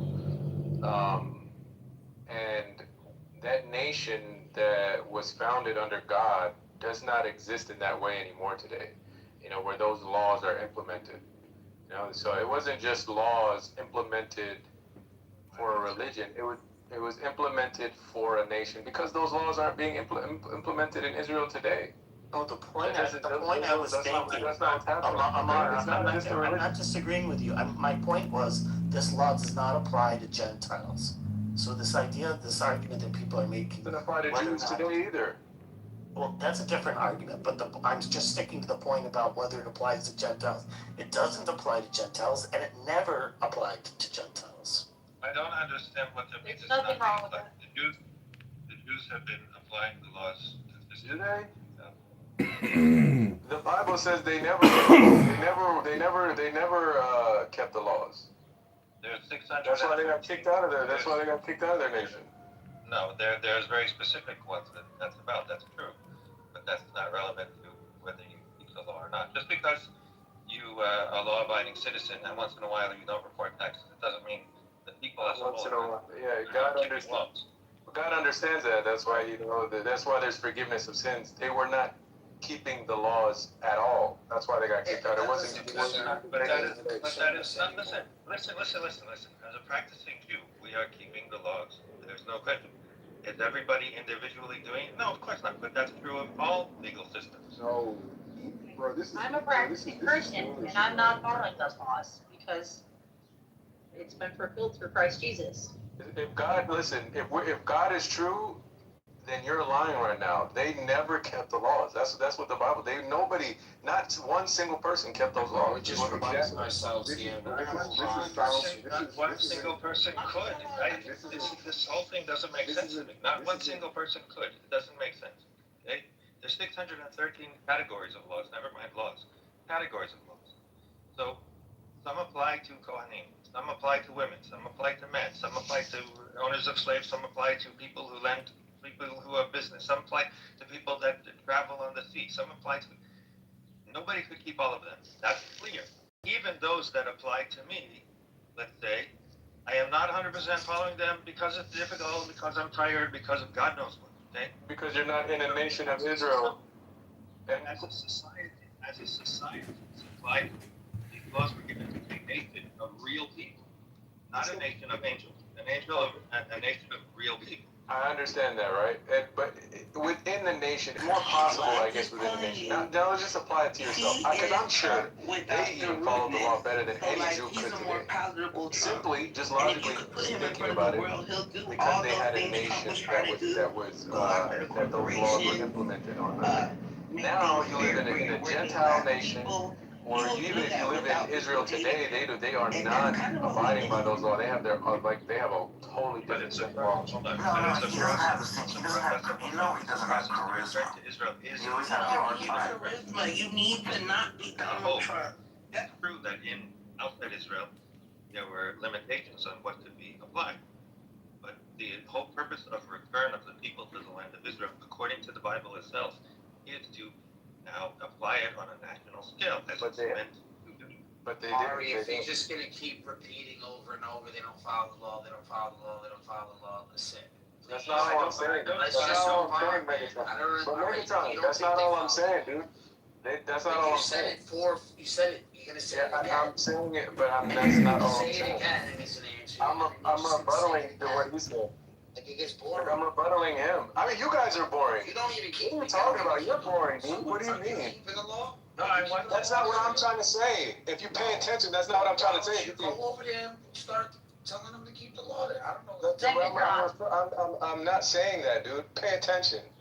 Megatron, I think that believers are called saints. So I would rather be called a saint if they don't want to call me a Christian instead of just a Gentile. Okay? So real quick, man, if you go to Isaiah chapter 59, right, and this is like very prominent in the works of the prophet, right? The prophets often mention very polemical claims about the majority of Jewish people saying that they do not follow God. This is very clear in Isaiah chapter 59, verse 7 to verse 8, where it says, "Their feet run to evil, and their swift to shed innocent blood. Their thoughts are thoughts of iniquity, desolation, destruction of their ways. The way of peace they do not know. There is no justice in the past. They have made the roads crooked. No one who treads on them knows peace.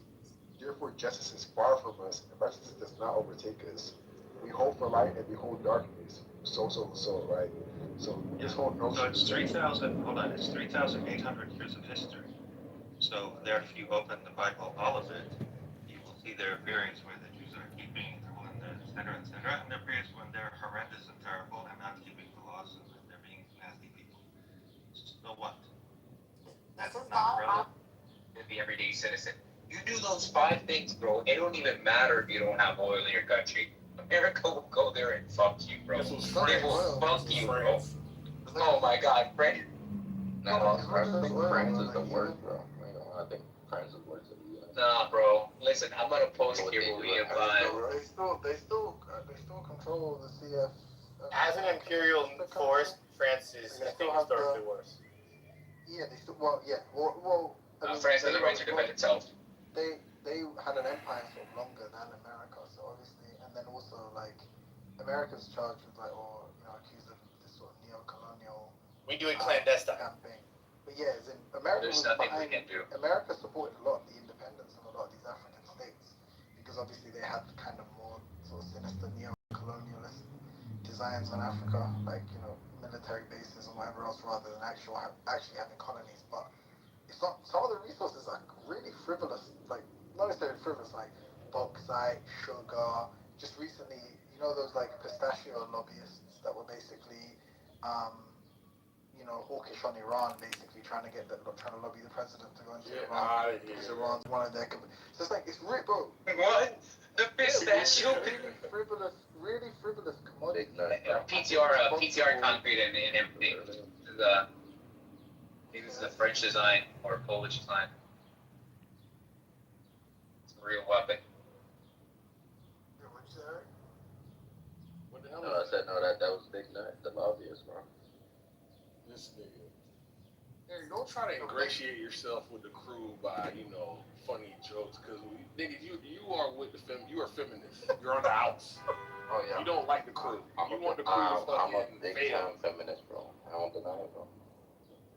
What the fuck? That's my baby daddy. Right there. They are. Right.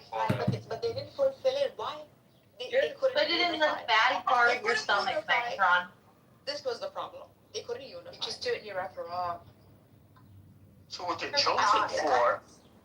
chosen for is to be a light to the nations. Right, and they're following the law, which the Christian didn't follow, by the way. Completely gave it up. The Christians fulfilled that prophecy because it's through the Jews. It's through the Jews who are Christian, not most Jews, but the Jews who are Christian, that the knowledge of God spread throughout the world.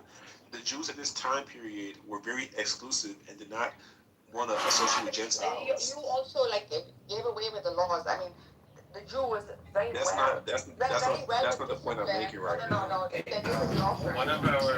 One of our greatest rabbis and philosophers from Maimonides agrees with you, Michael, that Christianity served that purpose. He also considers it idolatry. It's not a contradiction. Yeah, and you completely we can destroy the very concept of the one with making Jesus. Yeah, so this is what the Jew would say, right? Boy, this Nissan is really good. Bro, we just had metaphysical. We just did our homework on. They think I'm idolatrous with. Well, Maimonides also believe that black people are naturally inferior, bro. That's a genetic fallacy. That's a genetic fallacy. I know that's a genetic fallacy, so I'm not using it as an argument. I'm just saying. What Maimonides did was posit the one God, the same that the Jew came with, which you forgot. We didn't forget that. We did our homework in understanding God's mind and His spirit. That's all. You made God a man. This is what the Jew is going to tell you. Yes, it is. Yes, it is. It is a man. Anyways, man. You got to be now. I can use that book and show you. Anyway,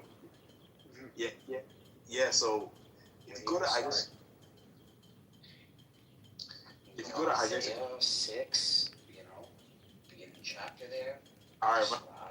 Tribes, God, sitting on one. Trying to follow the Muslims after this? Are we done with the Jews? Trying to follow the Muslims. I haven't looked at the Muslims yet, so let me call them out too. But Megatron. Yo, Nissan, read the chat, bro. This is what Listen, Isaiah says about the. Yeah, in Megatron. Yes, Yeah. I agree. Okay. I'm not. Yeah. I explained to you that is a period of time. Yeah, we're not even. So. It's the whole thing. Yeah, exactly. Taken in consideration, I know. Oh, but if you look at, but that's okay. I still love Mixon. But listen, in Acts, he is. In Acts 15, it says, certain people came down from Judea and Antioch and were teaching the believers, unless you are circumcised according to the customs taught by Moses, you cannot be saved. This was brought to Paul and Barnabas into sharp dispute and debate with them. So Paul and Barnabas were appointed along with some other believers to go up to Jerusalem to see the apostles about this question. The church sent them on their way as they traveled to Phoenicia and Samaria. They told how Gentiles had been converted.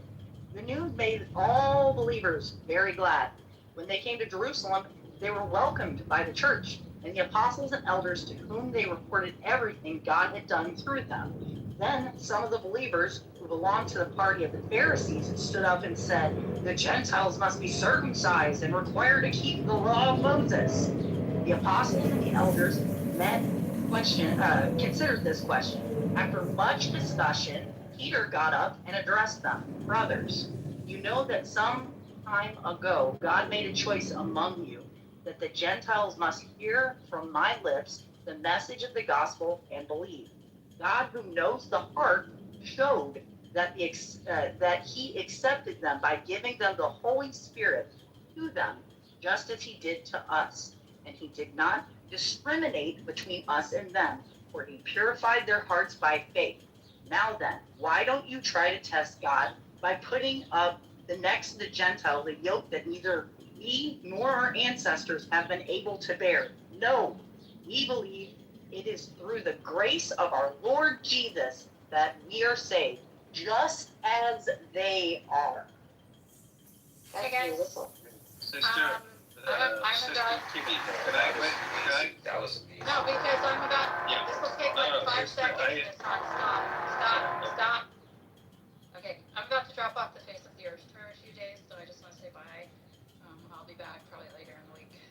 Okay. I love you, Love Cora. you. I love you, Cora. I love you, Cora. Great time. Sister, I have never heard the full context, the full text. That's great, thank you. I now am fully convinced that that story is apocryphal and never took place. Wait, Nissan, could you just? In the Yeah. I kind of missed. Wait a second. book of Acts. People, please. I just have a clarifying question. Can you just summarize the story because I missed it? What the claim is? Are you doing the Shihada, Nissan? Why not? You gotta be impressive. They No, just no. needed You're to a what?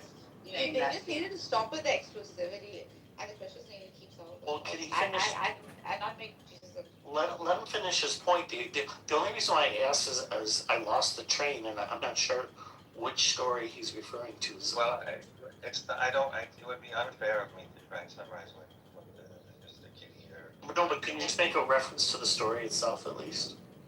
Can you give the source maybe, Kitty? It's in chapter 15, the book of Acts. I will. I'll put it in the chat.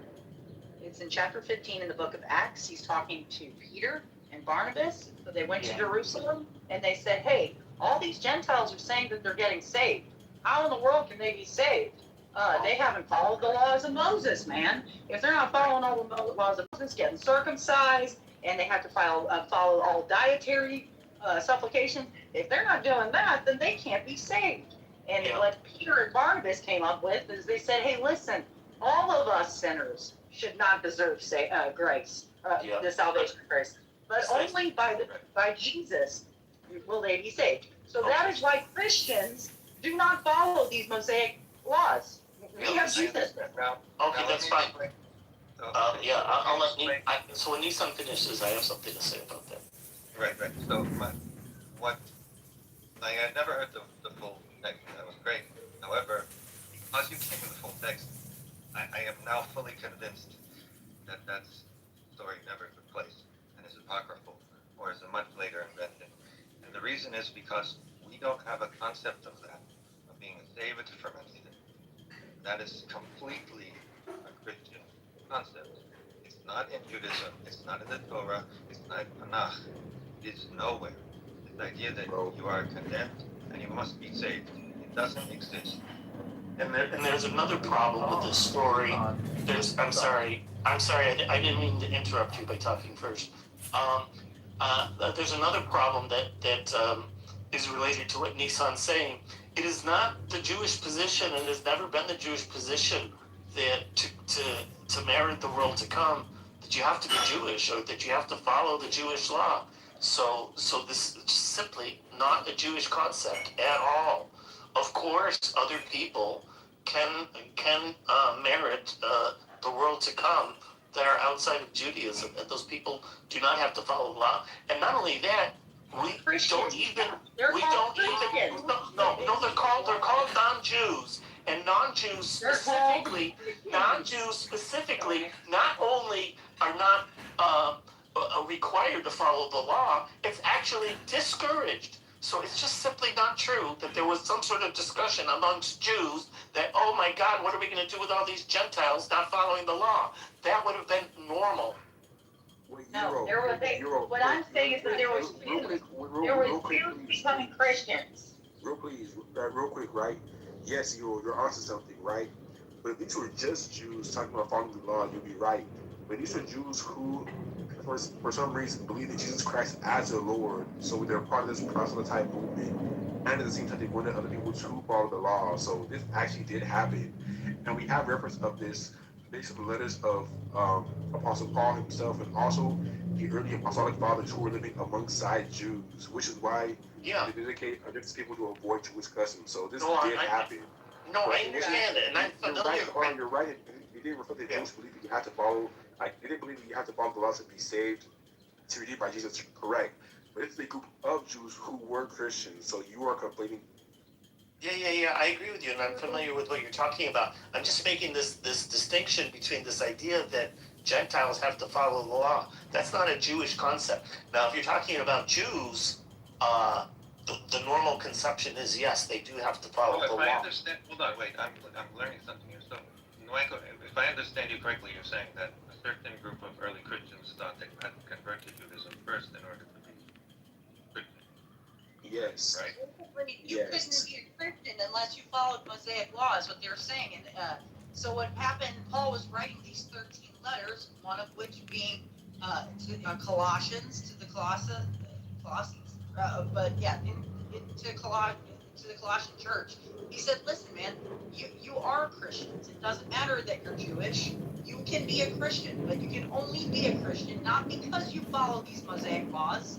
That's not going to grant grace of salvation, only through the blood of Jesus Christ. Yeah, so you're doing exactly what the Jew is doing. Do you not see, Kitty? He's saying No. only and only if you follow these laws, you become a Jew. You're saying only and only if you follow Jesus as God, you become you're saying you're doing what he's doing. There's no contention there, Argus. There is no contention there whatsoever. I am 100% doubling down in saying that I don't follow. Euro's right. I'm not following Mosaic law, just like Megatron explained. I am not following all of the Mosaic. It doesn't mean that I don't follow the 10 Commandments. But there's no reason. It doesn't apply to you. You do not need Jesus, God. There's no contention. There's no Yeah, I know that, but I just want to be clear to people. It's like me saying, I don't follow the laws of India. Well, of course not. I don't live in India. It doesn't apply to me. So, yeah, there's no reason why people need to follow laws that don't apply to them. No, the Jewish laws apply to Jews. It would be better. More of an analogous thing to say. Wait, hold on. Something about More analogous to say as an atheist. If I were an atheist and I said, hey, listen, I don't murder, I don't steal, I honor my mother and father. I mean, I'm an atheist.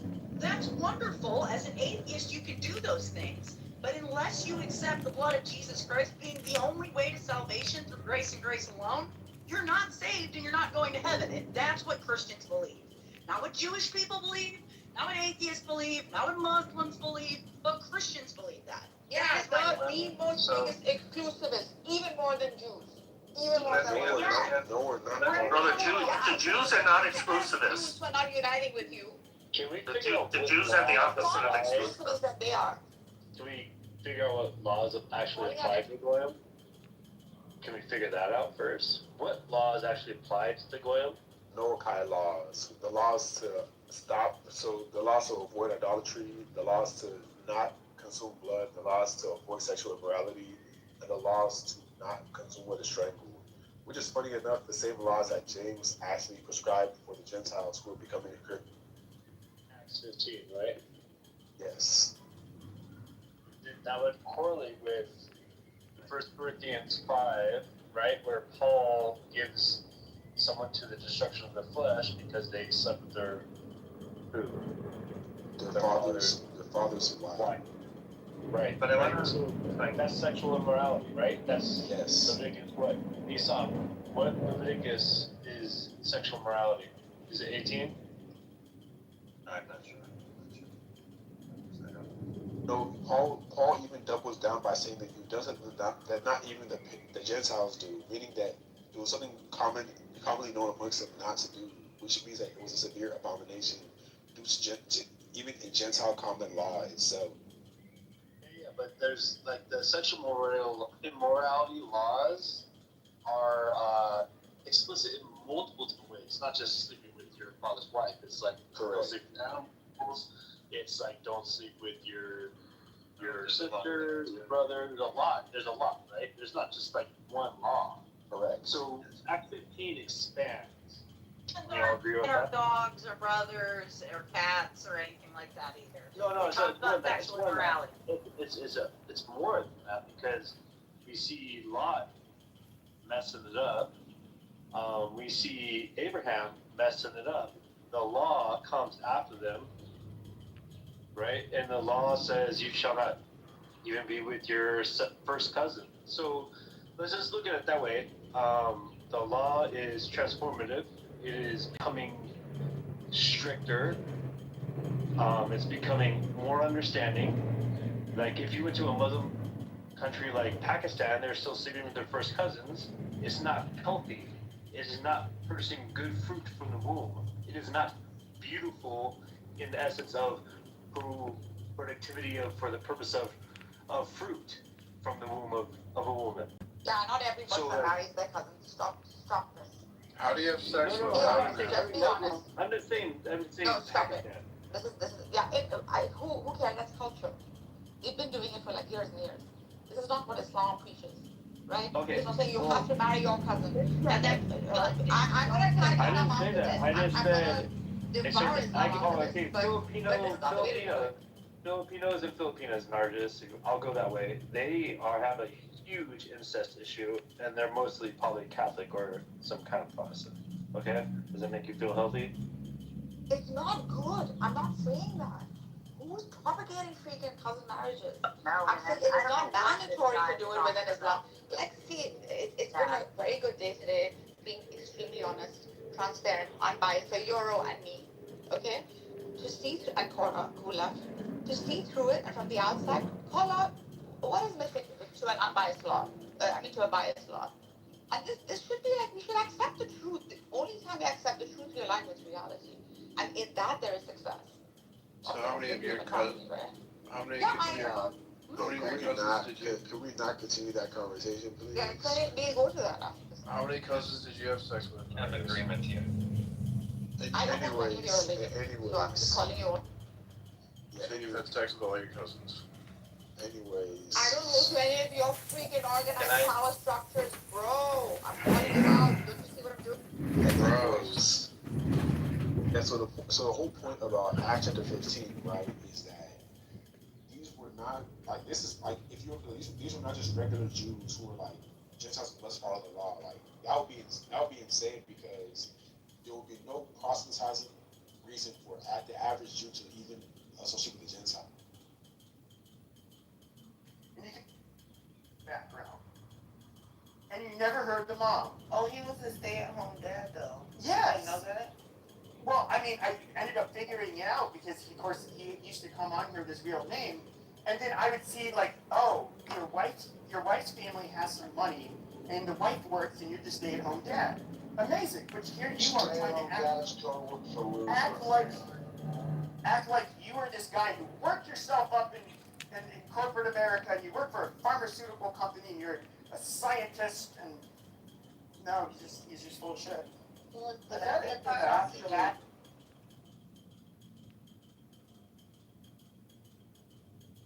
yeah, he's a trust fund baby. No, he's not. You married a good woman. He's a trust fund baby. Yeah. No, he's from a single mother in Boston. Yeah, no, he did. I ended up talking to him. Yeah, he did seem to have like a grudge against, not a grudge against white people, but he was very sensitive. But he ended up telling me he went to like, he's not a dumb guy, but he told me that like, he went to this school for like, I guess the more gifted kids. On the lottery, right? And he was one of the... No. Listen.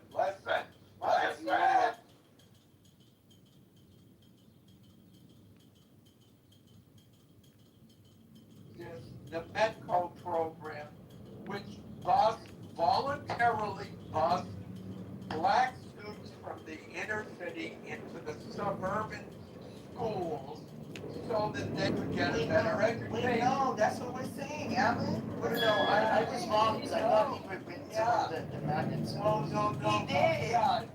But he wasn't from the area. He was from no. He's from the hood. Yeah, he's from the hood. That's right. But here's the thing.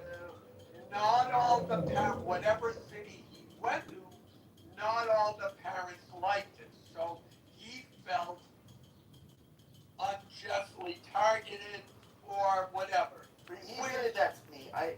The crux of it was I asked him if they were if the white kids were racist to him, and he said yes. Everyone in Boston is racist. Like, cut it out. It's a really racist place. He won a lottery to go to the nice school.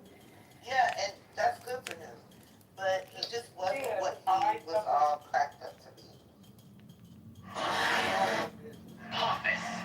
We had, my school also participated in that program, and we had no issue with any of the kids. I remember. You're lying. You're from like the 50s. Yeah, no, I'm not. Yeah, the 80s. Get it right, woman. My bad. Yeah, but the thing is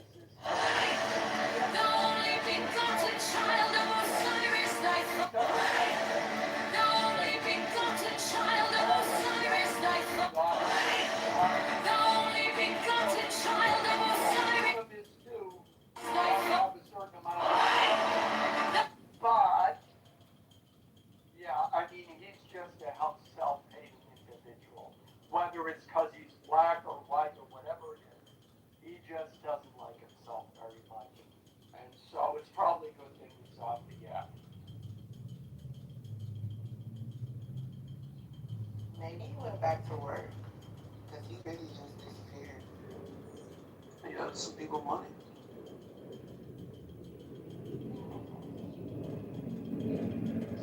But he was obsessed with wealth and money and class. That's all he talked about.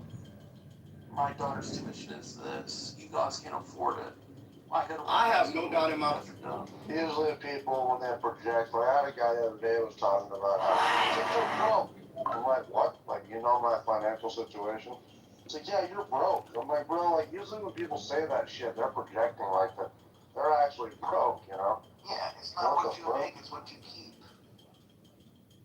No, I don't think that he was lying about. I think that he like is financially like wealthy, but I think that he's missing out in like his personal life. You know what I mean? Or like he tries to compensate by saying he has a lot of money because he wants to avoid the personal stuff. Well, the thing is though, is like I grew up around people with money. Like I just find it so. It's just. What's that other person that they said used to? Black Debo. What's his name? Death Row type person. Suge Knight. And I called that man's son the wrong name. It's Elliot. I called that man Julie. Like he's the white Suge Knight or something. But okay, well, shout out to them.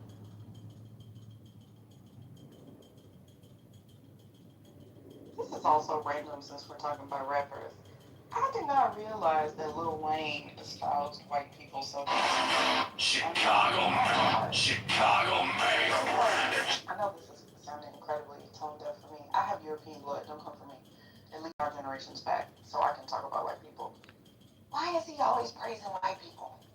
I'm like, I get it, Wayne. A white person helped you out when you were young and you couldn't eat or something. But damn, he's just annoying. Okay, that's it. And didn't he get like shot? And the guy saved him? The police officer? He's always praising somebody. I don't know if it was the police officer or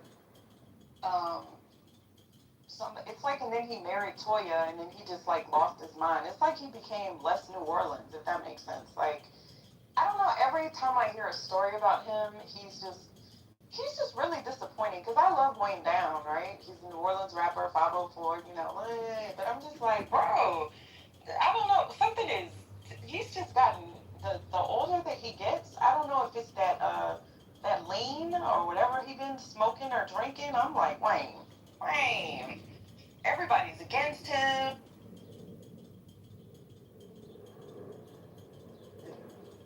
And like, how many of you were born upper class? Nobody raises their hand. And like, how many of you were born middle class? Everybody raises their hand. And you do get this. You do get the people, the kids that are at the top, that don't want to look like privileged brats to their peers. So they do like kind of hide the fact that they have money. And just like you have people who are embarrassed about growing up poor, and they hide it. And it's why I just think it's when I hear people talk like that, first of all, the type of person that generally makes it, in whether it's in corporate America or a doctor, generally the first thing that comes out of their mouth is not going to be how much money they make, and then asking you how much money you make. That's just not, I never witnessed that. That's true. No, that's not what they did. Jazzy, it's considered low class. Like, most of them are low class. No, most doctors are by and large, but no, by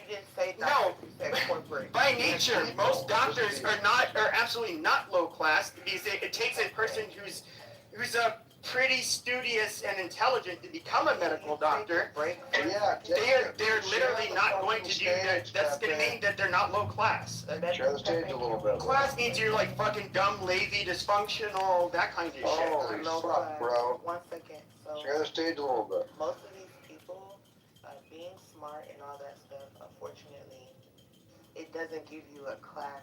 Like you're just smart, you can do the job. But they are assholes, they're dickheads, they're jocks, they're bullies, right? And then they make it, and then they bully other people. What? This is not new. This is not uncommon. That's not. Maybe if they're like a cheesy salesman or some shit like that, but Holy fuck. but to have a professional You can't, job, dude. generally You not. can't, No. bro. Can we have a conversation? Dude, shut the fuck up, Mountain. I've been quiet for the last couple of fucking hours. Really? I started speaking like 15 minutes ago. Really, that's crazy to me. Really, you've been quiet the whole time. Fuck. Literally. That's bullshit. I never complain, man. But really though, man, like I had a buddy who just got new wealth, and man, he wanted to like rub it in all of our fucking faces, man. I mean, Because he's white trash.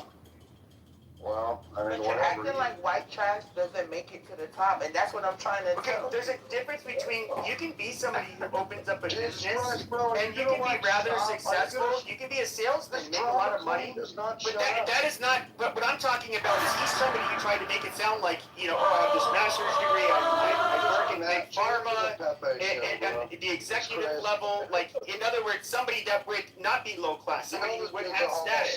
And so this is where it's entirely different. Because you're a podcaster, right? So I think at the end I'm not a podcaster. I don't have a podcast. Okay, well, I don't know what Well, you do. fuck for a you, living. shit, You bro. don't go to work. Yeah, you don't But work. long story short, I think that. I think I don't talk during the day on the weekdays most of the time. Oh, you work from your home. Okay. But listen, I'm just trying to make not really as much anymore. That's why I don't talk it anymore during the day. Pepe, you don't do what he does or what any of these other people like Goat does. Goat has access to the National Archives, and I'm not trying What's the professor? I'm not trying to take up for them. What I'm trying to tell you is once they get around people that don't have these credentials, they feel better than you. I'm not agreeing with it. I'm just telling you what happens. You got people I'm not done. Well, Clubhouse, right? A lot of us came out here talking, and a lot of these people work in these fields, so they look down on us, right? It's nothing wrong with it. It's nothing new to it. Just like Dr. Copeland, right? We weren't allowed to say anything about COVID around him because he was going to correct us. So I'm just saying, like, this is Isaiah. But to call them low class, sure, that's fine. But it doesn't negate the fact that they have money and they made it, right? So you can say that, but they have money. Well, I would say I read Goats a lot differently. Perhaps maybe he does like to be the smarter one in the room. It could be, I don't know, but I have felt his pain. Look, Goat is compared to, and I'm just going to speak specifically to the black people, he is probably the smartest black person that remains on this app by a long shot. You are. No, I'm dead I'm not serious gonna though. lie. And you do get a lot of stupid people that are overly confident that think they're arguing a decent point, but they do not realize like how fucking low IQ and just dumb they are. And they often act very ghetto. And then like what is you talk about me dropping the hard R's. What does he do? What does he do? He drops it all the time when he's having to deal with the low class blacks. You mean he's a well-spoken black person, not the smartest. I said the smartest on the app today. Not the smartest on the app. Oh, who's smarter? What black person is smarter? Pepe, there's a lot of smarter black Which black person? Okay, then you should be easily Samoa's pretty, the black person on Samoa's this app pretty today that's smart. smarter. Samoa's pretty smart. You've been bamboozled. I ain't gonna lie. No, I've actually listened to him. He is a pretty smart guy. You have to walk away from the experience with a lesson learned too. On this app at this time. You're wrong. He wasn't the smartest person on the app, 3-4 years ago, but I would say today he's definitely the smartest one. No, okay. But you're not that smart, so that doesn't really surprise me. Amazing. You're the smartest, Jazzy. You're the smartest. My bad. It's not me either, but it sure isn't him.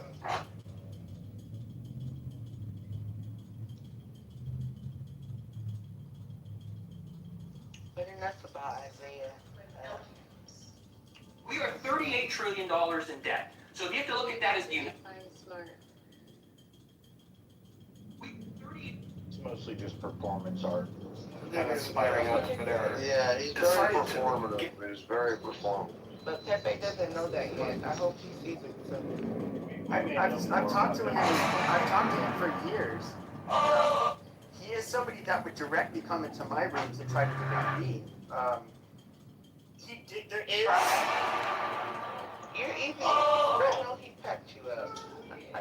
Yeah, well, not necessarily. necessarily, because the thing is though, is that what I would do is, you know, those topics that I would have in my rooms, those were all things that I either had experience talking about, and I would make sure I looked up all of the points I wanted to make up, what the rebuttals would be, and the counters to those rebuttals and all of that shit. And I generally picked things that were rather easy to defend, and so I would not, if I ever made a room about a topic where it was like a more in the form of a value judgment or an opinion, I always made sure to preface that and to say that I could be wrong. If you use this If I'm not sound, making a falsifiable claim, I can't be proven false. But the things I would debate, generally, they were falsifiable, and they were nearly impossible to falsify, at least the claim I would make.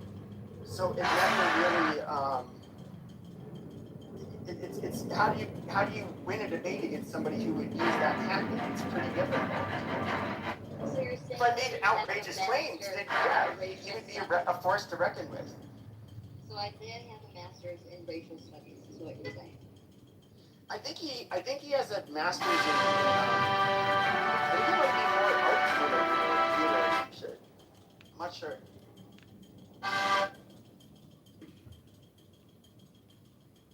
Yes, theater. I would say that he had a lot of time on his hands with reading, and so he'll read the newest headline and get like 150 black people that are listening to, you know, to his performance art, you know, and then if you try to talk to him, he will definitely try to use strongman arguments or try to put words in your mouth or try to set you up to fail. It's really, really, you know, and like, for instance, you know, me and Brad have had issues, or Viking.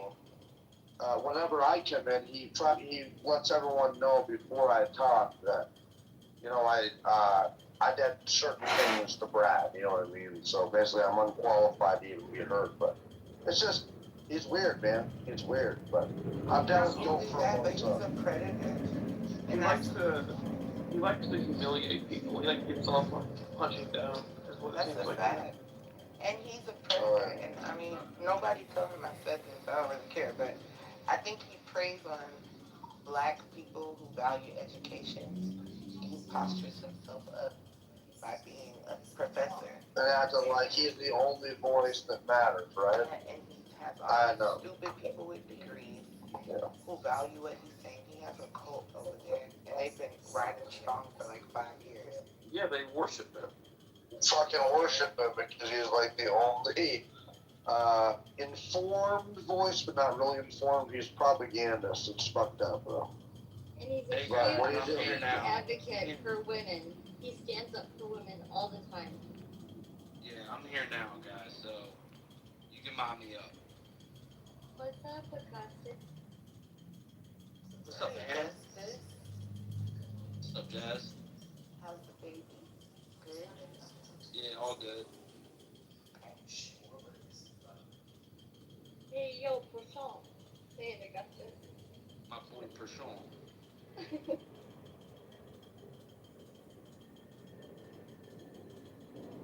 As a man, though, I really don't want to talk about another man, especially when they're not here. Well, I mean, because you're here and you're a man. The person that we're talking about is not. That's right. That's fine. Well, sometimes, man, you just gotta call things out as it is. And so if we're afraid to call things out, then we're just gonna, you know, people live in ignorance. I'm not afraid to call that shit out. Especially on a fucking audio app, though. Calling things out for what? For what? It is what it is. For You know what? what I'm Because the saying? man, because the man has an opinion that you don't like on the internet? Yeah, if I have a different opinion, so he'll call me out. I'll call him out. That's what I'm saying. So who cares? That's what I'm saying. You know, this is what I find very weird on this app. People can't have conversations on this app and in these rooms and leave the shit there. Like, I mean, what the fuck are we doing? What are you talking about, bro? We're just talking about a fucking a leftist, man, who a propagandist, man. What are you talking about? We're calling out the left. What the fuck are you doing? With your fucking moral fucking compass here, your morality. Shut up. As a man, Yes, because calling politics out on the internet does anything aside from make yourself feel better. You see what I'm saying, Marshall? Please, Exactly. please, What the fuck please cares? explain to me how calling someone down on the internet serves What the anything fuck cares? than It's the This internet. is crazy. It's the fucking internet. feel This is a Jet 2 holiday of the internet, y'all. Exactly. Who the fuck cares? It's the internet. wait, I Jazzy, think That's not the point I'm making. The point I'm making is you don't do it because of any greater thing. Jazzy, did you hear Marshall talk about how he found out his family had slaves last night? It was because of me. So That what? was the- He's already It was admitted the that, funniest like 3 thing years I've ago. ever heard. Well, No, I I'm not told a fan. I'm asking if she heard how She was in the room with me 3 years ago. I'm the one who researched and found his family. I'm not gonna say their last name, but I found them in A whole entire county. A whole county named after his family. So yeah, so I asked him how old he was. He said he was 12 when he went to the family reunion. Yeah, when the family and black reunion, people there. Jazzy told me So the he other asked stuff. his mother. Yeah, Okay, wait. his mother why there were black people there. Well, Marshall's a liar. I'll tell you why. He told me and Oscar that, and Adams can vouch for me, he didn't know that he owned slaves. That's what he told us in his room. No, I asked my mother about it, Jazzy. Okay, Marshall. So I see that. You're the person who told me about the rest of my family, but I asked my mom about that as a kid. So Father, I see that you're here today. I saw that you had a nice review about me last night. Like, way to go, Pepe! And you have the Pepe hour. Just very nice. Yeah, I just created it. Yeah, I like it.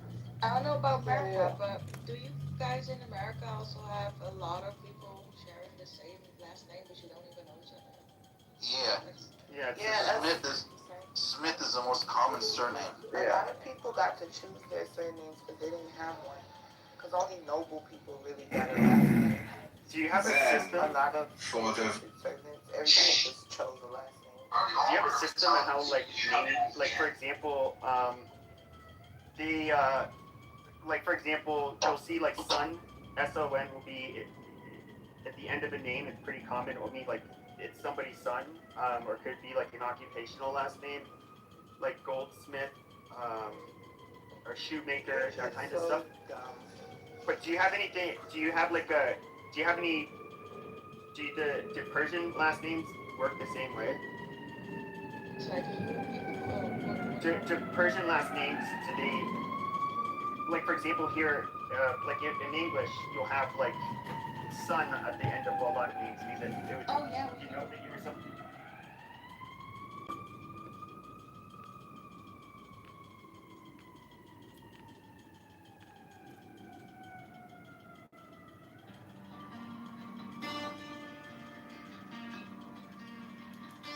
Now ye shall know that the chosen priest, the ox of infinite space, is the prince, priest, the beast, and in his woman called the Scarlet Woman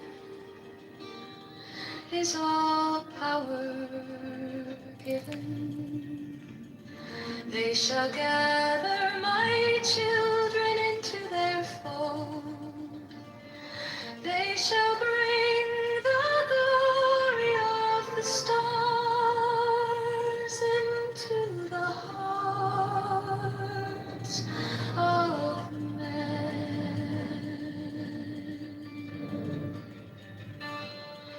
16, for he is ever a sun and she a moon, but to him is the winged secret flame, and to her the stooping starlight,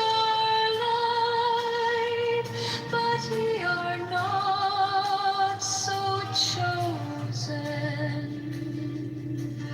18 burn upon their brows, O splendorous serpent. 19, O azure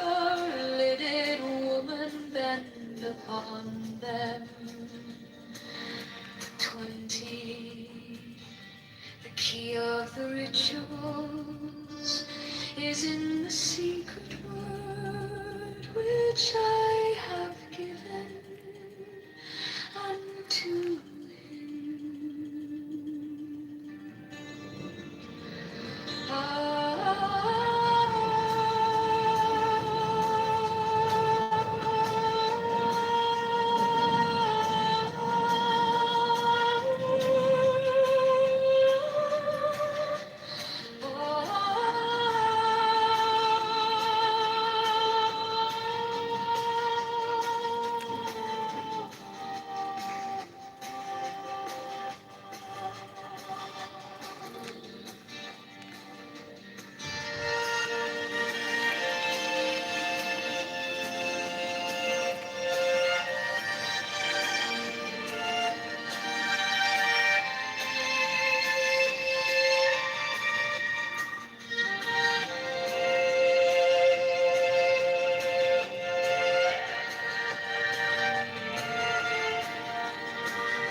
Now ye shall know that the chosen priest, as solar infinite space, is the prince priest, the beast.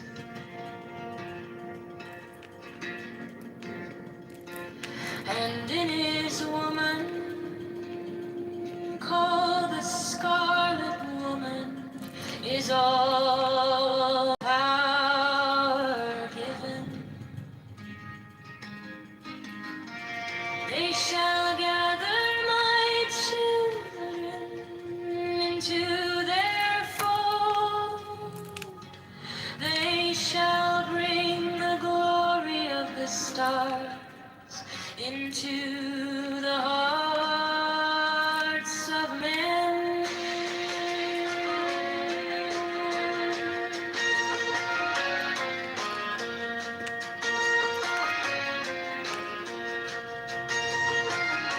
16. For he is ever a sun, and she a moon.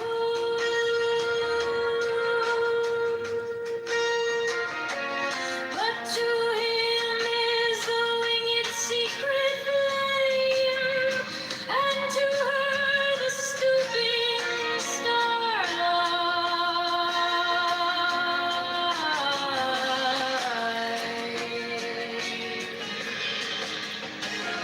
17.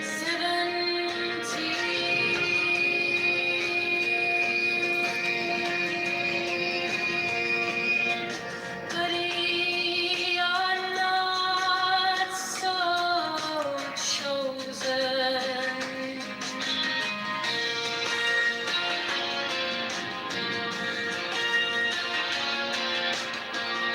18. Burn upon their brows, O splendrous serpent.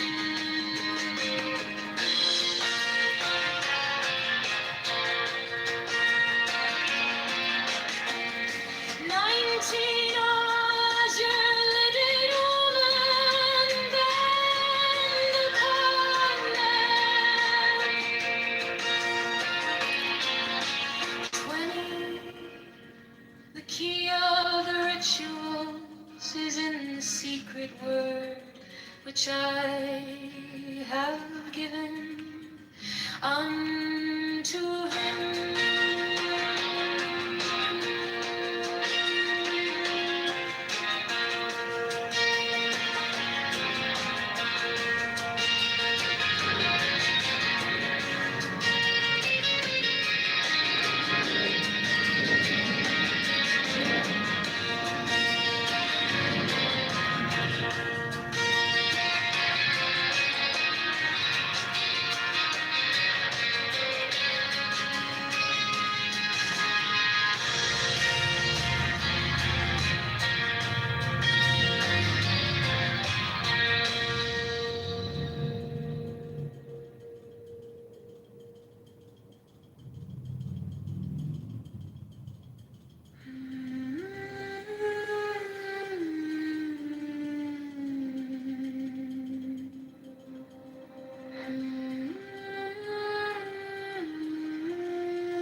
are fools that men adore, both their gods and their men are fools. 12 come fall for children under the stars and take your fill of love. 13 I am above you, and in you my ecstasy is in yours. My joy is to see your joy.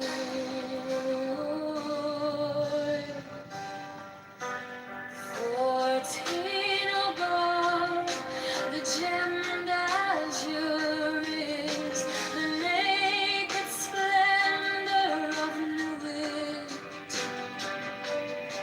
She bends in ecstasy to kiss the secret ardors of Hades. The winged glow, the starry blue, are mine, awaketh not soon. My joy is to see your joy.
Fourteen above, the gemmed azure is the naked splendor of Nubis.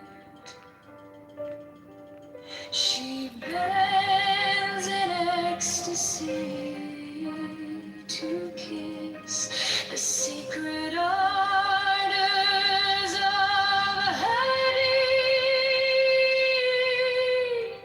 The winged glow, the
The couch is in the cool, not the poo in the cups.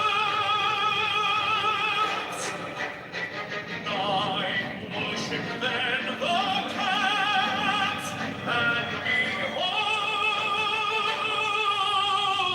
my light shed over you.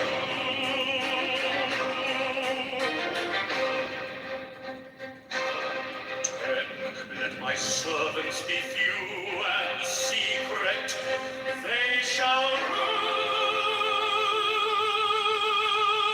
the many and the known.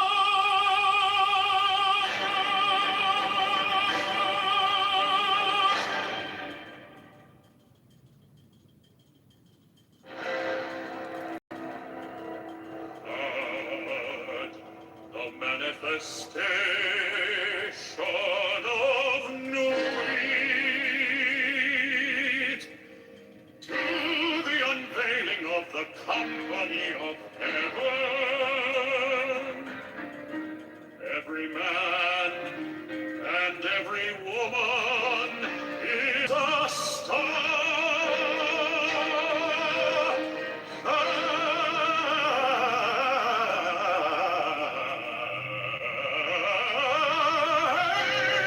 Every number is infinite.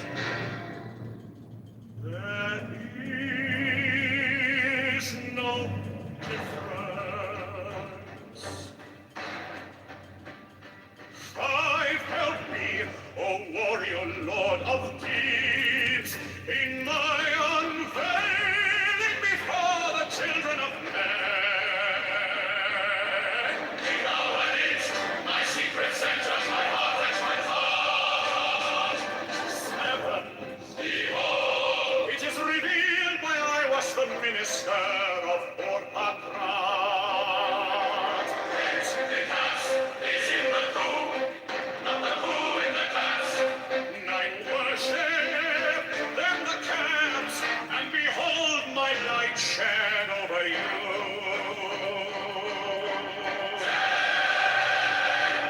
Let my servants be few and secret, they shall rule the many and the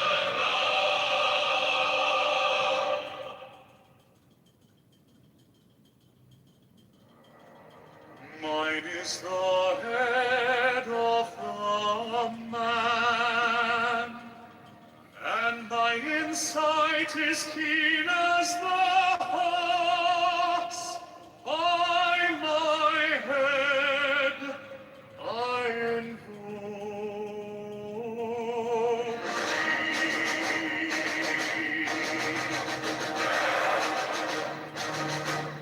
I am the only begotten child of my father and mother. My father is dead. My mother bore me with labor and pain and fear.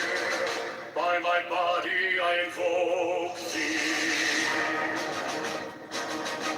About me shine the diamonds of radiance white and pure. By their brightness I invoke thee.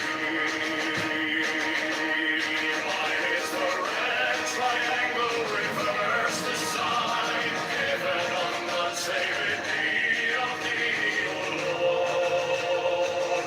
By the Lamb I invoke thee. Mine is the garment of white, sewn with gold, the flashing of my that I wear. By my robe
is the head of the man, and my inside is keen as the hawk's. By my bed I invoke thee.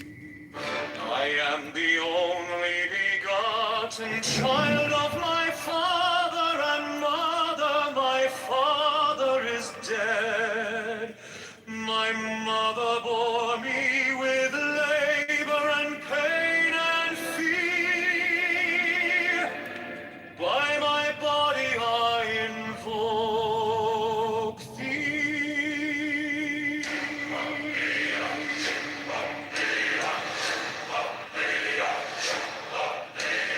About me shine the diamonds of radiance, white and pure.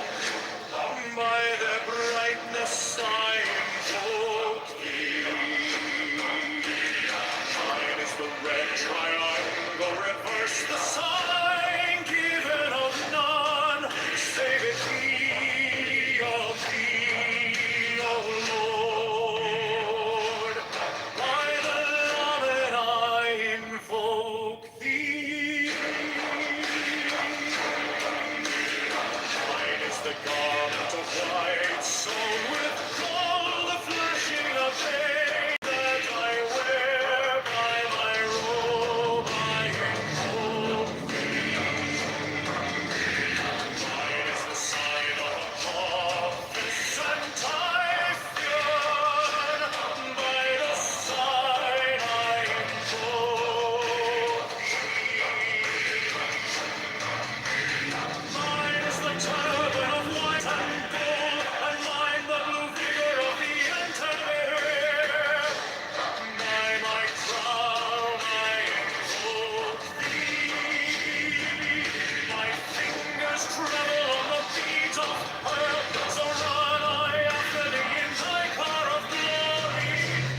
By my fingers I invoke thee. I bear the wand of double power in the voice of the Master. Abracadabra. By the word I invoke thee. Mine are the dark blue waves of music in the song that I made of all to invoke thee. Strike the master chord, draw the flaming sword, child and conquering Lord, Horus Avenger.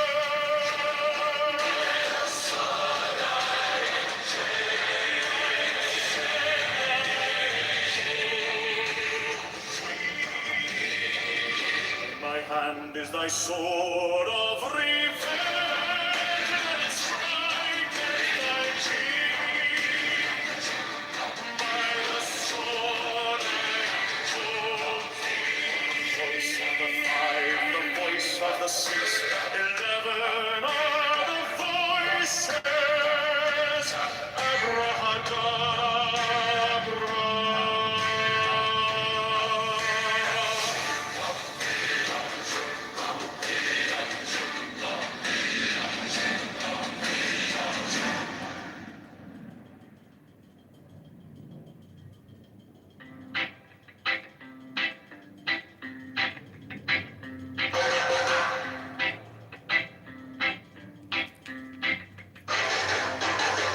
Mine is the head of the man, and my insight is keen as the hawks. By my head I invoke thee.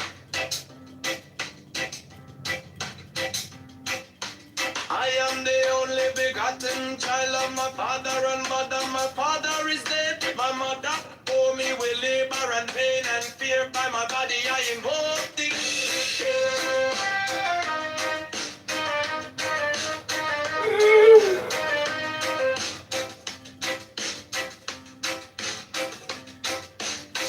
About me shine the diamonds of radiance, white and pure.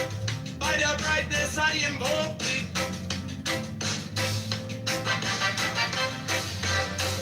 is the red triangle reverse, the sign given up none. Save it be of thee, O Lord. By the Lamb and I invoke thee.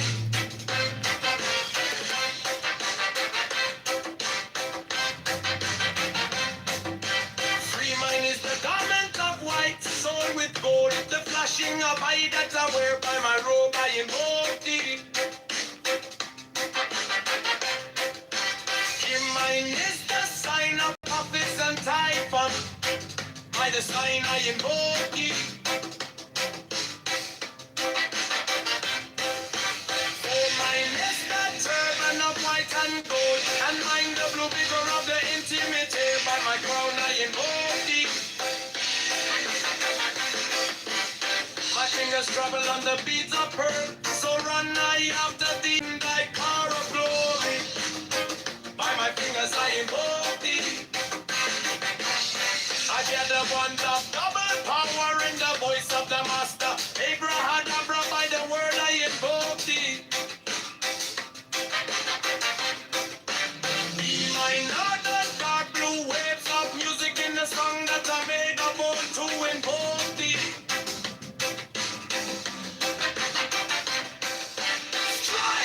Strike the master chord. Draw the flaming sword. Child and conquering Lord. Horus, Avenger. By the song I invoke thee.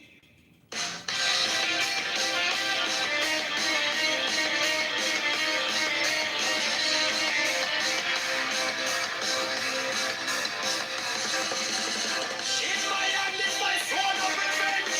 Let it strike at thy being. By the sword I invoke thee. The voice of the fight, the voice of the 611 of the voices. Abraham, Abraham.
Mine is the head of the man and my insight is keen as the heart. By my head I invoke thee. I am the only begotten child of my father and mother. My father is dead. My mother bore me with labor and pain and fear. By my body I invoke thee.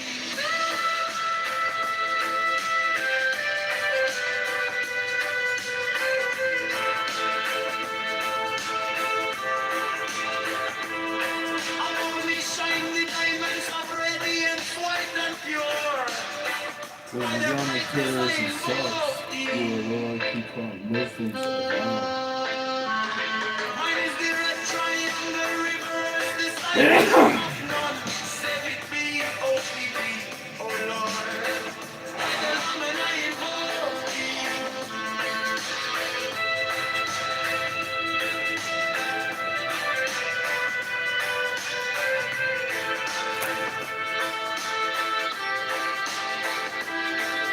Mine is the garment of white sown with gold, the flashing of my that I wear. By my robe I invoke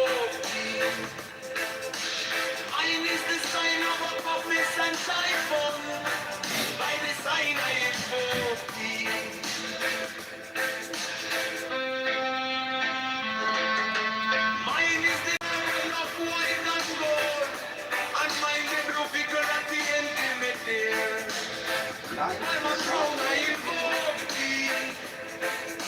My fingers travel on the beats of pearl, so run I after thee in thy car of glory. My fingers are in.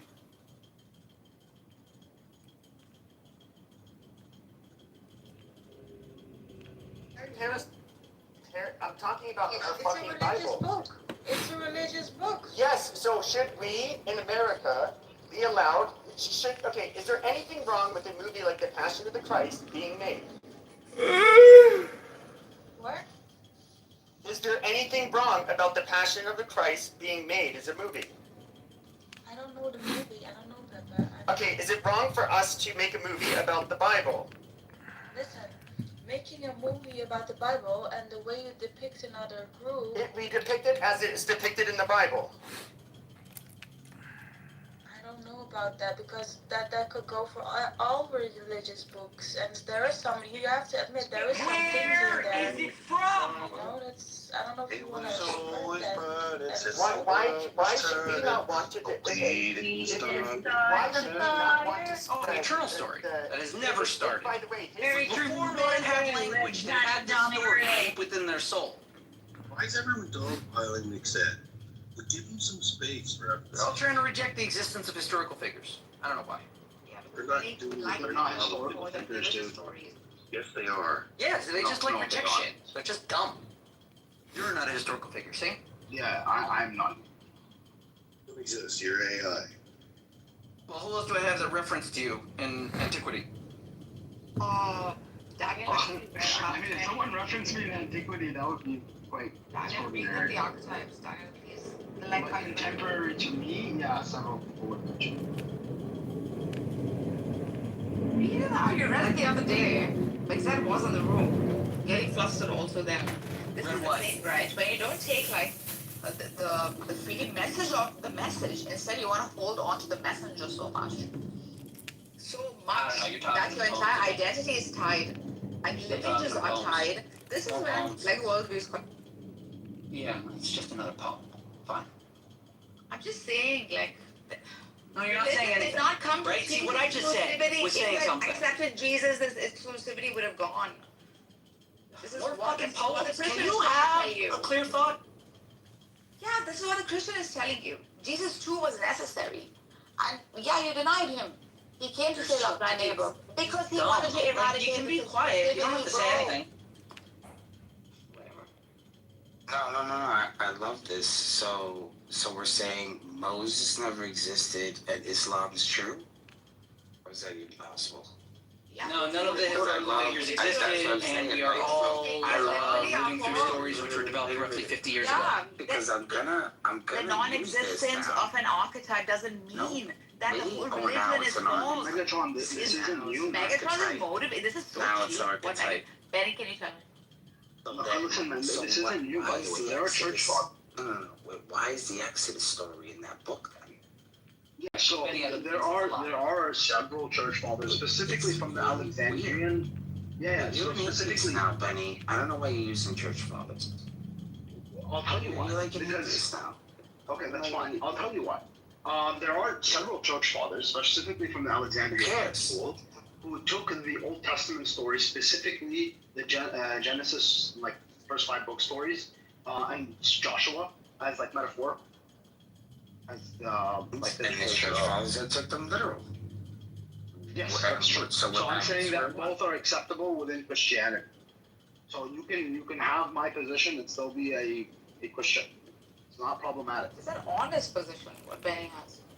Exactly. Oh, wait, so can the Muslims are probably gonna have a hard time. Muslims I'm not gonna lie.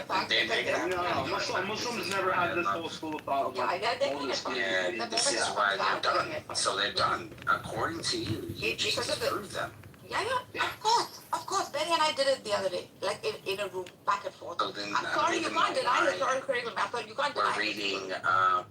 If you don't take it the way Benny takes it, Islam doesn't collapse. If you take it the way Benny is taking it, then Christianity doesn't collapse. Or Judaism doesn't collapse. If you take them physically and you say that these have to have been there for this to be true, then it collapses. Abadi, Kadir. You're also motivated as a Just a second, Benny. I want to prove you're a heretic for a second. We're gonna say, He's definitely a heretic, by the way. There's no way that the Church Fathers of Alexandria allow him to deny the historicity of the Exodus. It's a The total lie. historicity doesn't mean that the story, the person doesn't have to exist, but the moral needs to exist, right? They need to show some sort of continuum from this truth principle. There are archetypes, such as Moses, that existed. We just don't have any evidence of Moses' existence as of now, right? But we have enough of Jesus, we have enough of Muhammad. This doesn't mean all three are true or either one is true. That was fun. Well, it lasted. This doesn't mean Judaism Yeah, falls. it was This fun while it doesn't mean Judaism exists now. falls. That we exist now. So that whole Get it, thing like- of him not existing was just for what? Why did we do all that? We don't have evidence of it. There were archetypes such as him who came with this very similar message. Like, Daniel read it out. Dude, Daniel. No, he didn't. Bring out your document. You were there in the room. Nargis, I'm sure you were very impressed when Daniel read a long list of different people that referenced the character named Moses. But what you failed to do, because you didn't actually care to listen to what he was saying, was you never checked when the story started. You're lazy, Nargis. Vedics. You accepted it as proven. All right, whatever. Where were those published? I've had enough study on this. Okay, I can About my say sister like that. You have no idea. You don't know what to start. I didn't put him in the audience. He moved himself. Okay, Again, That's how you threw me to the audience, and by the way, I didn't listen to a word you said while I was down there. That's fine. Okay, I apologize for doing that. That was an I'm just saying, like, whenever I'm in the audience, This is not a collapsed I don't religion. listen to what you guys are talking. This is not a collapsed religion. This is to see through the truth of it and cherish it and value it for what it is. Yeah, some of the stories have been circulating from time immemorial. And these stories repeat themselves in different geographies. Euro's well aware of this, what I'm about to say. With the same moral of the story, people traveled, these stories kept circulating, names were different, storylines remained the same. This was interesting to the human psyche, and archetypes who came to change the state of their people often held to these stories and say, remember when this happened to this and that happened to that. This doesn't demolish the great value that the messenger, the archetype, whatever the Lord was trying to do. It doesn't take away the principles of religion. Yeah, and stories, and to Narda's point, like stories have certain values in terms of the underlying truth they are imparting to one. So getting overly stressed about the historical accuracy, you're sort of missing the point. So when you read the story of the three bears, right, or Goldilocks and the three bears, the question isn't, what year did this happen, and was there really these talking bears? Hopefully you're able to. Okay, what would you say is the most pressing question to understand the origin of that story, Euro? What's that? What? Okay, I'll tell you. Like, if you wanted to know the meaning and origin and true sense of the story of the Three Bears, you would first look at the date it was first published. You would then look at who is publishing it and who is accepting and reading it. Now, in the case of the Goldilocks and the Three Bears, I believe that was part of Grimm's, although I might be mistaken. But if it was Grimm's, then that means it was an oral tradition held down by German language and codified by the Grimm's brothers when they were grabbing the fairy tales of the locals of Germany and sort of carving German identity. That is the origin of the story. And you can then go into the folklore era and go further back. Again, just as an example. I don't know if Goldilocks is one of them. No, I totally agree with you, but my point is, all I'm saying is, it's part of the historical analysis to look at, what's the history, what's the origins, etc. And the publishing date. Right. But what I'm saying is, you can get a lot of the story irrespective of its historical origins, because there's something to the story. So the story is a thing unto itself, but in tracking the history of a story, you need a publishing. Yeah, exactly. Yeah. So I can read the Iliad and the Odyssey, and I can get a lot out of it without having to know, what kind of building it is, and upon anything, and just ruin our.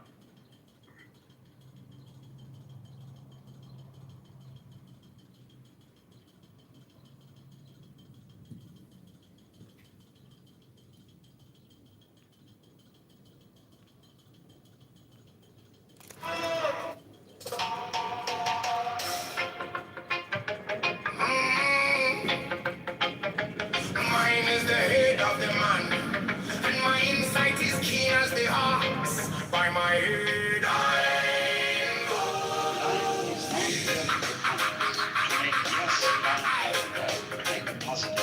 I am the only begotten child of my father and mother.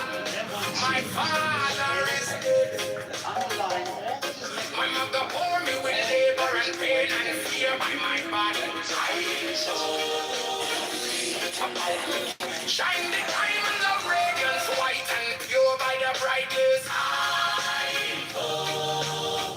Mine is the red triangle reverse this time, giving of none, save it be of thee. Oh Lord, by the layman. Mine is the garment of white, so.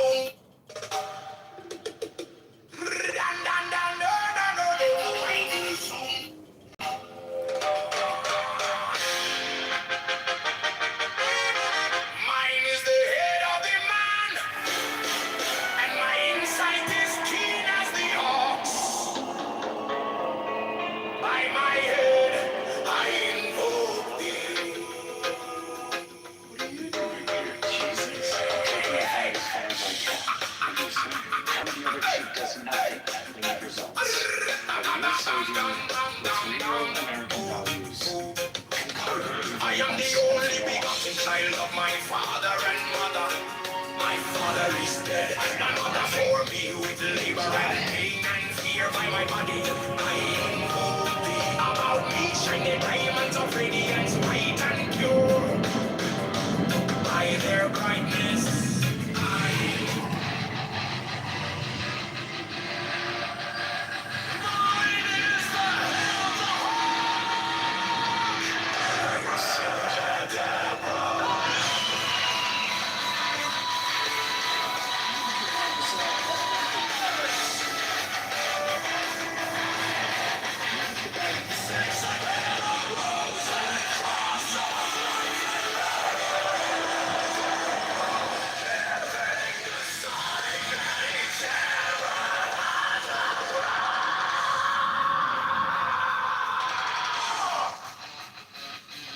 remaining in the sign, the invocation concludes. Therefore I say unto thee, come thou forth and dwell in me, so that every spirit, whether of the firmament, or of the ether, or of the earth, or under the earth, on dry land, or in the air, or swirling air, or of rushing fire.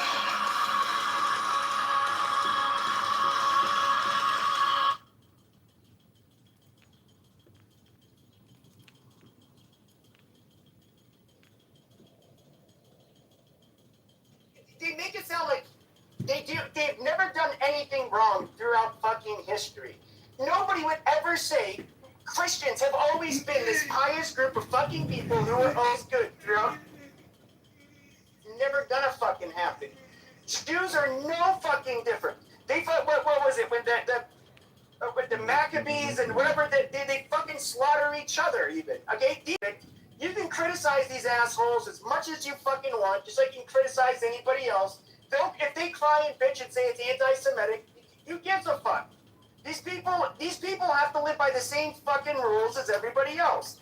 Their ethnic group and their religion does not, and that's that. And so don't even use World War II and the fucking Holocaust as a part of your fucking part of how you even try to process, the shit that Jews do. It is fucking stupid. We live in America. We're Americans. We weren't Americans contemporarily. Do not buy into Correct. Fuck Jews and fuck niggers. Okay, that did not help. Well, Brian, I wanted to ask you, And what was the name of the series? I forget. It's called The Chosen. Yeah. Are there any gay rabbis or black rabbis? I'm wondering if they're following the DEI dictates of Hollywood. You know. Oh yeah, I'm stroking my cock right now. Yeah. No, it's 5 seasons. I think they have 2 more seasons yet to go. They're about to release the 6th season, which I believe will spend on the crucifixion, a couple of days leading up to it, maybe a day or two. I don't know exactly how far they're going to go, but How many episodes a season? 6? It's usually 10, 8 or 10, I believe. Jeez, how long is the scourging scene going to go for? Yeah. 4 episodes? They ought to get the, I'm sure the S&M crowd will be watching from that one. And I wanted to say this too. We are the country that Jews have been the most successful in ever. In fact, they do better than other groups in the United States. And we are ultimately the ones who defeated the fucking Nazis. So, dude, we are the last people. You just gotta call it out. Whenever they try to pull this victim card or try to use up, or tie somehow you to the evil things the Nazis or other groups of people did, do not fall for it. In fact, you should be offended and you should call it out. Say, no, how fucking dare you? You don't project that fucking bullshit onto me. It wasn't me who did it. We ultimately have been the greatest country to Jews, like ever. Literally. Did you see the attacks on Jews in the past months, or did you not internationally, not just in America, but internationally? Did you see? That's not, and which country is literally doing the most for Israel right now? America. So once again, Americans should not be guilty. And if they want to make a movie like Passion of the Christ, they should just shut their fucking mouths. I mean, really, if it's biblically accurate, I mean, that was fucked up. They crossed the line back then. And I'm surprised anybody would even and I guess it's mainly you, Glove. But nobody should have to tolerate that. And you know, it's kind of the Barbara Streisand effect. I mean, if they had said nothing, it wouldn't have been controversial. It really wouldn't. Especially, having seen the movie, it's you're watching it, and nobody equates rabbis of Jesus' time with anyone today. We all understand it was over 1,000 years ago. Those people have nothing to do with anyone today. And yet, it's mindset of, oh my gosh, we are exactly the same as those people. Therefore, people are going to think that people today are those people from 2,000 years ago. I mean, I don't think, first of all, it was the idea of it. Second of all, they didn't watch the movie. I'm sure they didn't. I'm absolutely sure, because now I'm remembering, and the guy, I don't know, whoever it was who said it, a fraternity was showing Deep Throat on my college campus. Somehow they got permission to do that. So I'm standing in line with my girlfriend. We're standing in line, and of course the feminists are all protesting and bitching and moaning. And one of them gets in an argument with a guy, and they're going back and forth, and finally the guy says, "Have you seen it?" And she says, "Yes, I have." And he says, "Well, I haven't seen it. Let me decide for myself." And that shut up her pie hole, and that was the end of it, and she walked off. I think all of us can decide for ourselves how Jewish people were portrayed in the Passion of the Christ. And if they trusted people just a little, they would come out of the other end of it, and it would not do anything and create any anti-Semitism. I agree. Yeah, It was their response that made people, I think, if anything, anti-Semitic. And what the fuck did that movie show? That you were not taught in a fucking church. I mean, this is fucking retarded. That's why it was so retarded. Oh, I don't know about that story. So you know, as a person that has to look it up, can you explain to me why it says that Jesus was crucified by the Roman authorities under Pontius Pilate? I'm not trying to be rude, I swear to God. Sure. He was crucified. Yeah, he was crucified by the Romans. So the head rabbis there, of course he was. They said he was leading a revolt. He was falsely declaring, in their eyes, he definitely was falsely declaring himself to be a god.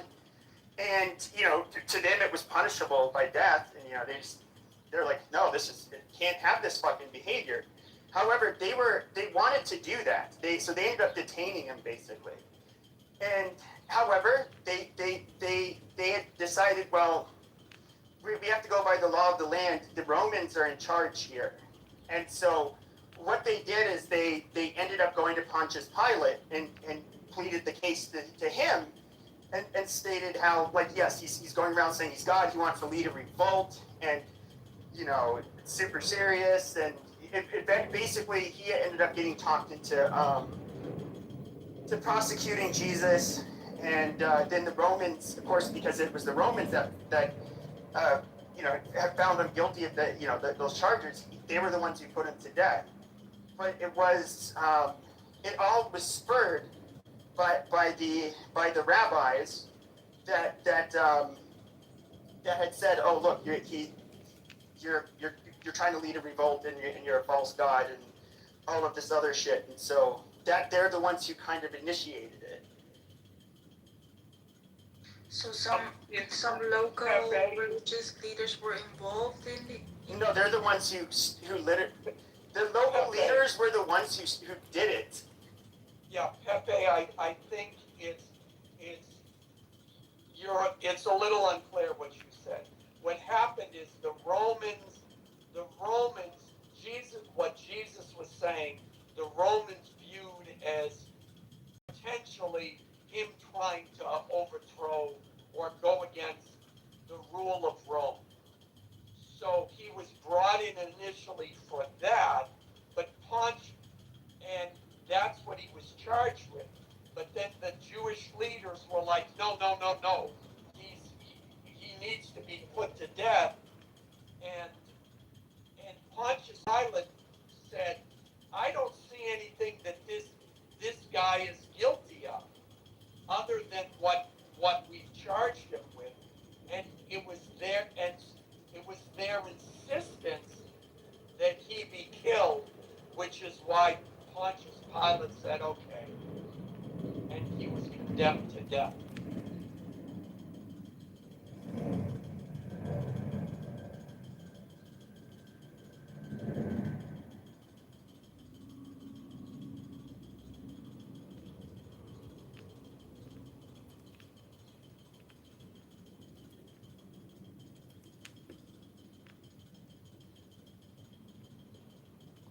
And all Christian denominations agree on this?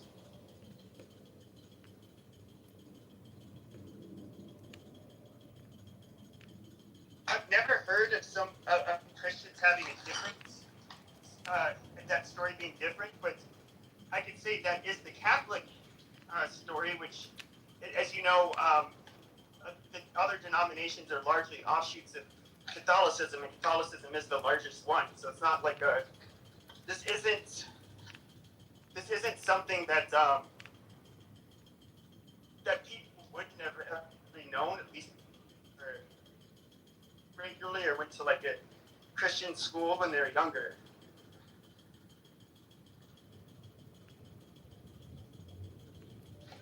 But we were never taught it in like the lens that it was the Jews who killed Jesus. It was I don't know how to put it. Like I never got the sense that the Jews were ever to blame for the death of Jesus. I mean, Jesus was, yes, like the Pharisees at the time, right? I mean, they were the ones that. I mean, that's the group he was in the leadership, but that's also Jesus's people and the original Christians were all Jewish. So it wasn't really about blaming an ethnic group. I mean, you had basically this was like a religious and ethnic dispute amongst people from the same ethnic, I'll just say same tribe. So there's not. I never got the sense that they were trying to pit Gentiles against Jews. So it was like not the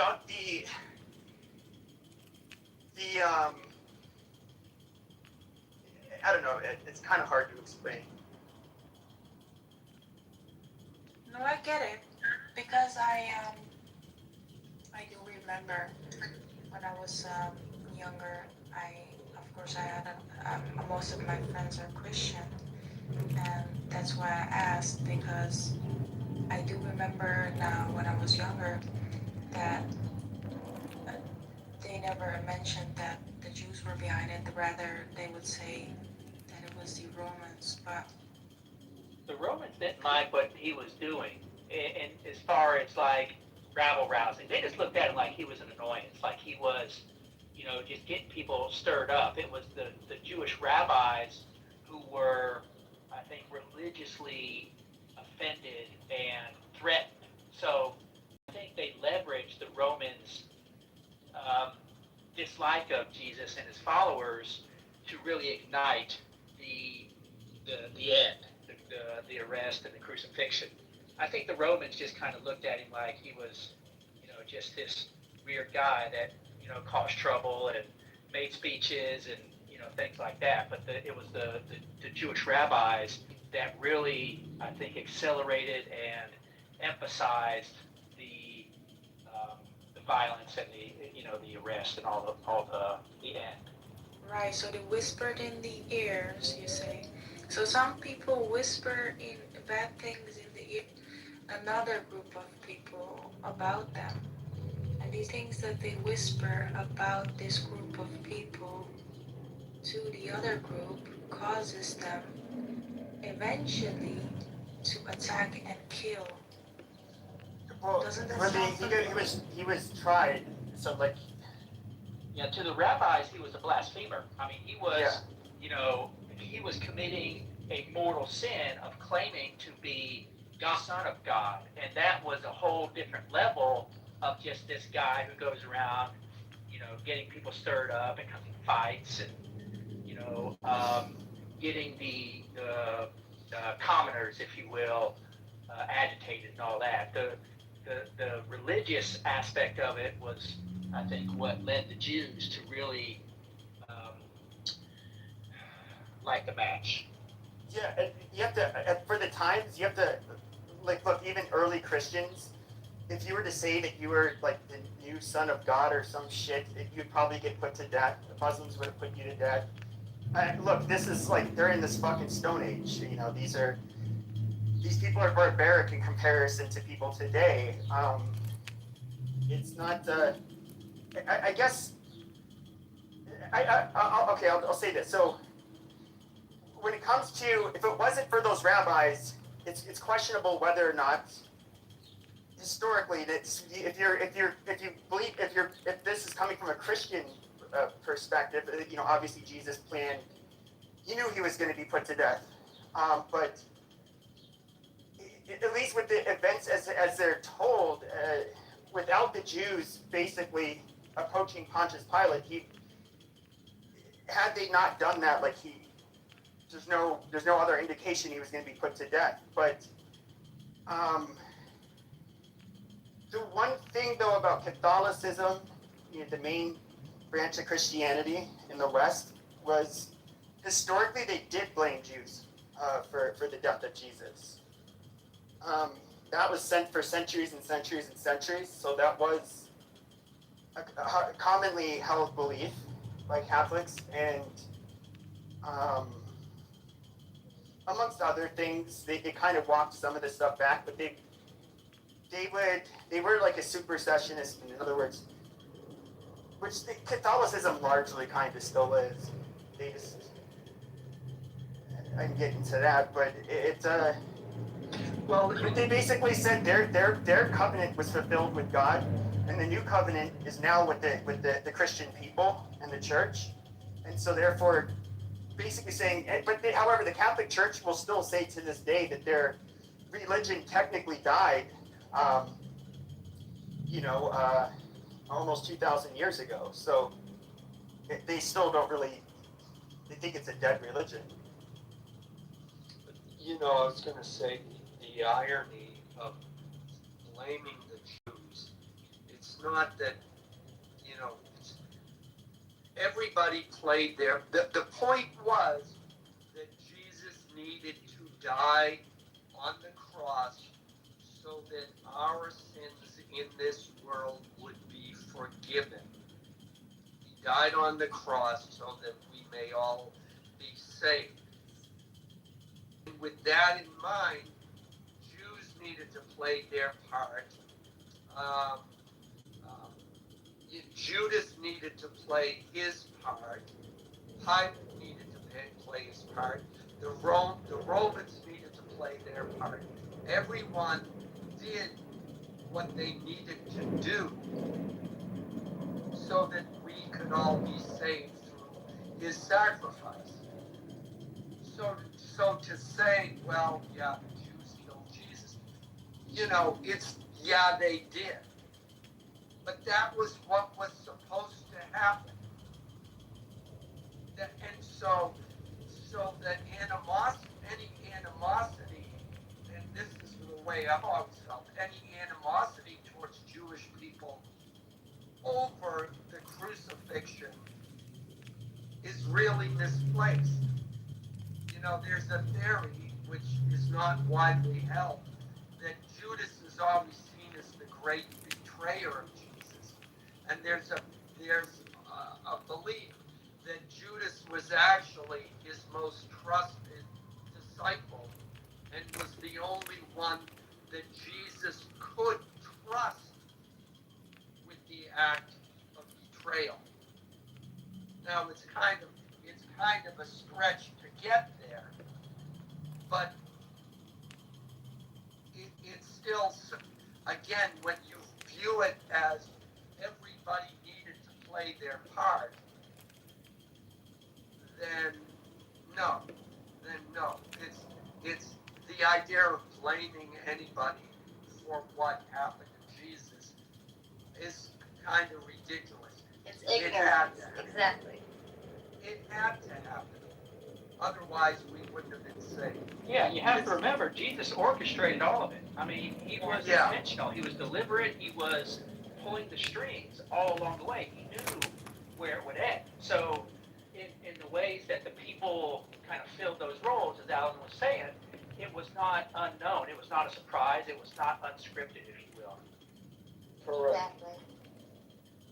And as a Catholic, I have to completely disagree with Pepe because I'd love to hear what I said that was wrong. Tell me. You said that the Catholics blamed on Jews. Historically, they absolutely did. Yes. No. Yes, they did. Are you serious? As heart attack. No. That was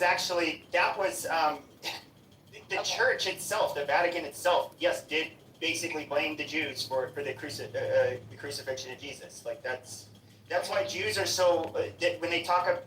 If you talk about the original Christian anti-Semitism, that's largely coming from Catholics.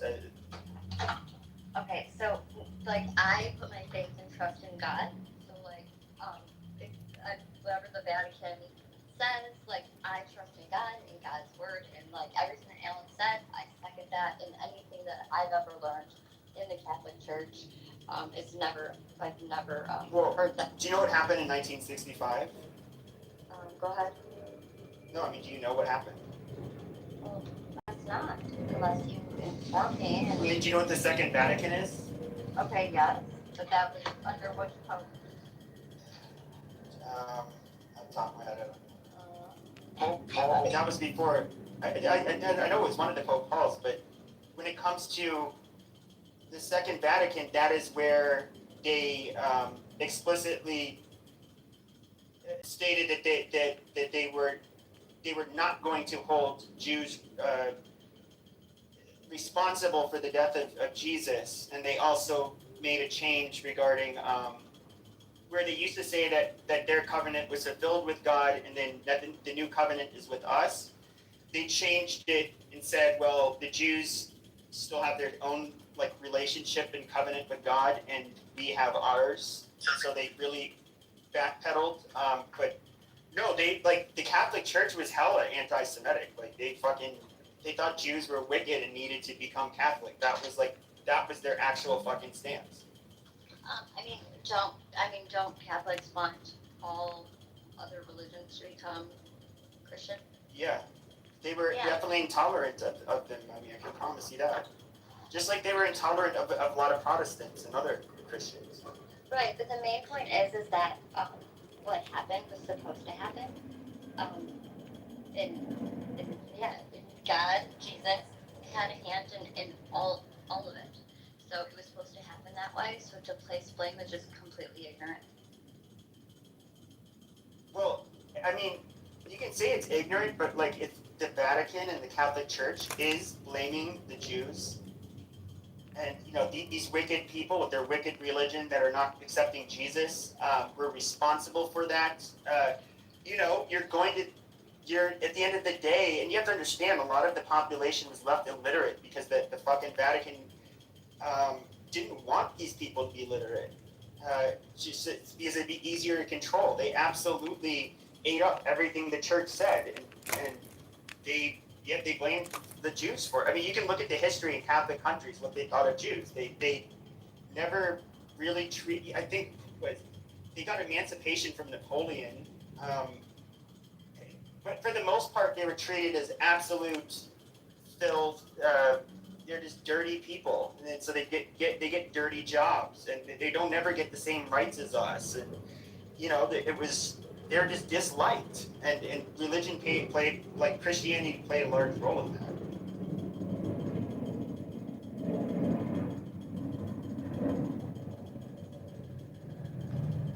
I'm a Catholic. Ask me what I feel about the Jews. But you weren't born but you were not born in the 1600s, so it's irrelevant. Well, right, but what you're saying, you literally just said the Catholics did not like the Jews. Yes, that was the official Catholic. That was literally. Okay. So why are you talking about that? But why are you trying to ignore? You're trying to say a Catholic today is the same as a Catholic for over 1,000 years, up through the medieval times. That's not the case. I have a question about the Vatican. And so the Vatican, is obviously a important religious school, you could say, where people get their interpretation from, you could say, and their way of thinking and their way of life. But those are still people, and people are not perfect, and people, people are not perfect. So my question, do you follow the word of God and God himself? Or would you follow the interpretation of some people at that time ruling, saying something, saying their interpretation at that time? So that's kind of the thing. So there's been a break with some of the Protestants. Wait, so were they? Hold on. No, she was asking. I was asking Anna actually. Yeah. Oh, you were? Okay, she doesn't know shit, but go ahead. But Pepe, remember you always say that you're not religious. So what do you? Yeah, I know, but I know more about your. I went to Catholic school. I know more about your own religion. I went to Catholic school and all of that shit. You didn't. Okay. No, you don't, because I have faith in God. You do not. That does not mean. That's like saying I have faith in Allah. Therefore, a non-practicing Muslim who went to a madrasa knows less than me. That is so stupid. Go on mute. Chloe, answer. Okay. No, she doesn't know the answer to your question. So she would, for example, I'll tell you this. You have sola scriptura, right, which some of the Protestants have. If I ask Ann what that is, she will. Well, actually, I'll invite her up. Let's see if she knows what sola scriptura is. Where is she? She raised her hand. She doesn't know what it is, but we'll go ahead and watch this.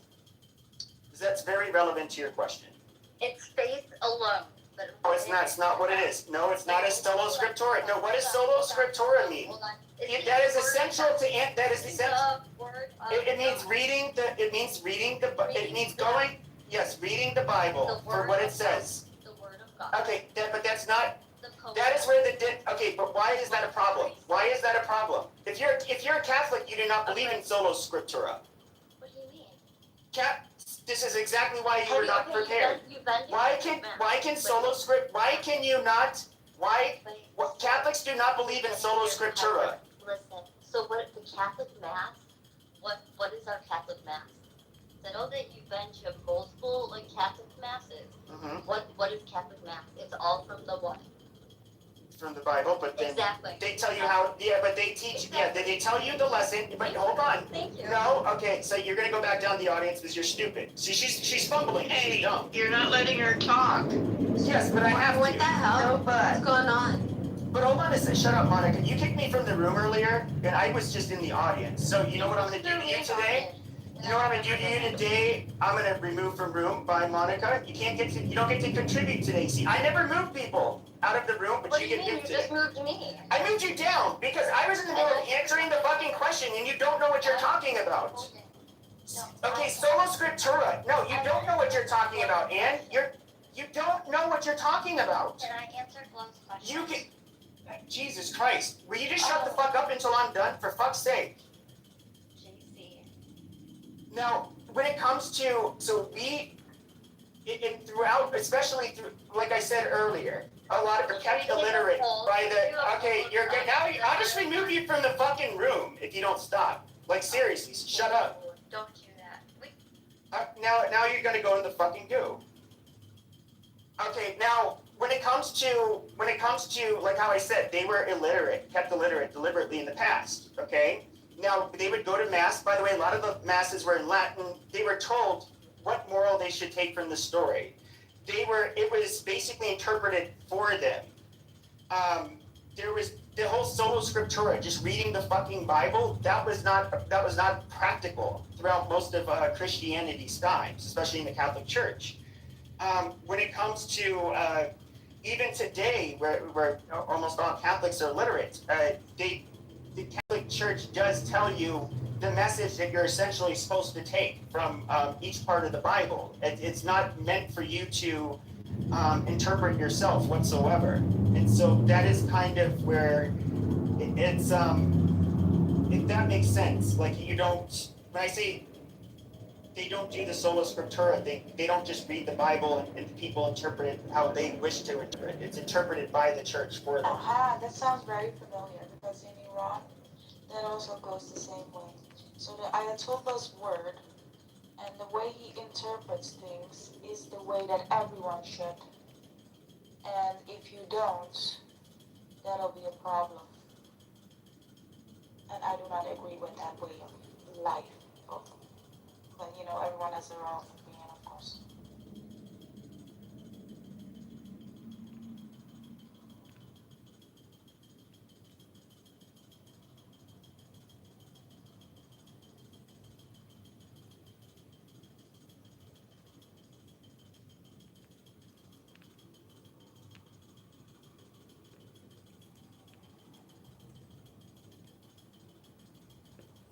I mean, you can come back up, and you were just interrupting way too much. Like, this is so rude.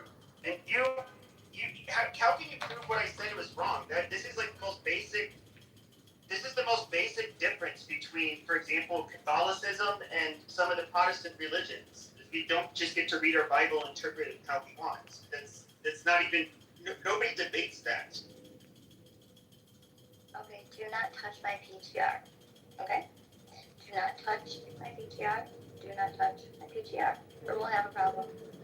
And I don't want to have a problem. And I don't want to have a problem with you, right? You're fine. I'm not talking anymore. But you're Go. interrupting. You're interrupting. Okay, well then don't talk to me. Just say what you're gonna say. So, Glow, to answer, what was your question again? And I'm sorry, I was kind of being ping-ponged. Sure. Sure, honey. I asked if the Vatican at a certain time has a certain interpretation, um, and do you then go for the interpretation that is being taught at that time by that Vatican, or would you follow the Word of God? Um, and would you have your own? Can you still rationally make your own opinion? Yes, You're allowed to do that. right, right. No. I know what you're saying. I go by the word of God.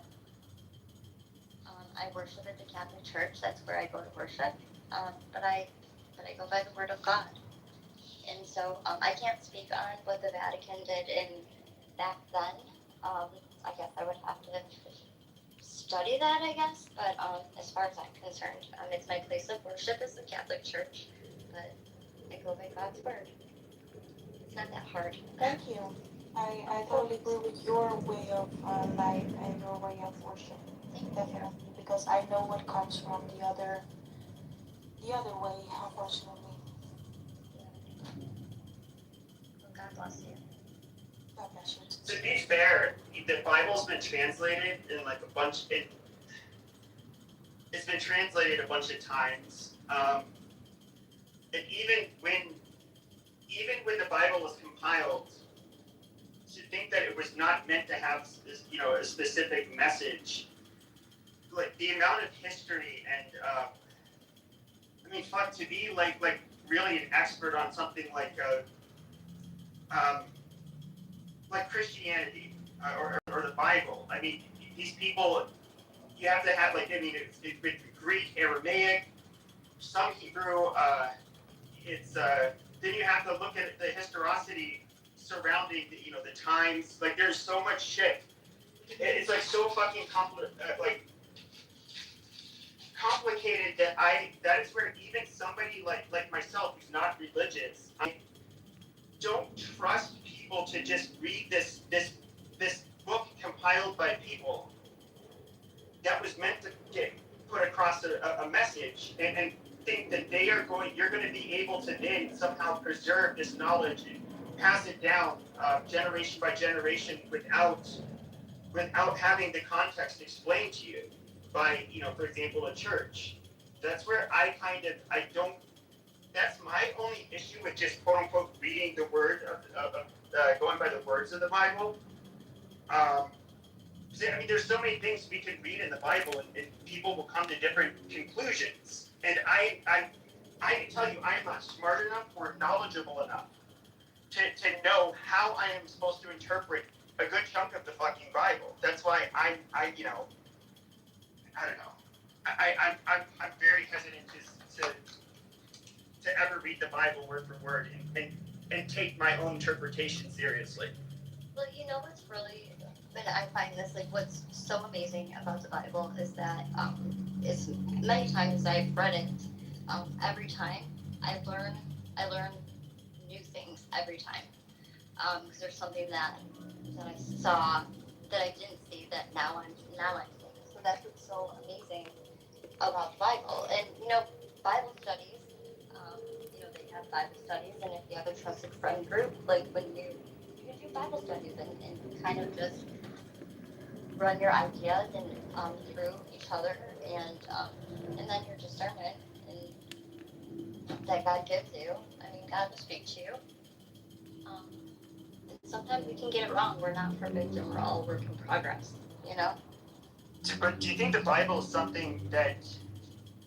Because obviously this is your holy book, and it comes with a message from God. Do you think that it should be something that should, under any circumstances, be misinterpreted? If I was a religious person and really believed in Christianity, I would not want to guess what I'm supposed to interpret from the Bible, and the amount of knowledge, just for example, a priest will have.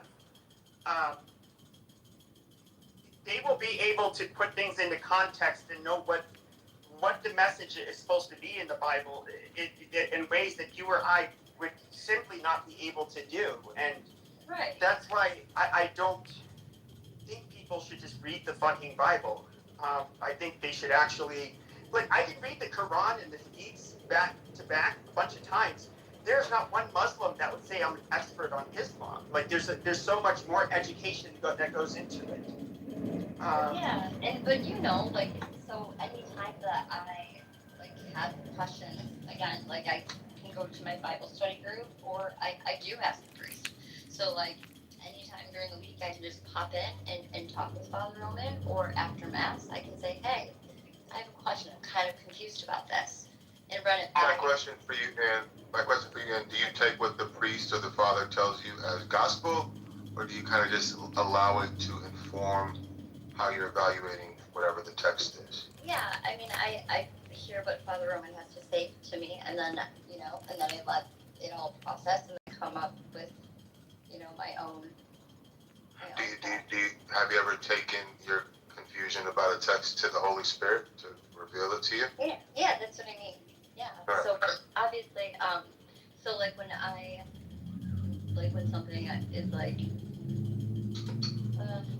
no, I don't want to even expose. So let me ask you this: Do you believe that the Bible is the infallible Word of God, or do you believe that it is not? Yeah, it's the infallible Word of God. So you don't allow for the possibility that it might have been mistranslated or misinterpreted through time by the various people who are translating it? I guess I would have to learn Hebrew, and then I would be able to read the Hebrew Bible to answer that. But to be honest, because I don't think that any of us know the language of what the original Bible was, and even that in itself. So back in Jesus' time, they spoke Aramaic. Aramaic. Yeah. So what's been revealed to me is that the Bible is the word from God and not the word of God, meaning God definitely inspired the men who wrote the words down, but I think through time it's been mistranslated. So that's for us, the readers, to take it to the Holy Spirit to illuminate whatever the truth is. But it's not the word of God, it's the word God from God. created all things. God created all things. So all of those people that did the different translations, God created those people that wrote those books. Right, divinely inspired. You got this, Anne. Yeah, so that itself, so we see when we have other books that are not Jesus is God, like we have the Holy Spirit and that discernment that says that it's not right, right? But everybody has different discernment, though. That's Right. So, but that's because the reason that is because different people are different levels of spiritual maturity. Some are just just beginning their walk with Christ. Some are years into it. Some are not. So yeah, as you read that, you can read the same text, and based on your spiritual maturity and your life experiences, you might read it differently, and that's okay. All our personal journeys in life are personal. There is no one particular way of interpreting any particular thing, and I know that makes it difficult to have consensus on various things, but that's how God wanted it to be. So rather than, you can question it, but don't doubt his plan. His plan is perfect, but we have to recognize that there is no one interpretation of the Bible. Well, I know there isn't, and this is where somebody who's not religious like myself kind of thinks it's really funny. It's because you have Eastern Orthodox who think that the Catholics are heretical and the Catholics think they're heretical. Then you have all the schisms between the fucking Protestants and the Catholics, and they have some pretty different. They read a very similar Bible, if not the same, and come up with very different conclusions. Right. And I guess, okay, well, obviously, which one is the true Christianity? Well, that's not for us. We're not going to know that. We're not going to know that here in this existence. Whatever the truth is going to be revealed to us in the thereafter. Whatever the actual truth is on what these various, schisms are. I believe it this way, you believe it that way. That's not going to be resolved here on earth. It's not. But Catholics would say that they have the one true way. And that's fine. And Calvinists think 24,000 people are the chosen ones. I'm sorry, we can't have many people talking at the same time. What did you say, Bree? I'm agreeing with both of you, but the Calvinists also believe that there's only like 440,000 like chosen people. Like, everybody's got their own. Your belief system's going to be your belief system. Right. That's why it's called the belief system. So Pepe, even though the Catholics assert, domain over this, we know best. That's their prerogative to do that. I don't know how God's going to judge that at the end of the day. I don't walk around with this pious mentality that I have it all figured out. Oh, I don't either. But I'm basically just having a conversation about this is more just like a debate, because logically this doesn't make sense to me, because the Catholic Church is either wholly right or wholly wrong. Either you have to be Catholic in order to go to heaven, or they're wrong and you don't have to be Catholic to go to heaven, or it could just be there's no heaven or any of that shit if you really want to go there. My question is, what's interesting to me is that as an individual who's been exposed to various faiths, you said that you've researched. How did you end up with not having a faith at all? I wouldn't say I don't have faith at all. I'm a very skeptical person in general, I would say. It's just a lot of things don't add up. And I think that it's I was somebody who was like indoctrinated, and so like a good part of me is like, I would say, I still feel it's a connection to Catholicism, but I don't know, when I look at just like the totality of circumstances, just regarding religion in general, and even just Christianity, a lot of it seems like it would take a lot of blind faith to believe it, and I find a lot of it to be logically implausible. So faith and logic almost live on opposite ends of the spectrum. So logic is something that you can see and kind of think through. Faith is a suspension of logic, and it's like a belief on steroids. It's like you believe something, but you believe it to the point of faith. It's how it informs your life, how you operate. What I'm trying to understand is, you've been exposed to all of this, and yet you said you do have a faith, and you're skeptical. And I think even God, who am I to presume what God would think? But I'm just saying, I think even God would encourage you to have questions, but not to the point of doubt. I think I have questions too. Like, why did he put the knowledge of the tree of the knowledge of good and evil in the garden to begin with? I have a lot of questions that just like, why did you do this, God? The answer's easy. But wait a minute. But I default to the position of he knows best. He knows it all. Whatever doesn't make sense to me in my finite viewpoint, he has an infinite view of the world from beginning to end. He lives outside of time. So what doesn't make sense to me, it probably should make sense to me. I have a very different outlook than the creator of the universe. So to try to take the creator of the universe and pack him into your viewpoint, which is very finite, that's not logical in and of itself. So the question to you, why not Brian, stop. Why? He's talking. So the question, Pepe, why not question him instead of doubting his? I don't know if you doubt his existence. I don't know where you stand. But I'm saying, why not just have that healthy level of skepticism?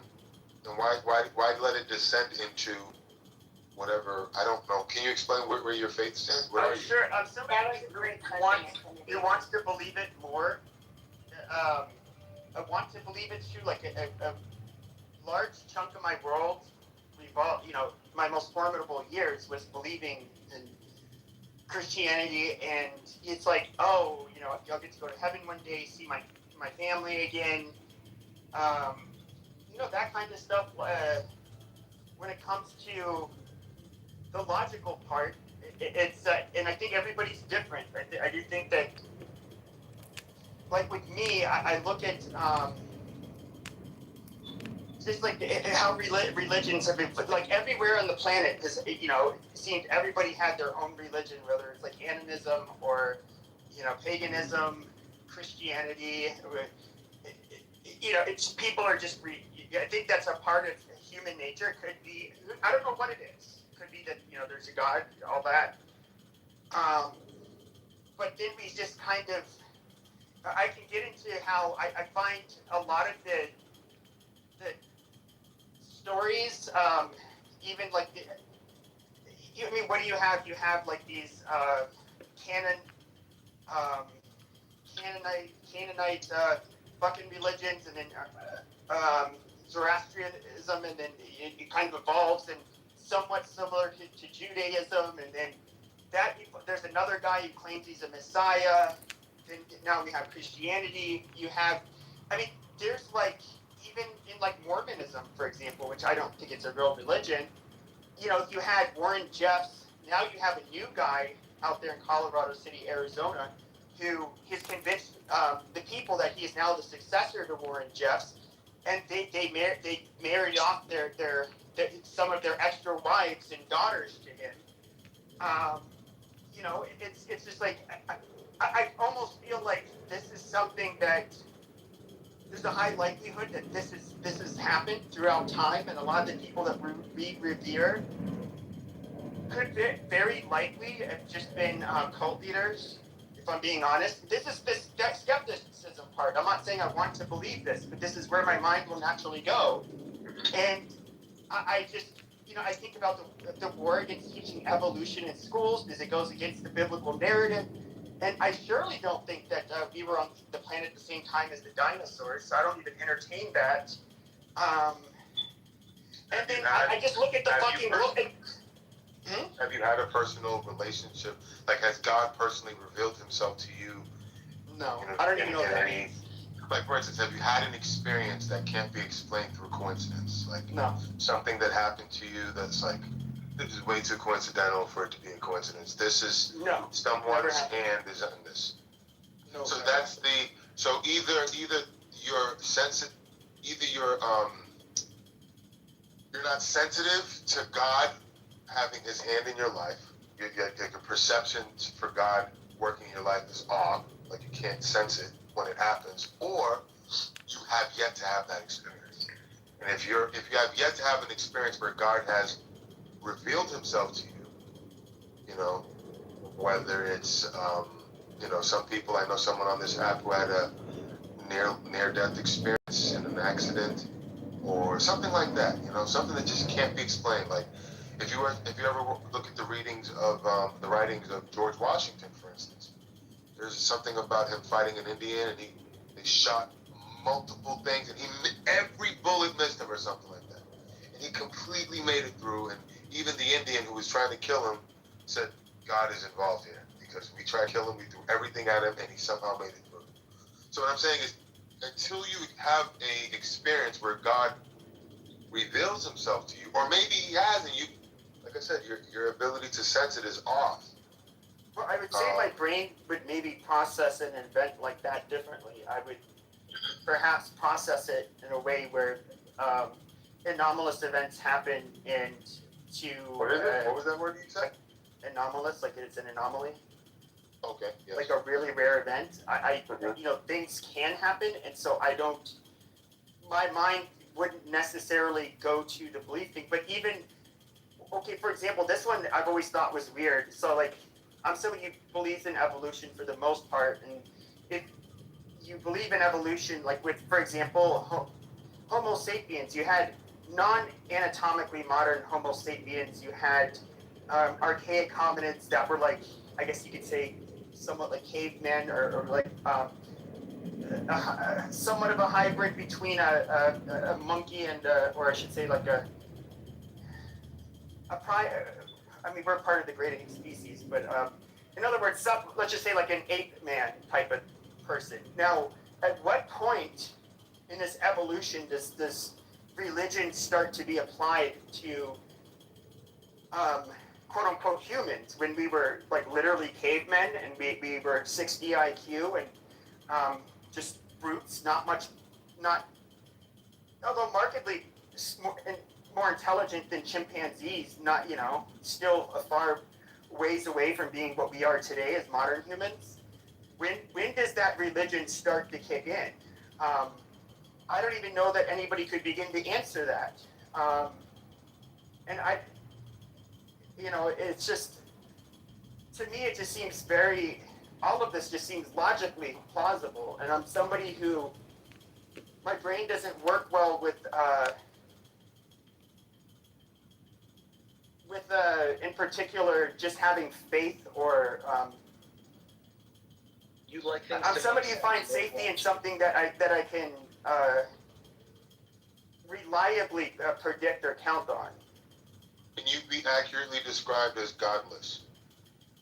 No, I don't see how things could have just been created. I've tried to listen to these people. So I've never been a person who really debated atheism or any of that shit, but I've never heard a satisfactory answer to the question, like, how is everything created? Where did it come from?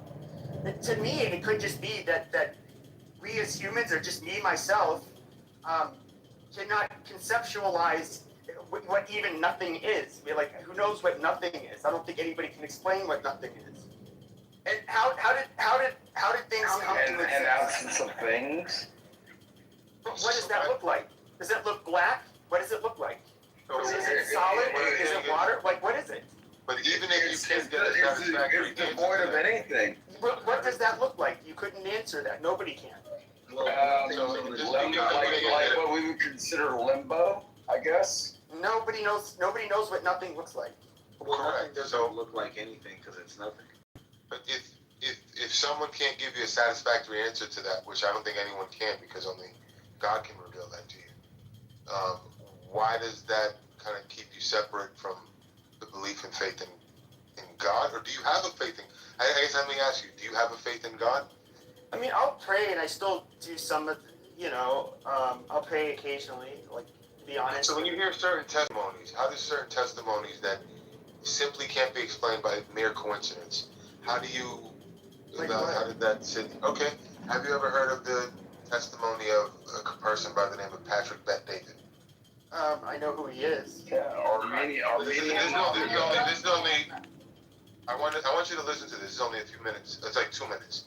Not even 2 minutes. He's going to explain how God revealed himself. So this is just an example. And he was, like you, very doubtful believer. Listen. I believe in God. I don't read the Bible, but I sit there started praying 3 times a day. My prayer started like this: God, I don't believe in you. I think it's fake. I think it's for weak people. But if you're out there, great. I want to know something. So one of the nights, my girl and I, we're in the car. We get into a big fight, and then we break it off.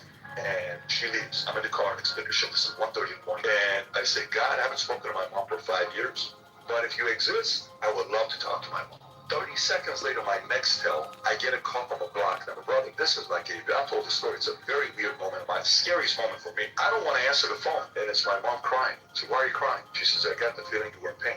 How'd you get this number? She says, I just got it 6 months ago. I said, but do you know what I'm going through right now? What are you going? I said, no, nothing. But I don't know how to talk to her. I hang up the phone. I sat in that car that night. Top of the hills, chills all over my body. I'm like, oh my God, either this is ironic or this is real, but the level of coincidence is a little too real. I could have chosen to say it's ironic. I chose to believe it was God, and he has my back. I don't believe in God. I don't read the Bible. So he made a decision. But it seems like even if you were in Patrick Bet David's position, where you've gotten you ask God to speak to your mother after not speaking to her for 5 years. 30 seconds later, your phone rings. It's your mother after not speaking to her for 5 years. And something tells me that based on what I've heard from you today, that even if you were in that role position, you would have chalked it up to coincidence and continued to live your life. But the difference with Patrick Bet David, he chose to believe at that point that this was God attempting to communicate to him. And he accepted it, and his life has been forever enriched by that. But you have to make a decision to invite God into your life. But if you continue to it seems like you have a heightened level of skepticism and doubt. It's beyond questioning God. We all question. I have questions for God as I sit here today as a firm believer. But your questioning leads into doubt and an unhealthy level of skepticism, which is keeping your back turned to God. If you would just turn around and accept that these coincidences that you've dismissed in the past are really God's attempt to reach out to you. I think it's. I would say, like, if that exact thing happened to me, you know, obviously, if you're the one experiencing it and you're the one who is praying and you're in an intense mood, and then it feels like it, you know, God reached out to you. I mean, perhaps that could have been convincing to me. You know, you know, Well, let me ask you, as an outsider, I don't have a similar experience, so I just don't. As an outsider, as just someone who's hearing Patrick Bet David, unless you think he's lying, then we can just throw it away. But if you believe he's telling the truth, you think that that's a coincidence? Well, I no way, and as I'm sure you know, there's no way to tell for sure. It's not. He's making he's not making a falsifiable claim, so it's totally possible it was a coincidence. But like I said, if that happened to me, perhaps that would be like I would feel something like he did. Now, have you ever scanned your life, scanned your experiences in retrospect and said, this experience probably was something that I kind of just overlooked? Do you think that there might have been some experiences that you really can't explain through coincidence if you take a closer look at your past? I'm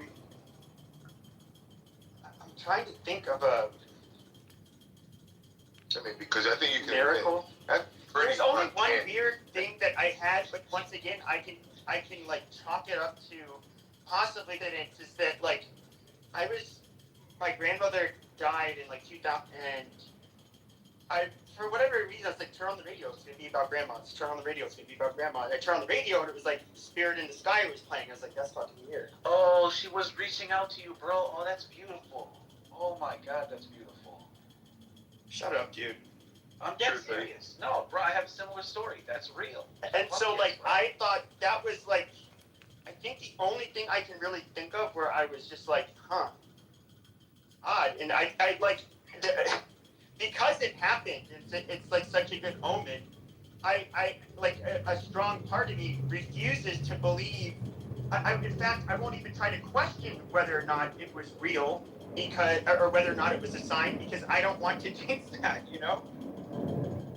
No, bro, that was 1,000% real. 1,000%. I relate a lot because I used to be an atheist, and like, what shook me what opened my door to spiritual beliefs was my grandfather passed away when I was 12, and the whole house was awake at like 2 a.m. It's a whole thing, and my mom's super spiritual. She's like, well, let's light a candle. I think Grandpa's passing away. I want to say goodbye. Mind you, there was no reason for us to think he was passing away. And I used to make fun of her for her spirituality, but she was like really distraught. So I said, okay, I'll do it for you. But in the back of my head, I'm like, this is ridiculous. We go out to the backyard, we light a candle, we see a bunch of crazy shit in the night sky. That's a whole thing. My mom's jumping up and down like, you see it? You see what I'm seeing? You see it? And I'm just like, am I fucking crazy? But she's reacting at the same time I'm seeing shit. We're describing the same thing. I go back to my room later. I can't sleep. I sit on my bed till the sun comes up. I come back downstairs like, I guess I'm not sleeping. I'm like, my mom's getting off the phone with my uncle, and like right as I hit the bottom landing case, I look at her in the kitchen, and she's getting off the phone. Okay, thanks, love you too. Okay, bye. Click. Looks at me, makes eye contact. Grandpa passed away last night. I'm like, what the fuck? But the way, so how I first internalized it, I was like, ironically, my same scientific materialist mind was still present, where I was like, well, look, to be honest, humans have been talking about shit like this for thousands of years. And to be fair, you're probably not going to believe shit like this until you experience it. And this is some spooky shit. Does this mean, Yahweh or Buddha? I don't know. But it means something spooky's going on. And maybe spooky shit is real, to whatever extent that means. And then over my life, I got closer and closer to Jesus because I kept searching for it. It's literally my truth is because after that, I was forever changed. But what I would do is just invite you to open your heart, not your mind, Don't question. Just because the thing that connects you to your grandma is not reason. It's not logic. It's not what she could do for you. It was just love. You just loved her. You just had a connection with her. And that's why God created us. And that's what gets us closest to the veil, if that makes sense. Or at least from whatever I know. So that's what I took away from it all. So, thank you for sharing. I would just say, Pepe, it seems like you may have experienced some things that because you need to understand how things work, that need is overwhelming your need for faith. And your need for faith will bring you more peace, will bring you, but you shouldn't do it for that reason. You shouldn't do it because it's going to bring you more peace. You should do it because you see it as the right thing to do. But God is waiting at the door, but you have to turn around and open your arms to him. And he will, once you invite him into your world, you already have an amazing foundation of an understanding of life. You've been through a number of experiences. I've heard you on this app. You can be very wild at times, but you've been informed by a number of amazing life experiences that if you would let God in your life, I believe that will take you to the next level of living. But man, tell me, where is this door? Where is this door? Describe your heart. Describe this door that you're talking about. I'm talking to Mando. Talking to me? When I say door, that's proverbial. It's not like literal. It's figurative. Yeah. Okay. So for me to tell you what it looks like would be lie the truth, because it's not an actual door. So I can't tell you what it looks like. That'd be like So that goes along with it. So that goes along with why is everybody talking at one time? Yeah, thank you. I was talking, but so that door would be just as that door would be the same as. Say that one more time, sir. So that door would be the same as your God. You can't, because that door would be like you describe God. You can't see it. You would only want to believe in it. You want to say it's somewhere. I mean, because I'm kind of like Pepe. I'm born Catholic Church, Baptist. I've done the rosary beads. This is that faith don't live here no more. So now I don't know if no one else believes. I'm too old for that. I'm too old for that. All that thing trying to make you. Is that like a thing that's prevalent in the married community where people don't be doing it like that? I don't know. My girlfriend is married and she's cheated on her husband several times discreetly. Oh, And my it's making her look less than. She's married to a woman. How we going to cheating? Go ahead.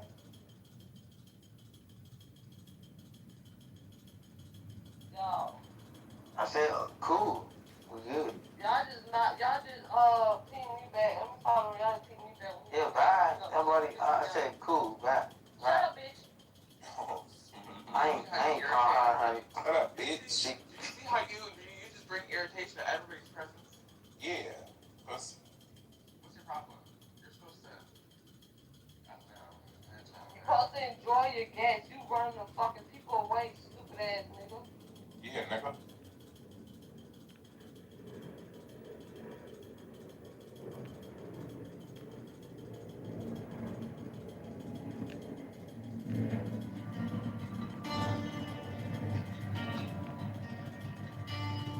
He shall know the chosen priest, out of infinite space,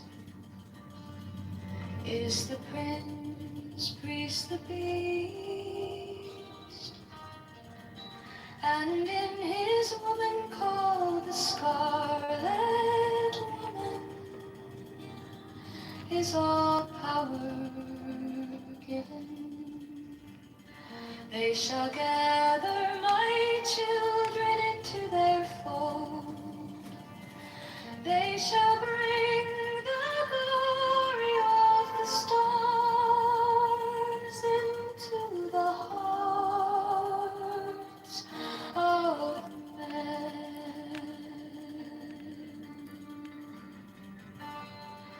16 for he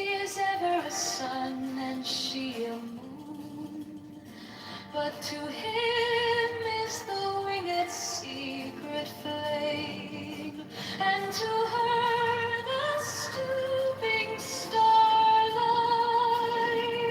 But we are not so chosen. 18 burn upon their brows, O splendorous serpent. 19, O azure-lidded woman, bend upon them. 20, the key of the rituals is in the secret word which I have given unto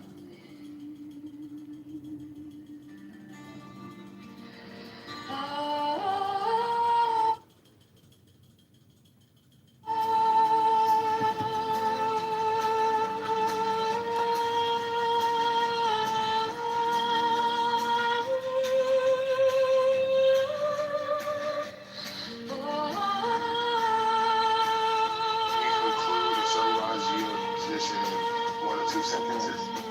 Okay, well, just this one right here. This so-called believing in God, all Guys, and those numbers actually reflect that they are actually, those don't even reflect the war yet. Okay. Yeah, we haven't even seen like this.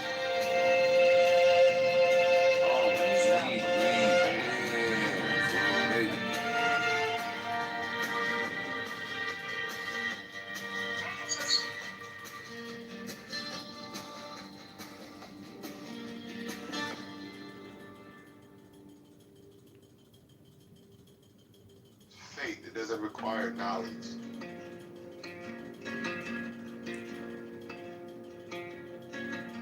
Now ye shall know that the chosen priest, as to love infinite space, is the prince priest, the beast.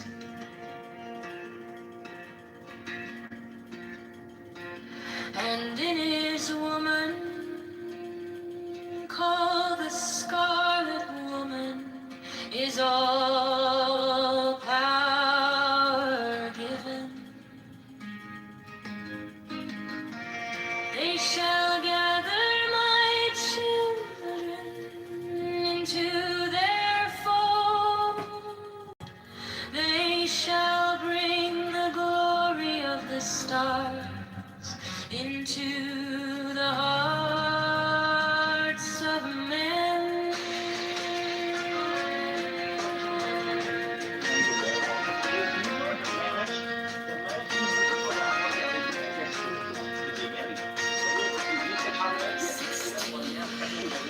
For he is ever a son, and she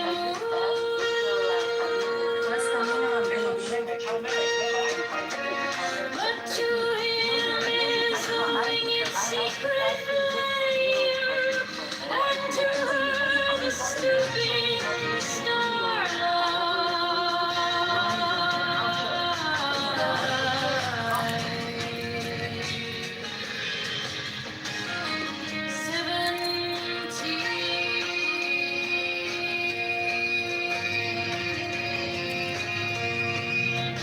but ye are not so chosen.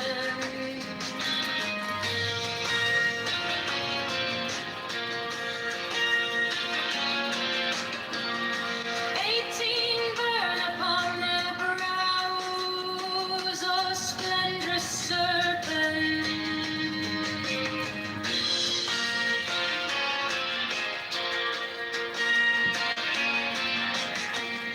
19 hours your lidded woman, bend upon them. 20, the key of the rituals is in the secret word which I have given unto to him.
These are fools that men adore, both their gods and their men of fools.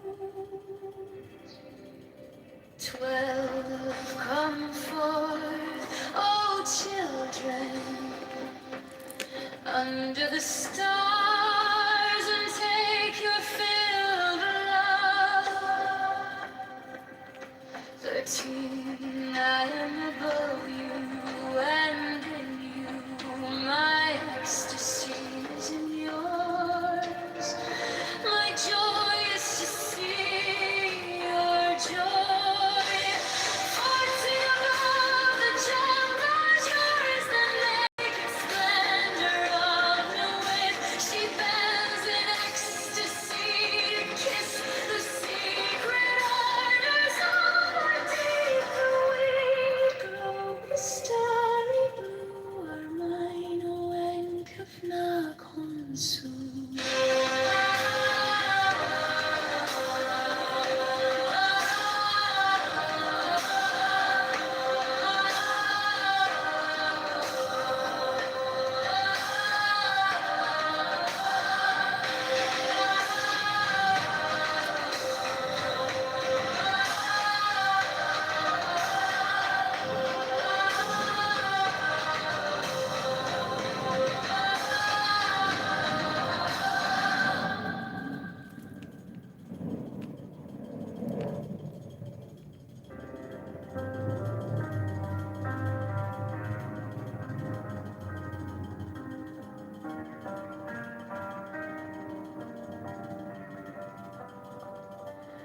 These are fools that men adore, both their gods and their men of fools. 12 come forth, O children, under the stars and take your fill of love. 13, I am above you, and in you my ecstasy is in yours. My joy is to see your joy.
gemmed azure is the naked splendor of New York. She bends in ecstasy to kiss the secret ardors of her need. The winged glow, the starry blue, are mine, oh, wanketh nachon su. My joy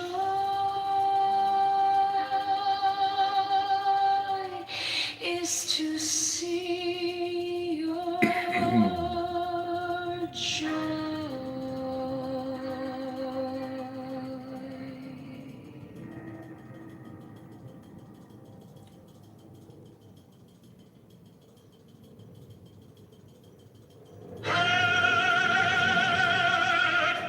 The manifestation of new wheat, the unfurling of the company of heaven.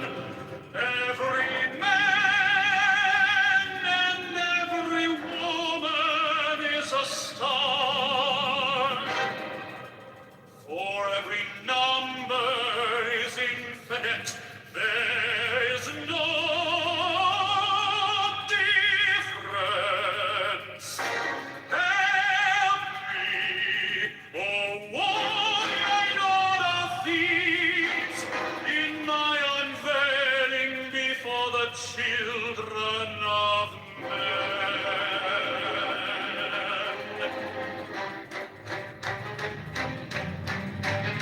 6 feet are deep, my secret center, my heart and my tongue.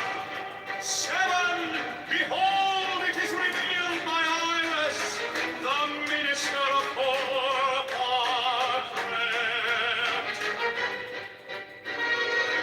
8, the couch is in the cool, not the poo in the cups. 9, worship then the cats, and behold, my light shed over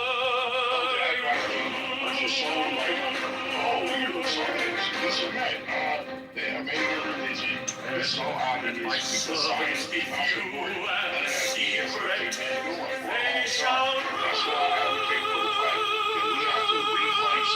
from many and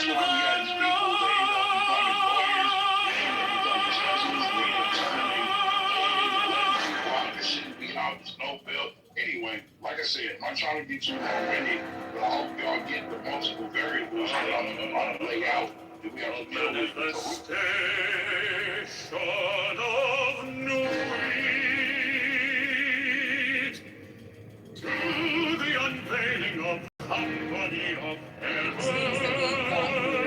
Having Epstein files released. Every man But apparently now they say no, that it's not perfectly on par. But Donald Trump says if changes by the outcomes, then you are not American. It was wild to see how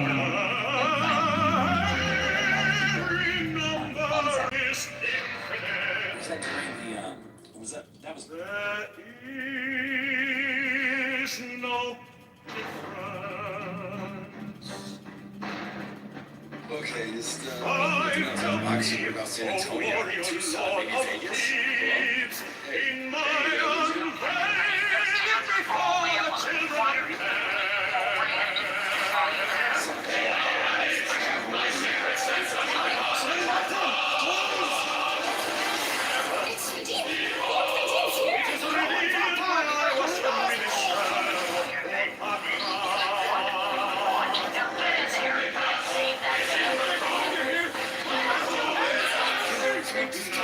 the children.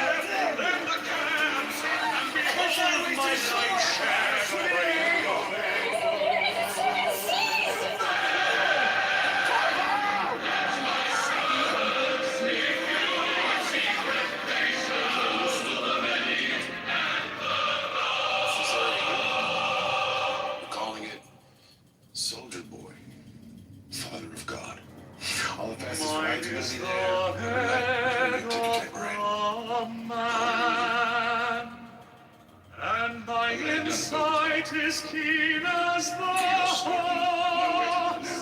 by my head. When are you coming back? Probably not for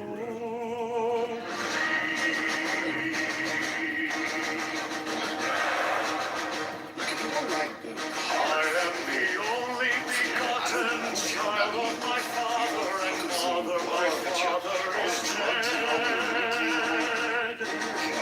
My mother bore me with labor and pain and fear. By my body I clothe thee. About me shine the diamonds of radiant light and pure. By their brightness I invoke thee. I is the red triangle river, the signs is an unsaved beat of thee, Lord. By the Lamb and I invoke thee.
The song I invoke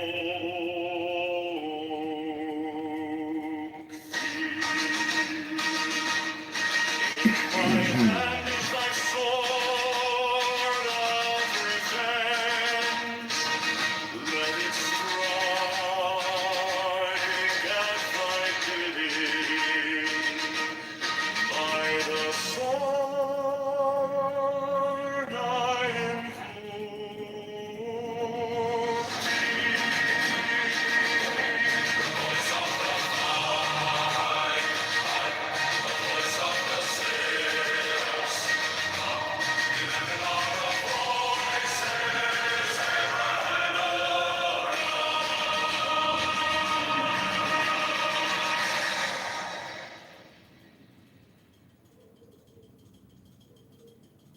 Mine is the head of the man, and my inside is keen as the hawk's. By my bed I invoke thee. I am the only begotten child of my father and mother, the temple being in darkness, and the speaker ascended into his place. Let him begin by ritual altar, as followeth. H. vivo preocum, o procul este profani, bahlasti, peda. In the name of the mighty and terrible one, I proclaim that I have banished the shells unto their habitations. I invoke Tahuti, the Lord of wisdom and of utterance, the God that cometh forth from the veil. O thou majesty of Godhead, wisdom crowned Tahuti, Lord of the gates of the universe.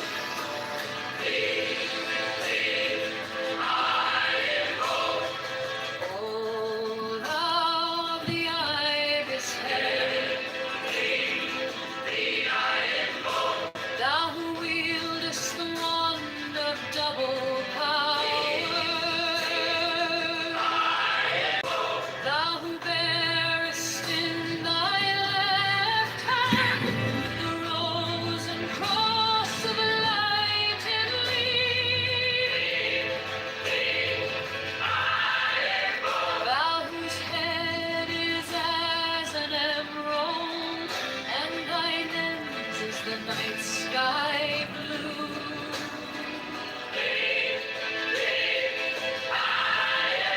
Thou whose skin is a flaming orange, as though it burned in a furnace.